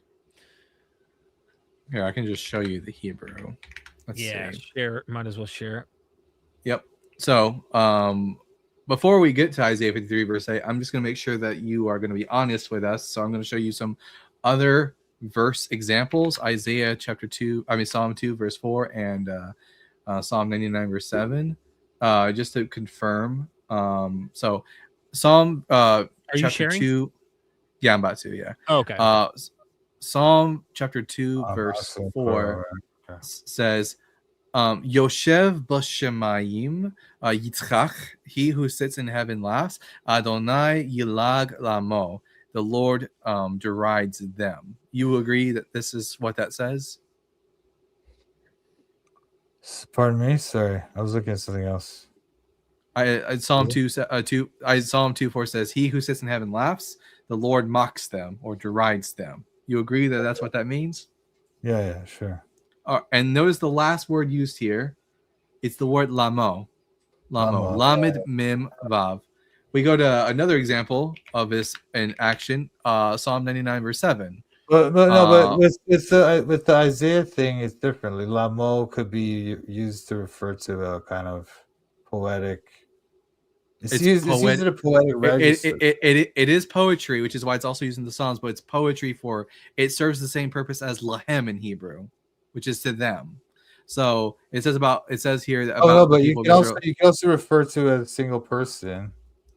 I would need an example. Well, that's what I'm saying to you. Like, this could be seen that way, like a poetic register. No, it's poetic for sure. It's just a more poetic form of the word lahem, and lahem means to them. So v'chok natan lamo, and his laws he gave to them. There are 57 occurrences of lamo in the Hebrew Bible, and every time the reference is always to a multiplicity. What about Isaiah 44:15? Isaiah 44 verse 15 is also in reference to a multiplicity, as it's a reference to idols in the multiplicity, because even the Septuagint agrees with this, which is why if you look at the Septuagint, the authors translate all the verbs and all the nouns in the plural, because it's understood that the idol of Isaiah 44 is referring to not just one singular idol, but referring to idols. No, it says make it a graven image. It's like a singular graven image. Did you not hear what I just said? Yeah, I don't care what the Septuagint says, man. It's the Greek, the Hebrew is talking about. Why did the Jewish people seem to believe that this should be best translated in the plural? What? The Jewish people? What are you talking about? The author of the material. Who created the LXX? I don't know. We don't know. Why are you saying they're Jewish? Well, the translator. The author, anyway, whatever their position was, Toronto. The authors of the New Testament quote the Septuagint. Where did they get it from? That doesn't mean that they thought everything was right. That doesn't mean they thought everything was right. That doesn't mean they thought Sure. a Jewish script I got translated it. it. The Jews were wrong. I got it. Typical Christian response. See, the see how Jews you're were trying wrong. to do.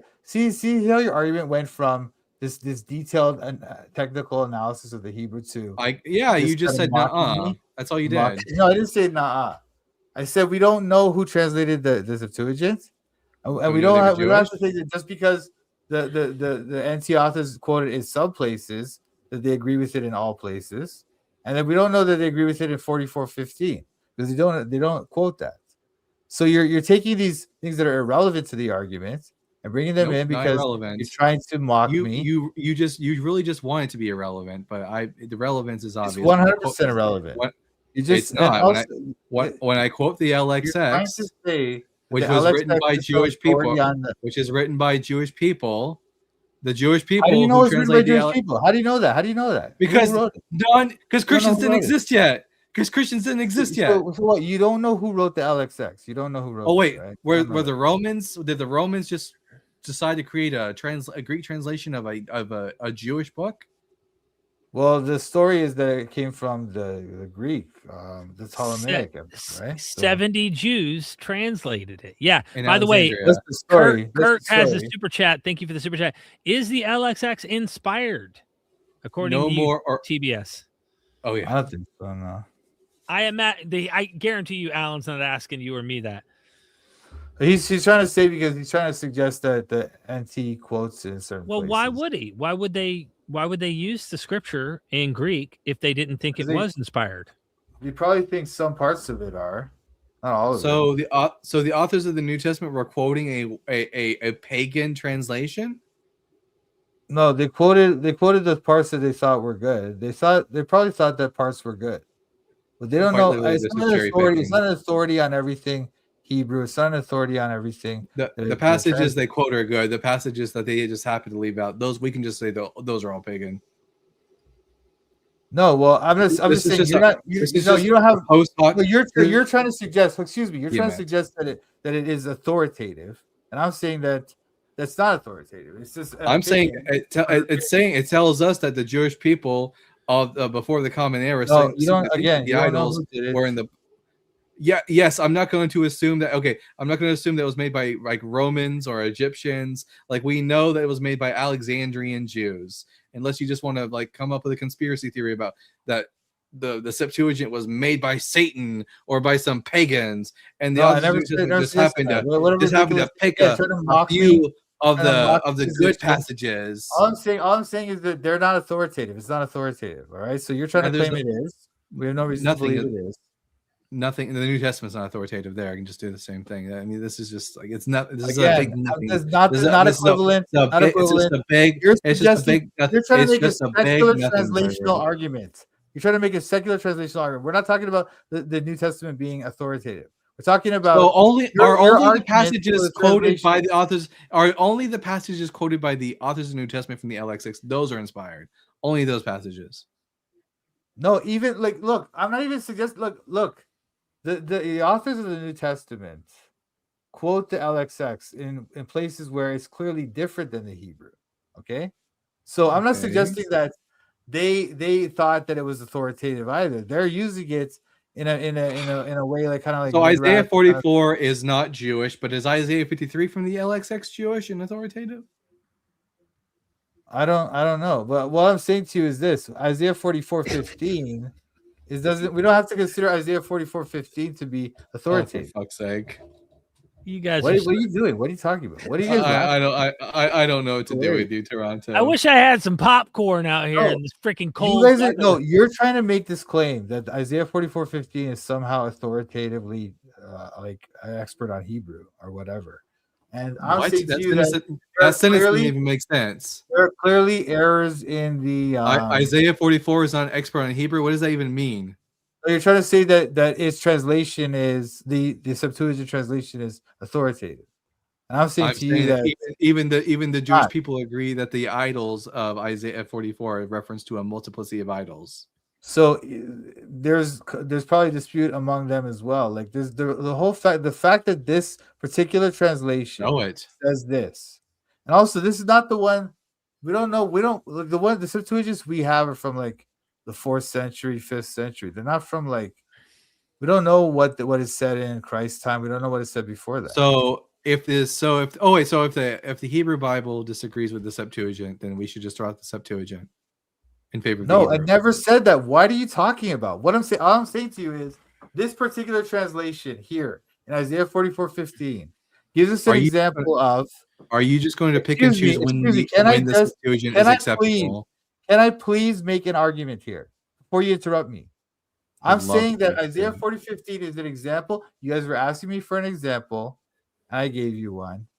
And you're saying that, well, now you're going to this other argument about the Greek text. Well, that's another argument. I gave you the example you asked for. It's part of the argument. And that's all that is. Sorry? It's part of the argument. You seem to be selectively choosing when the Septuagint is relevant. No, that's not relevant. That is a separate. So if you're going to disagree with the Septuagint, if you're going to disagree with the Septuagint on Isaiah 44 in favor of what the Hebrew says, can I do the same for Isaiah 7? Look. You can. Hate to do it to you, Toronto. Doc Pluromanaut says, let's go in on an extended mute. Lying for the Lord is getting old. Let's move on. So we do have another guest in the box waiting. Yeah. That's fine. I have to wrap things up here soon, guys. I'm out here in 40-degree North Carolina outdoor weather right now with a blanket wrapped around me. Doc, thank you again for the super chat. Toronto, it's been a blast. Let's do this again, and maybe you can bring real arguments next time. Right. When you do your Isaiah 53 episode, let me know. I'll be there. I will. And trust me, that time's coming. Don't worry. That's all right. God bless you both. And I will pray for you both. I love you guys. Okay. All right, Toronto. Have a good one. May the force be with you. Look, AJ, I really was wanting to wrap things up. I would need to be able to see a visual of AJ. Do you want to keep going a little longer? I will have to use the restroom, but what you look listen, we've been going for 3 hours plus, and it's dark where you're at. You're wrapped in a cover, you're cold. If you want to end, like, I'm fine with that. It's fine. Okay. I hate to have a caller pop on and then we just have to try and wrap things up, but I would like to, if we can, it'd be cool to get the caller. Can I use the restroom real quick and bring the caller on and then we just go from there? Yeah, sure. Okay. So, AJ, welcome to Myth Vision. What's up, man? How you doing? What is up? I'm cold out here. That's what I'm doing. I'm trying to stay alive. Oh, that's good, man. Once you die, you'll never feel it again. That's true. I believe that. Embrace it. Are you a Christian, by the way, AJ? Yes, sir. Awesome. Okay, AJ, I'm going to come right back, and you and Dalton are going to be at each other's throats, hopefully. I'm kidding. No, easy. If you would, why should we become Christians, if you don't mind? And I'll come back and get the super chats and stuff. I just got to use the restroom real quick. Okay. What's up, AJ? What's up, man? How you doing today? Oh, I'm doing fantastic. What about you, brother? Awesome. I'm doing good. Can't complain. I just got off work a little bit ago and saw this stream, so I figured I'd jump on and give my 2 cents. So AJ, why should I become a Christian? I used to be a Christian. I'm not anymore. So why should I return to the fold? Okay, yeah. So I'll try to lay out a simple argument. Trying to be sort of as basic as possible. I think there's kind of an accumulative case, and it just depends on what we may agree on. So basically what I would aim at is there is evidence for Christianity to be grounded in real history, and Christianity also has practicality to it, and it does serve a purpose that I would say that maybe an agnostic or atheistic view would not be able to serve, such as maybe hope and mainly hope for a future life and a spiritual life, and so it'd be surrounded around those. I'll just tell you that I personally I don't care about the usefulness of Christianity. I only care about the question of whether or not it's true. Right. Yeah. So okay. So I would agree that I can't prove Christianity to be true. I think there's evidence to suggest that it could be grounded in true history. Now, I'm not sure how you may view the so-called minimal facts theory. Now, when I Gary do sort of, Habermas. yeah, I know that he's been the main one that has pushed it. When I sort of look at, because what I try to do is try to see like, okay, what are scholars agreeing on? What are things that we can agree are, probably true? And when they sort of lay out these like minimal facts, from what I've researched, if we are able to grant that there is a possibility of the so-called supernatural or miracles, the best explanation is going to be that Jesus actually rose from the dead. And so if this is actually grounded in history, then I would say that sort of points to the truthfulness of overall Christianity. Maybe not every single detail in the Bible, but Christianity as a whole. All right, let's go through those minimal facts, and then you list the first one. I'll tell you if I agree or disagree with it, and if I agree, we can just move on to until we find a point where there is disagreement. Okay. So I believe the minimal facts are that Jesus actually was crucified. He did die. Whether he was buried in a tomb is a up for debate. But later, but he was dead, and then later on, his disciples believed that he had rose from the dead, and this sort of led to the beginning movement of Christianity. I mean, yeah, I agree. My hypothesis on this, quite simply, is that Jesus died. Peter experienced a bereavement hallucination, and the rest is a matter of collective delusion and religious ecstasy. Okay, so you're saying it started with one person sort of illusion, or what did you call it? I'm sorry. The Hallucinating. hallucination, and then sort of he's like spreading this gospel, and people just believe him basically. So it's not, Yeah, you don't well, have to deal with the mass sort of hallucination theory. no, yeah, there's no mass hallucination. It would start with, like, we know that 30 to 60% of grieving individuals experience bereavement hallucinations, especially in cultures where those things are not negatively looked at. And if you have like polyphasic cultures, and so we're a monophasic culture. In other words, we see that what we consider real to be the waking world, and we don't give dreams and whatnot the same like level of credibility. But for polyphasic cultures like ancient Israel, if you have a hallucination, it's not that they don't have even a word for hallucination. They don't know it as like mental illness or something like that. They think, oh, I'm seeing this person. So for Peter, the only options would be either Jesus is dead and that he's a spirit, in which case God abandoned him to death, or cognitive dissonance kicks in and God is here. God has vindicated Jesus. He's resurrected from the dead. And we've even seen this same exact thing happen in modern world with have you ever heard of the Rebbe? No. So the Rebbe was a prominent rabbinic leader in Chabad Lubavitch Judaism in the 20th century. In fact, there are a lot of people who thought perhaps maybe the Rebbe was the Mashiach, the Messiah of Israel. And then he died. He got sick. Ironically enough, they attributed Isaiah 53 to him.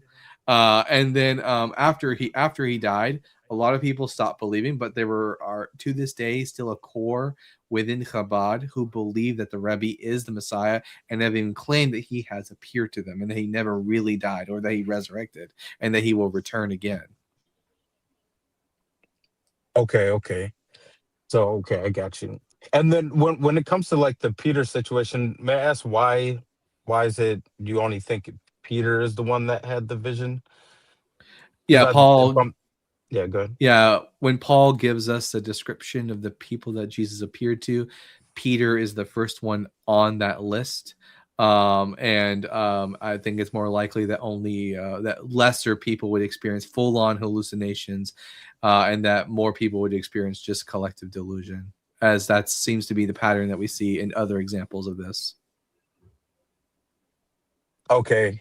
And then okay, and then okay. I mean, I've never really listened to the I mean, I've heard ironically enough, I think our inspiring philosophy was talking about this topic today, but I don't have like enough sort of experience with both sides of the argument to sort of say which way or the other. From what I understood as part of the minimal facts was that it was multiple people were claiming that Jesus had rose from the dead, and so Yeah, all that's required for that, and so after Peter has this like bereavement hallucination, he goes to the rest of the 12 and tells them like of what he has seen, and they already have a belief that he's the Messiah. And then there's also a belief within Judaism that in the last days comes the resurrection of the dead. So what they would do is they would do what most Jewish people would do in this instance. They would fast, they would pray, they would do all of these ritual activities that would probably result in them feeling Jesus's presence with them in the room. They have a feeling, which I felt that too when I was like in a evangelical Christian and worshipped. I thought I felt Jesus's presence literally in the room with me. All they need to do is have that experience of feel like Jesus has appeared to them. Okay, and then when you were explaining the Peter situation, you're saying part of the reason why you believe that he thinks that he saw Christ was like a bereavement situation, right? Yeah, 30 to 60% So of grieving individuals experience bereavement hallucinations, especially in right cultures where these are more accepted. now, when it does come to this situation, like how connected are these people? Because I mean, at least according to the New Testament, uh, I think Peter would have only known Jesus for about 3 years. So I don't know like how deep his emotions would be for someone you just known for 3 years. Well, I have a friend that I've only known for 2 years, and I can guarantee you and this is someone that I've only even met in person once, and I am deeply attached to this individual. And with regards to this is 3 years, and probably as a rabbi disciple sort of dynamic is occurring, there is a constant exposure to Jesus of Nazareth. In fact, the entire job of the Talmud, the student, is to emulate the actions and of his rabbi, his teacher, his master. So Jesus would be considered an attachment figure.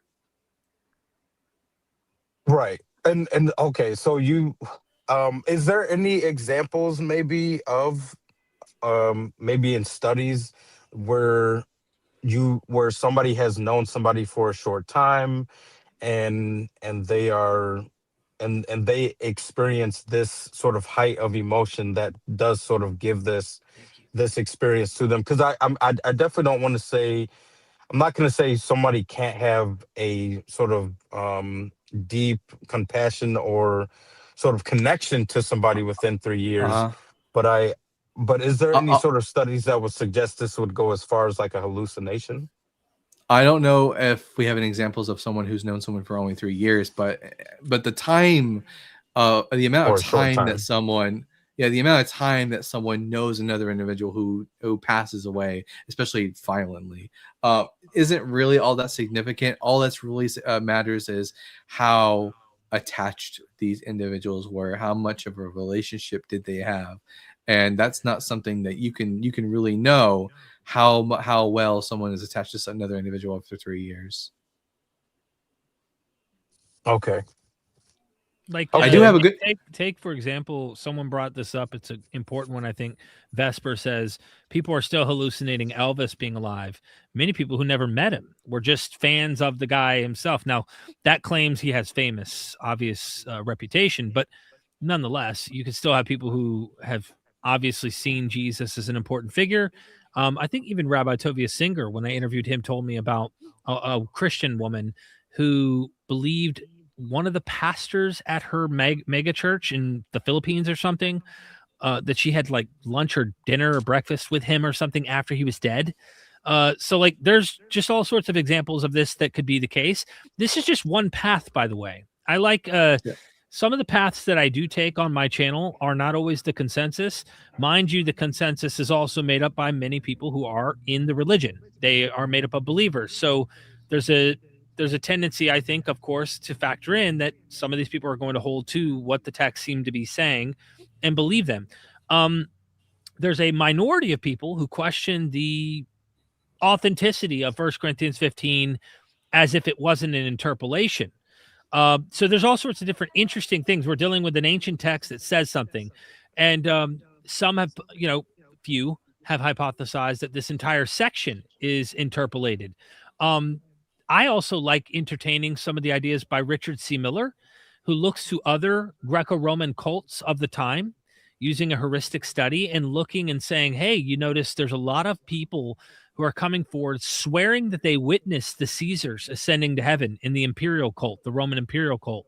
And they're eyewitnesses. They claim that they saw these things. Now, we can't interview them. There's no way to like go, hey, what's going on in that head of yours? Or like, what really is the case? We don't know, but we have alternative cults that are around that are claiming to be witnesses of this. And even this gets brought up by Celsus, the critic of Christianity, when he's responding back to Christians. He says, you guys aren't unique in your eyewitness claims. Justin Martyr says the same thing. We believe nothing different. And then he gives this list of all these demigods that Christians have parallels with in the Greco-Roman world. And one of them is that they claim the Caesar has ascended to heaven in an apotheosis. The eyewitnesses, he literally says, eyewitnesses claim they see him ascend to heaven. This is not just Jesus, but this is the Greco-Roman world. And so I go down the mythic path too and entertain the idea that, cults fabricate stuff. They invent stuff. I'm not saying that's what this is. I'm simply saying there are alternative paths we can take on trying to assess this information the same way I would look at Mormonism. I wouldn't trust that Joseph Smith really did have golden plates or really did, that he wasn't making up stuff. But then someone might go, but was he lying about everything? And when you ask historians, they say, no, he wasn't. But he was a good bullshitter. And sometimes good bullshitters are also people who believe their own bullshit. And so I don't know what the truth is. I mean, look, I'm not saying that that's what. Look, we're doing detective work. You see what I'm saying, AJ? We're not like, we don't know. We don't have a time machine, right? But when we do, we try to take the best scientific, psychological alternatives that we know from other cults and stuff and go, what's more likely? This one happened and it is true, or maybe it's like the others as well. And maybe there's some differences too. Like for us, we're just not persuaded of the conclusion of this one, you know what I mean? And we're looking at all of them and going, hey, there's a lot of claims out there. There's a lot of testimonies out there. There's a lot of all that. Sorry if I hogged too much time, Dalton, but I just kind of wanted to give a few alternatives. In fact, real quick, I just had a recommendation on a text for people to look at for more information on this topic of bereavement hallucination in regards to the resurrection appearances. There's a paper by Dr. Stephen H. Smith called "Exploring the Role of Bereavement Hallucinations in Early Christian Resurrection Beliefs," and it's a good lengthy paper, but it goes into like the role, how bereavement hallucination works, how collective delusions work, and how those could have played a role in the post-resurrection appearances of 1 Corinthians 15. Interesting. Okay. Yeah, I think that would be the majority. The consensus view right now with scholarship is that at the end of the day, there was an experience people had, but they would understand the 1 Corinthians passage to be more about visionary experiences. And it doesn't really give us too much information about those visionary experiences and how that might have taken place. For all we know, these men may have went to sleep and had dreams, and dreams were often considered visionary as well in that time. You have to go to the Gospels, which are later, to try and account inner room kind of experiences. And if they do reflect a memory that guys were in a room in kind of a trance-like praying state or something like that, and then had experiences, who knows? There's all sorts of strange movements out there that have experiences. And I just say strange, not to use it in a derogatory term, but like there are other movements out there that have ecstatic experiences and claim that they see things and all that kind of stuff that doesn't move the needle for me. But I do like entertaining those mythical as well. And I look to Joseph Smith for a good example of that, like people who are willing to make up stuff, but people go, but what were their motives? And I interviewed a scholar yesterday who we were talking about the Gospels. He's an expert on the Gospels, and he also knows the 2nd century church really well. And he brings up how they were getting money. A lot of these apostle type, these people who claim to be important apostolic figures were going and gathering money. This was an issue in the early church, and a lot of these communities were trying to gain income. And you can't, I mean, while they're the ones writing it, all we have is their writings. So with Joseph Smith, if all we had was Mormonism in their writings, you might find some things fishy, but you probably aren't going to find very negative, too much negative PR. But we have writings from people in the cult that left. We have writings from people in the next towns over who knew Joseph Smith, knew the Mormons. They had a lot of scathing things to say from the outside. All we have is New Testament material. We don't get a Lucian of Samosata or some external critic at the time giving us, what happened. And I wish we did, because then we could get a little closer, I think, to what happened.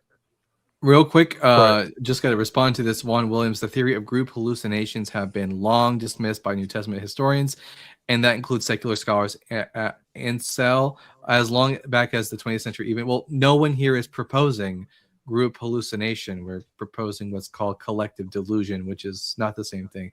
In my hypothesis, only one person has a hallucination, and that's Peter. No one else does have a hallucination. Yeah, that would be Apologia, I think, also proposes this kind of model, I believe. Does he?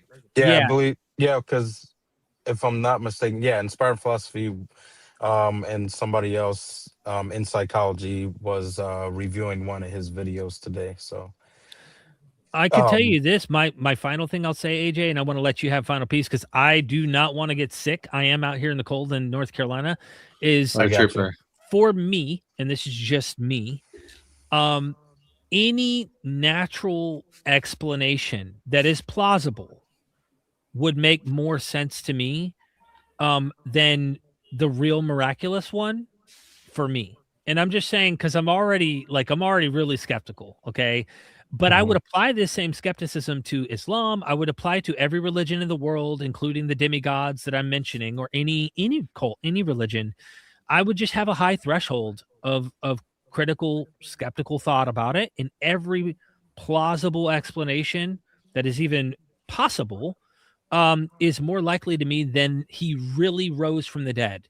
From psychological to cults did this, and we have comparisons to other cults that manufactured legends about their figures, all this kinds of stuff. Like, all of that seems more likely to me.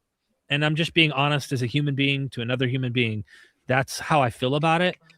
And I would equally apply it to every religion in the world. Okay. Yeah, no, okay, cool. I got you. I'll try to I'll just say this, and then like maybe another time we could chat. I'm sorry I came towards the end. So like when I am sort of reviewing these things, I was born a Christian and grew up a Christian, so I know I have a bias. But I do I try at least to appeal to scholarship and not so I try not to just like be all the way one way. I do want to involve scholarship. I do have faith, and I do have like I believe that miracles can happen. I don't see why they couldn't, but maybe that's just a study situation or whatever. So at least what I was telling the Bible guy earlier, one of my reasons why I believe that people should be Christian or at least support Christianity is going to be sort of like a cumulative case, and we're going to probably disagree on the steps or some of these different things. So like the reliability of the New Testament, how reliable it could be, what things you could actually take that are going to be reliable, and then you have like the movement actually coming to fruition, and then throughout the centuries, you even have some claimed miracles that have happened. You have some more well documented miracles, so called miracles that are vetted by third parties, such as I'm sure you're aware of, like Zaytun or Fatima, things of this situation. So there does seem to be a multitude of things that if I was like in a court and I would say, okay, on this table I could at least put it as a supporting evidence, and not obviously wouldn't draw the conclusion, and then on the other table it just wouldn't be evidence at all. There does seem to be there does seem to be a multitude of supporting evidences that would suggest that Christianity has a good probability of being grounded in true history. And I think that some of these like miracles, such as the Fatima and the Zaytun situation, sort of helps bolster that argument. And especially because those things were witnessed by a mass group of people. There's a and when I looked, and this could be wrong, but when I did look at like ChatGPT or AI, and I asked it sort of um what was it? It was basically like making a chart of all these claims that religions make as far as their miraculous claims, and then how many of them been like sort of vetted. And the result that at least came up was that Christianity does have like a wide, like a decent amount of them, and overwhelmingly more than other religious. And just because other religions are false wouldn't make Christianity true, but it just seems to suggest that there there are sort of miraculous supporting evidences for Christianity. And and and that was like sort of my main sort of pitch, if you will. The irony. I'm gonna make this real quick so that Derek can go Oh, because I'm he's sorry. cold. Can Look I at add look one more look. thing? Yeah. I'm sorry. I just want to add one more quick thing. Um, the hope is not a reason to believe in a religion. But I think that hope has like a very important place. And the main reason why I would say that is because we are human. And and the idea that, and again, this doesn't make it true, but the idea that somebody will never see their loved ones again, and this sort of is going to have a negative effect on the human psyche, um would seem to suggest that hope is something that is gonna sort of work in my favor. At least something we could put on the table, and it's a very important thing, because of like, if I'm sorry I'm being long, I'm trying to wrap it up. If if from what I understood is like dogs don't have this idea that if when my human is dying, I'm never gonna see him again. But it doesn't like destroy their psyche. Whereas like humans will have this mental breakdown if there isn't sort of some hope to some extent. And I feel like that being a reality sort of does possibly attest to something, beyond this. So Hopefully I'll, that I'll makes say sense. I'll say this just to end and to wrap things up. One, it's ironic because I use Fatima all the time as evidence against 1 Corinthians 15 because we do have examples of people who were present at Fatima who saw nothing. Also, scientifically speaking, we know for a fact the sun did not dance. It would seem like this. Some people report having seen different things. So these are examples of why Fatima is a perfect example of why 1 Corinthians 15 isn't reliable. And in regards to mourning, dogs do mourn and grieve for the deaths of their owners, and to a point that it can even become very negative for their health.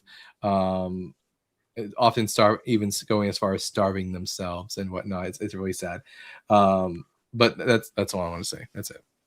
I just want to say, Herbie Shine, thanks for the super chat. I wasn't expecting a Dalt Canton, the cowboy hat wearing Bible debunking chap, live this week. So this is a surprise to see you. Hoorah. Yeah, I guess, AJ, my final comment on that too. I agree with what Dalton said. I have not studied Zultan enough. I have not studied those inside out. I promised Cameron Bertuzzi that I would make a critical video response to these miracle claims that are there. I am not denying that they're claims, and that if you take a cumulative approach, you would say, hey, I've got all this data that backs up, my religion has all these things, and there are other religions that have them.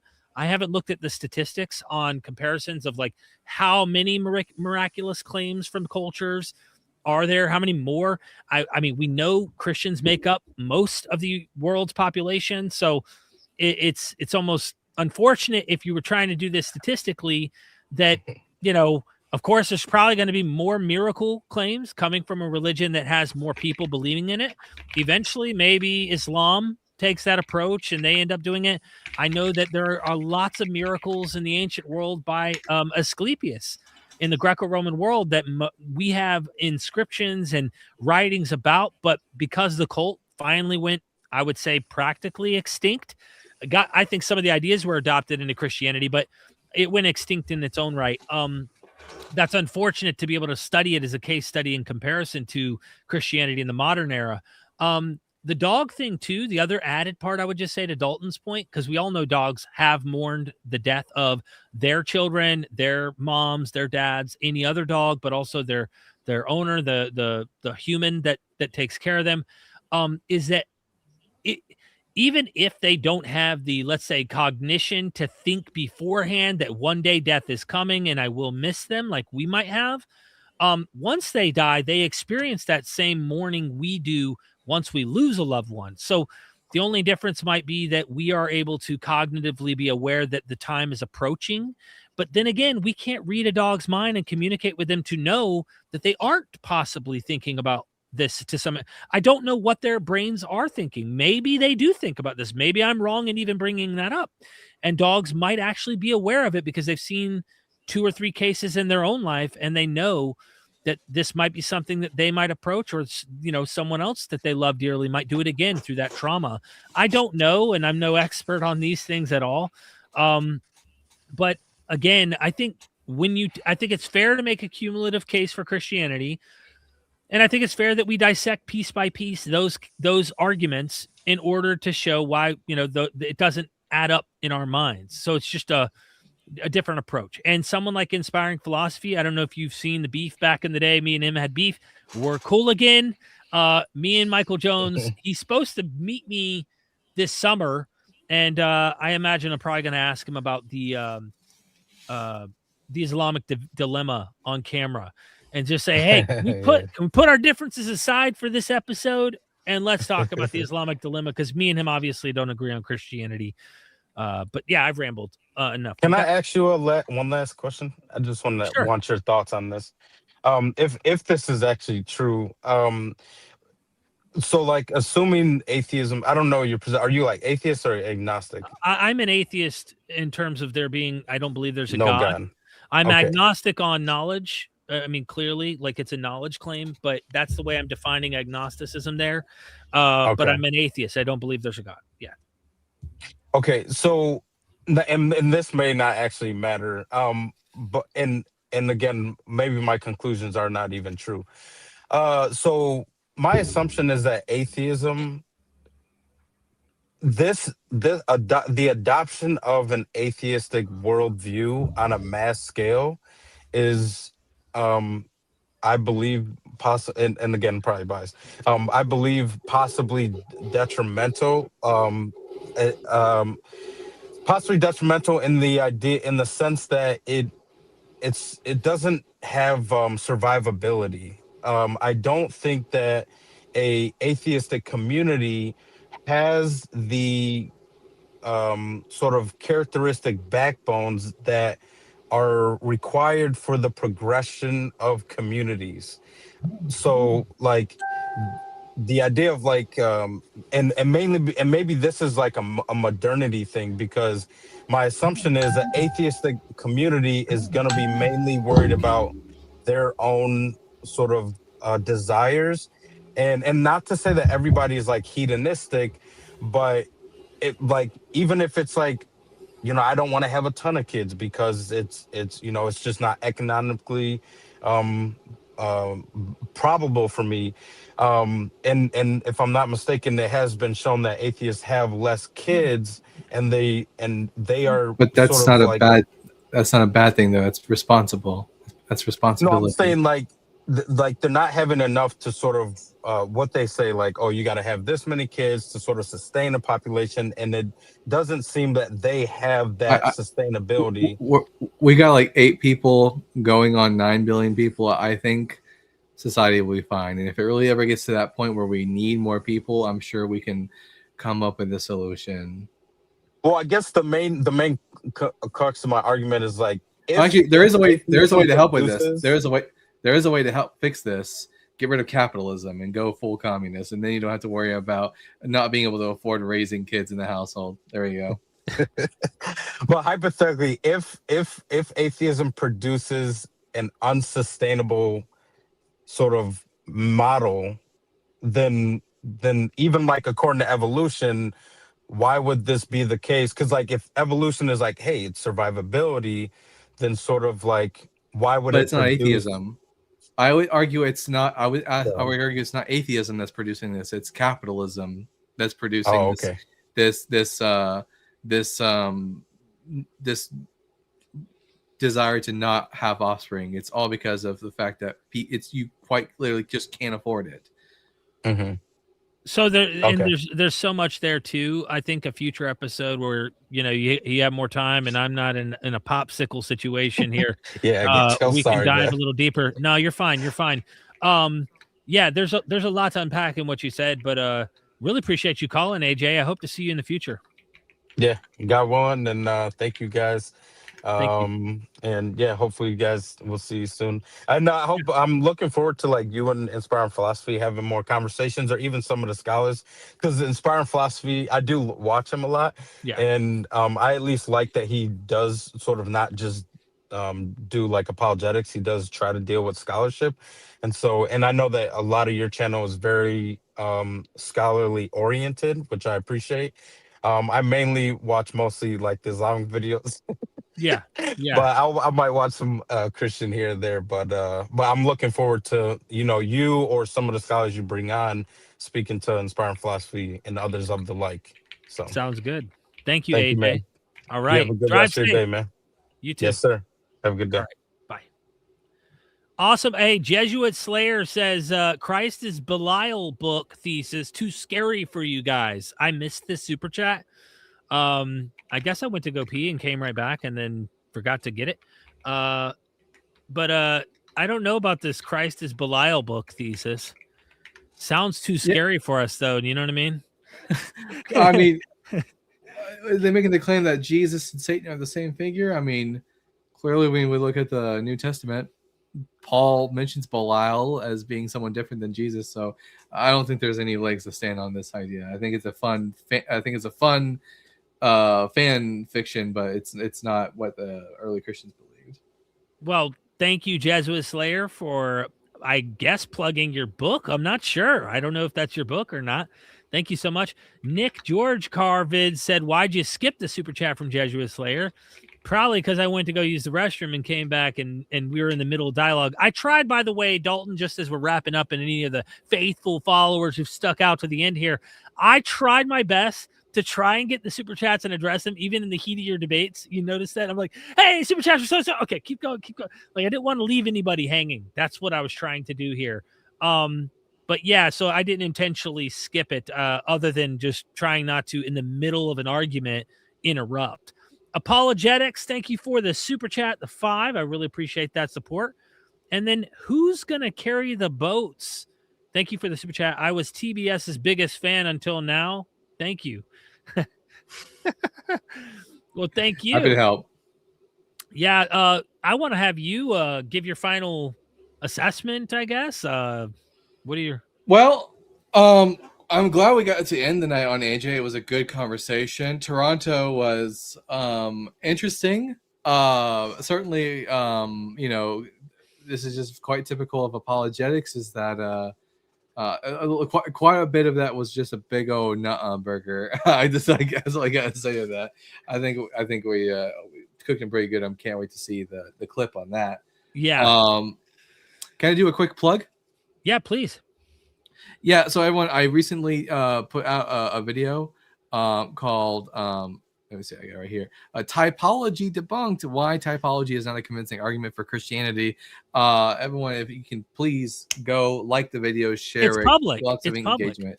Hold And on. it's public. Let's share it. I didn't realize, by the way, typology is something I had a conversation with Dale Allison recently about, because he had a book on this. And I find it fascinating to see the literary typology, sharing it in the chat. I think everybody, for some reason, when I comment, it also comments on yours. I guess it's because we're linked here. You have it set to at the I noticed that too. You have it set to all at the bottom. Oh, and that's I had to set mine just to the Bible guy because I was getting the same thing going on. crap. I didn't realize that. Sorry, everybody. That's fine. I see all. It's been posted multiple times now. That's all good. Well, if you're on Myth Vision and you don't know, you should go check out, subscribe to Dalton's YouTube channel, The Bible Guy. Sorry. Yeah, Bible Man's my father. Yeah, right here, YouTube channel, The Bible Guy. Go subscribe. Let's get him over 6K subscribers. Hopefully, we can get him there like within the next day. I'd like to see you blow up on YouTube. You're doing a lot of stuff in a lot of areas.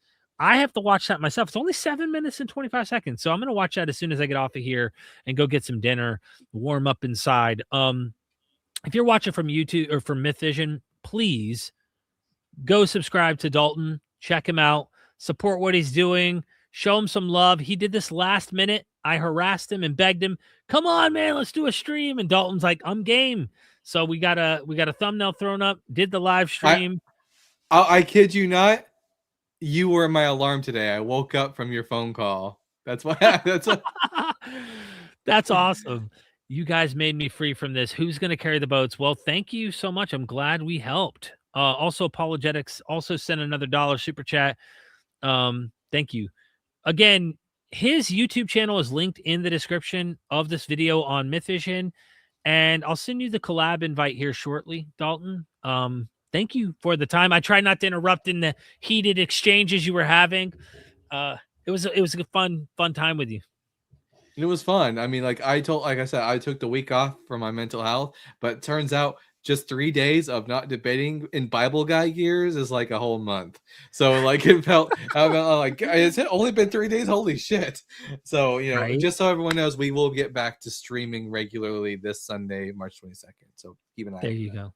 Thank you so much, man. And thank you everybody in the chat. We really appreciate you. Hit the like, share, comment down below. Let us know your thoughts. And yeah, until next time, we'll see you then. Peace. Son, do you want to know what the truth is? After this, there's no turning back. You take the blue pill and you wake up in your bed and believe whatever you want to. You take the red pill and you stay in Wonderland, and I show you just how deep the rabbit hole goes. Remember, all I'm offering is the truth, nothing more.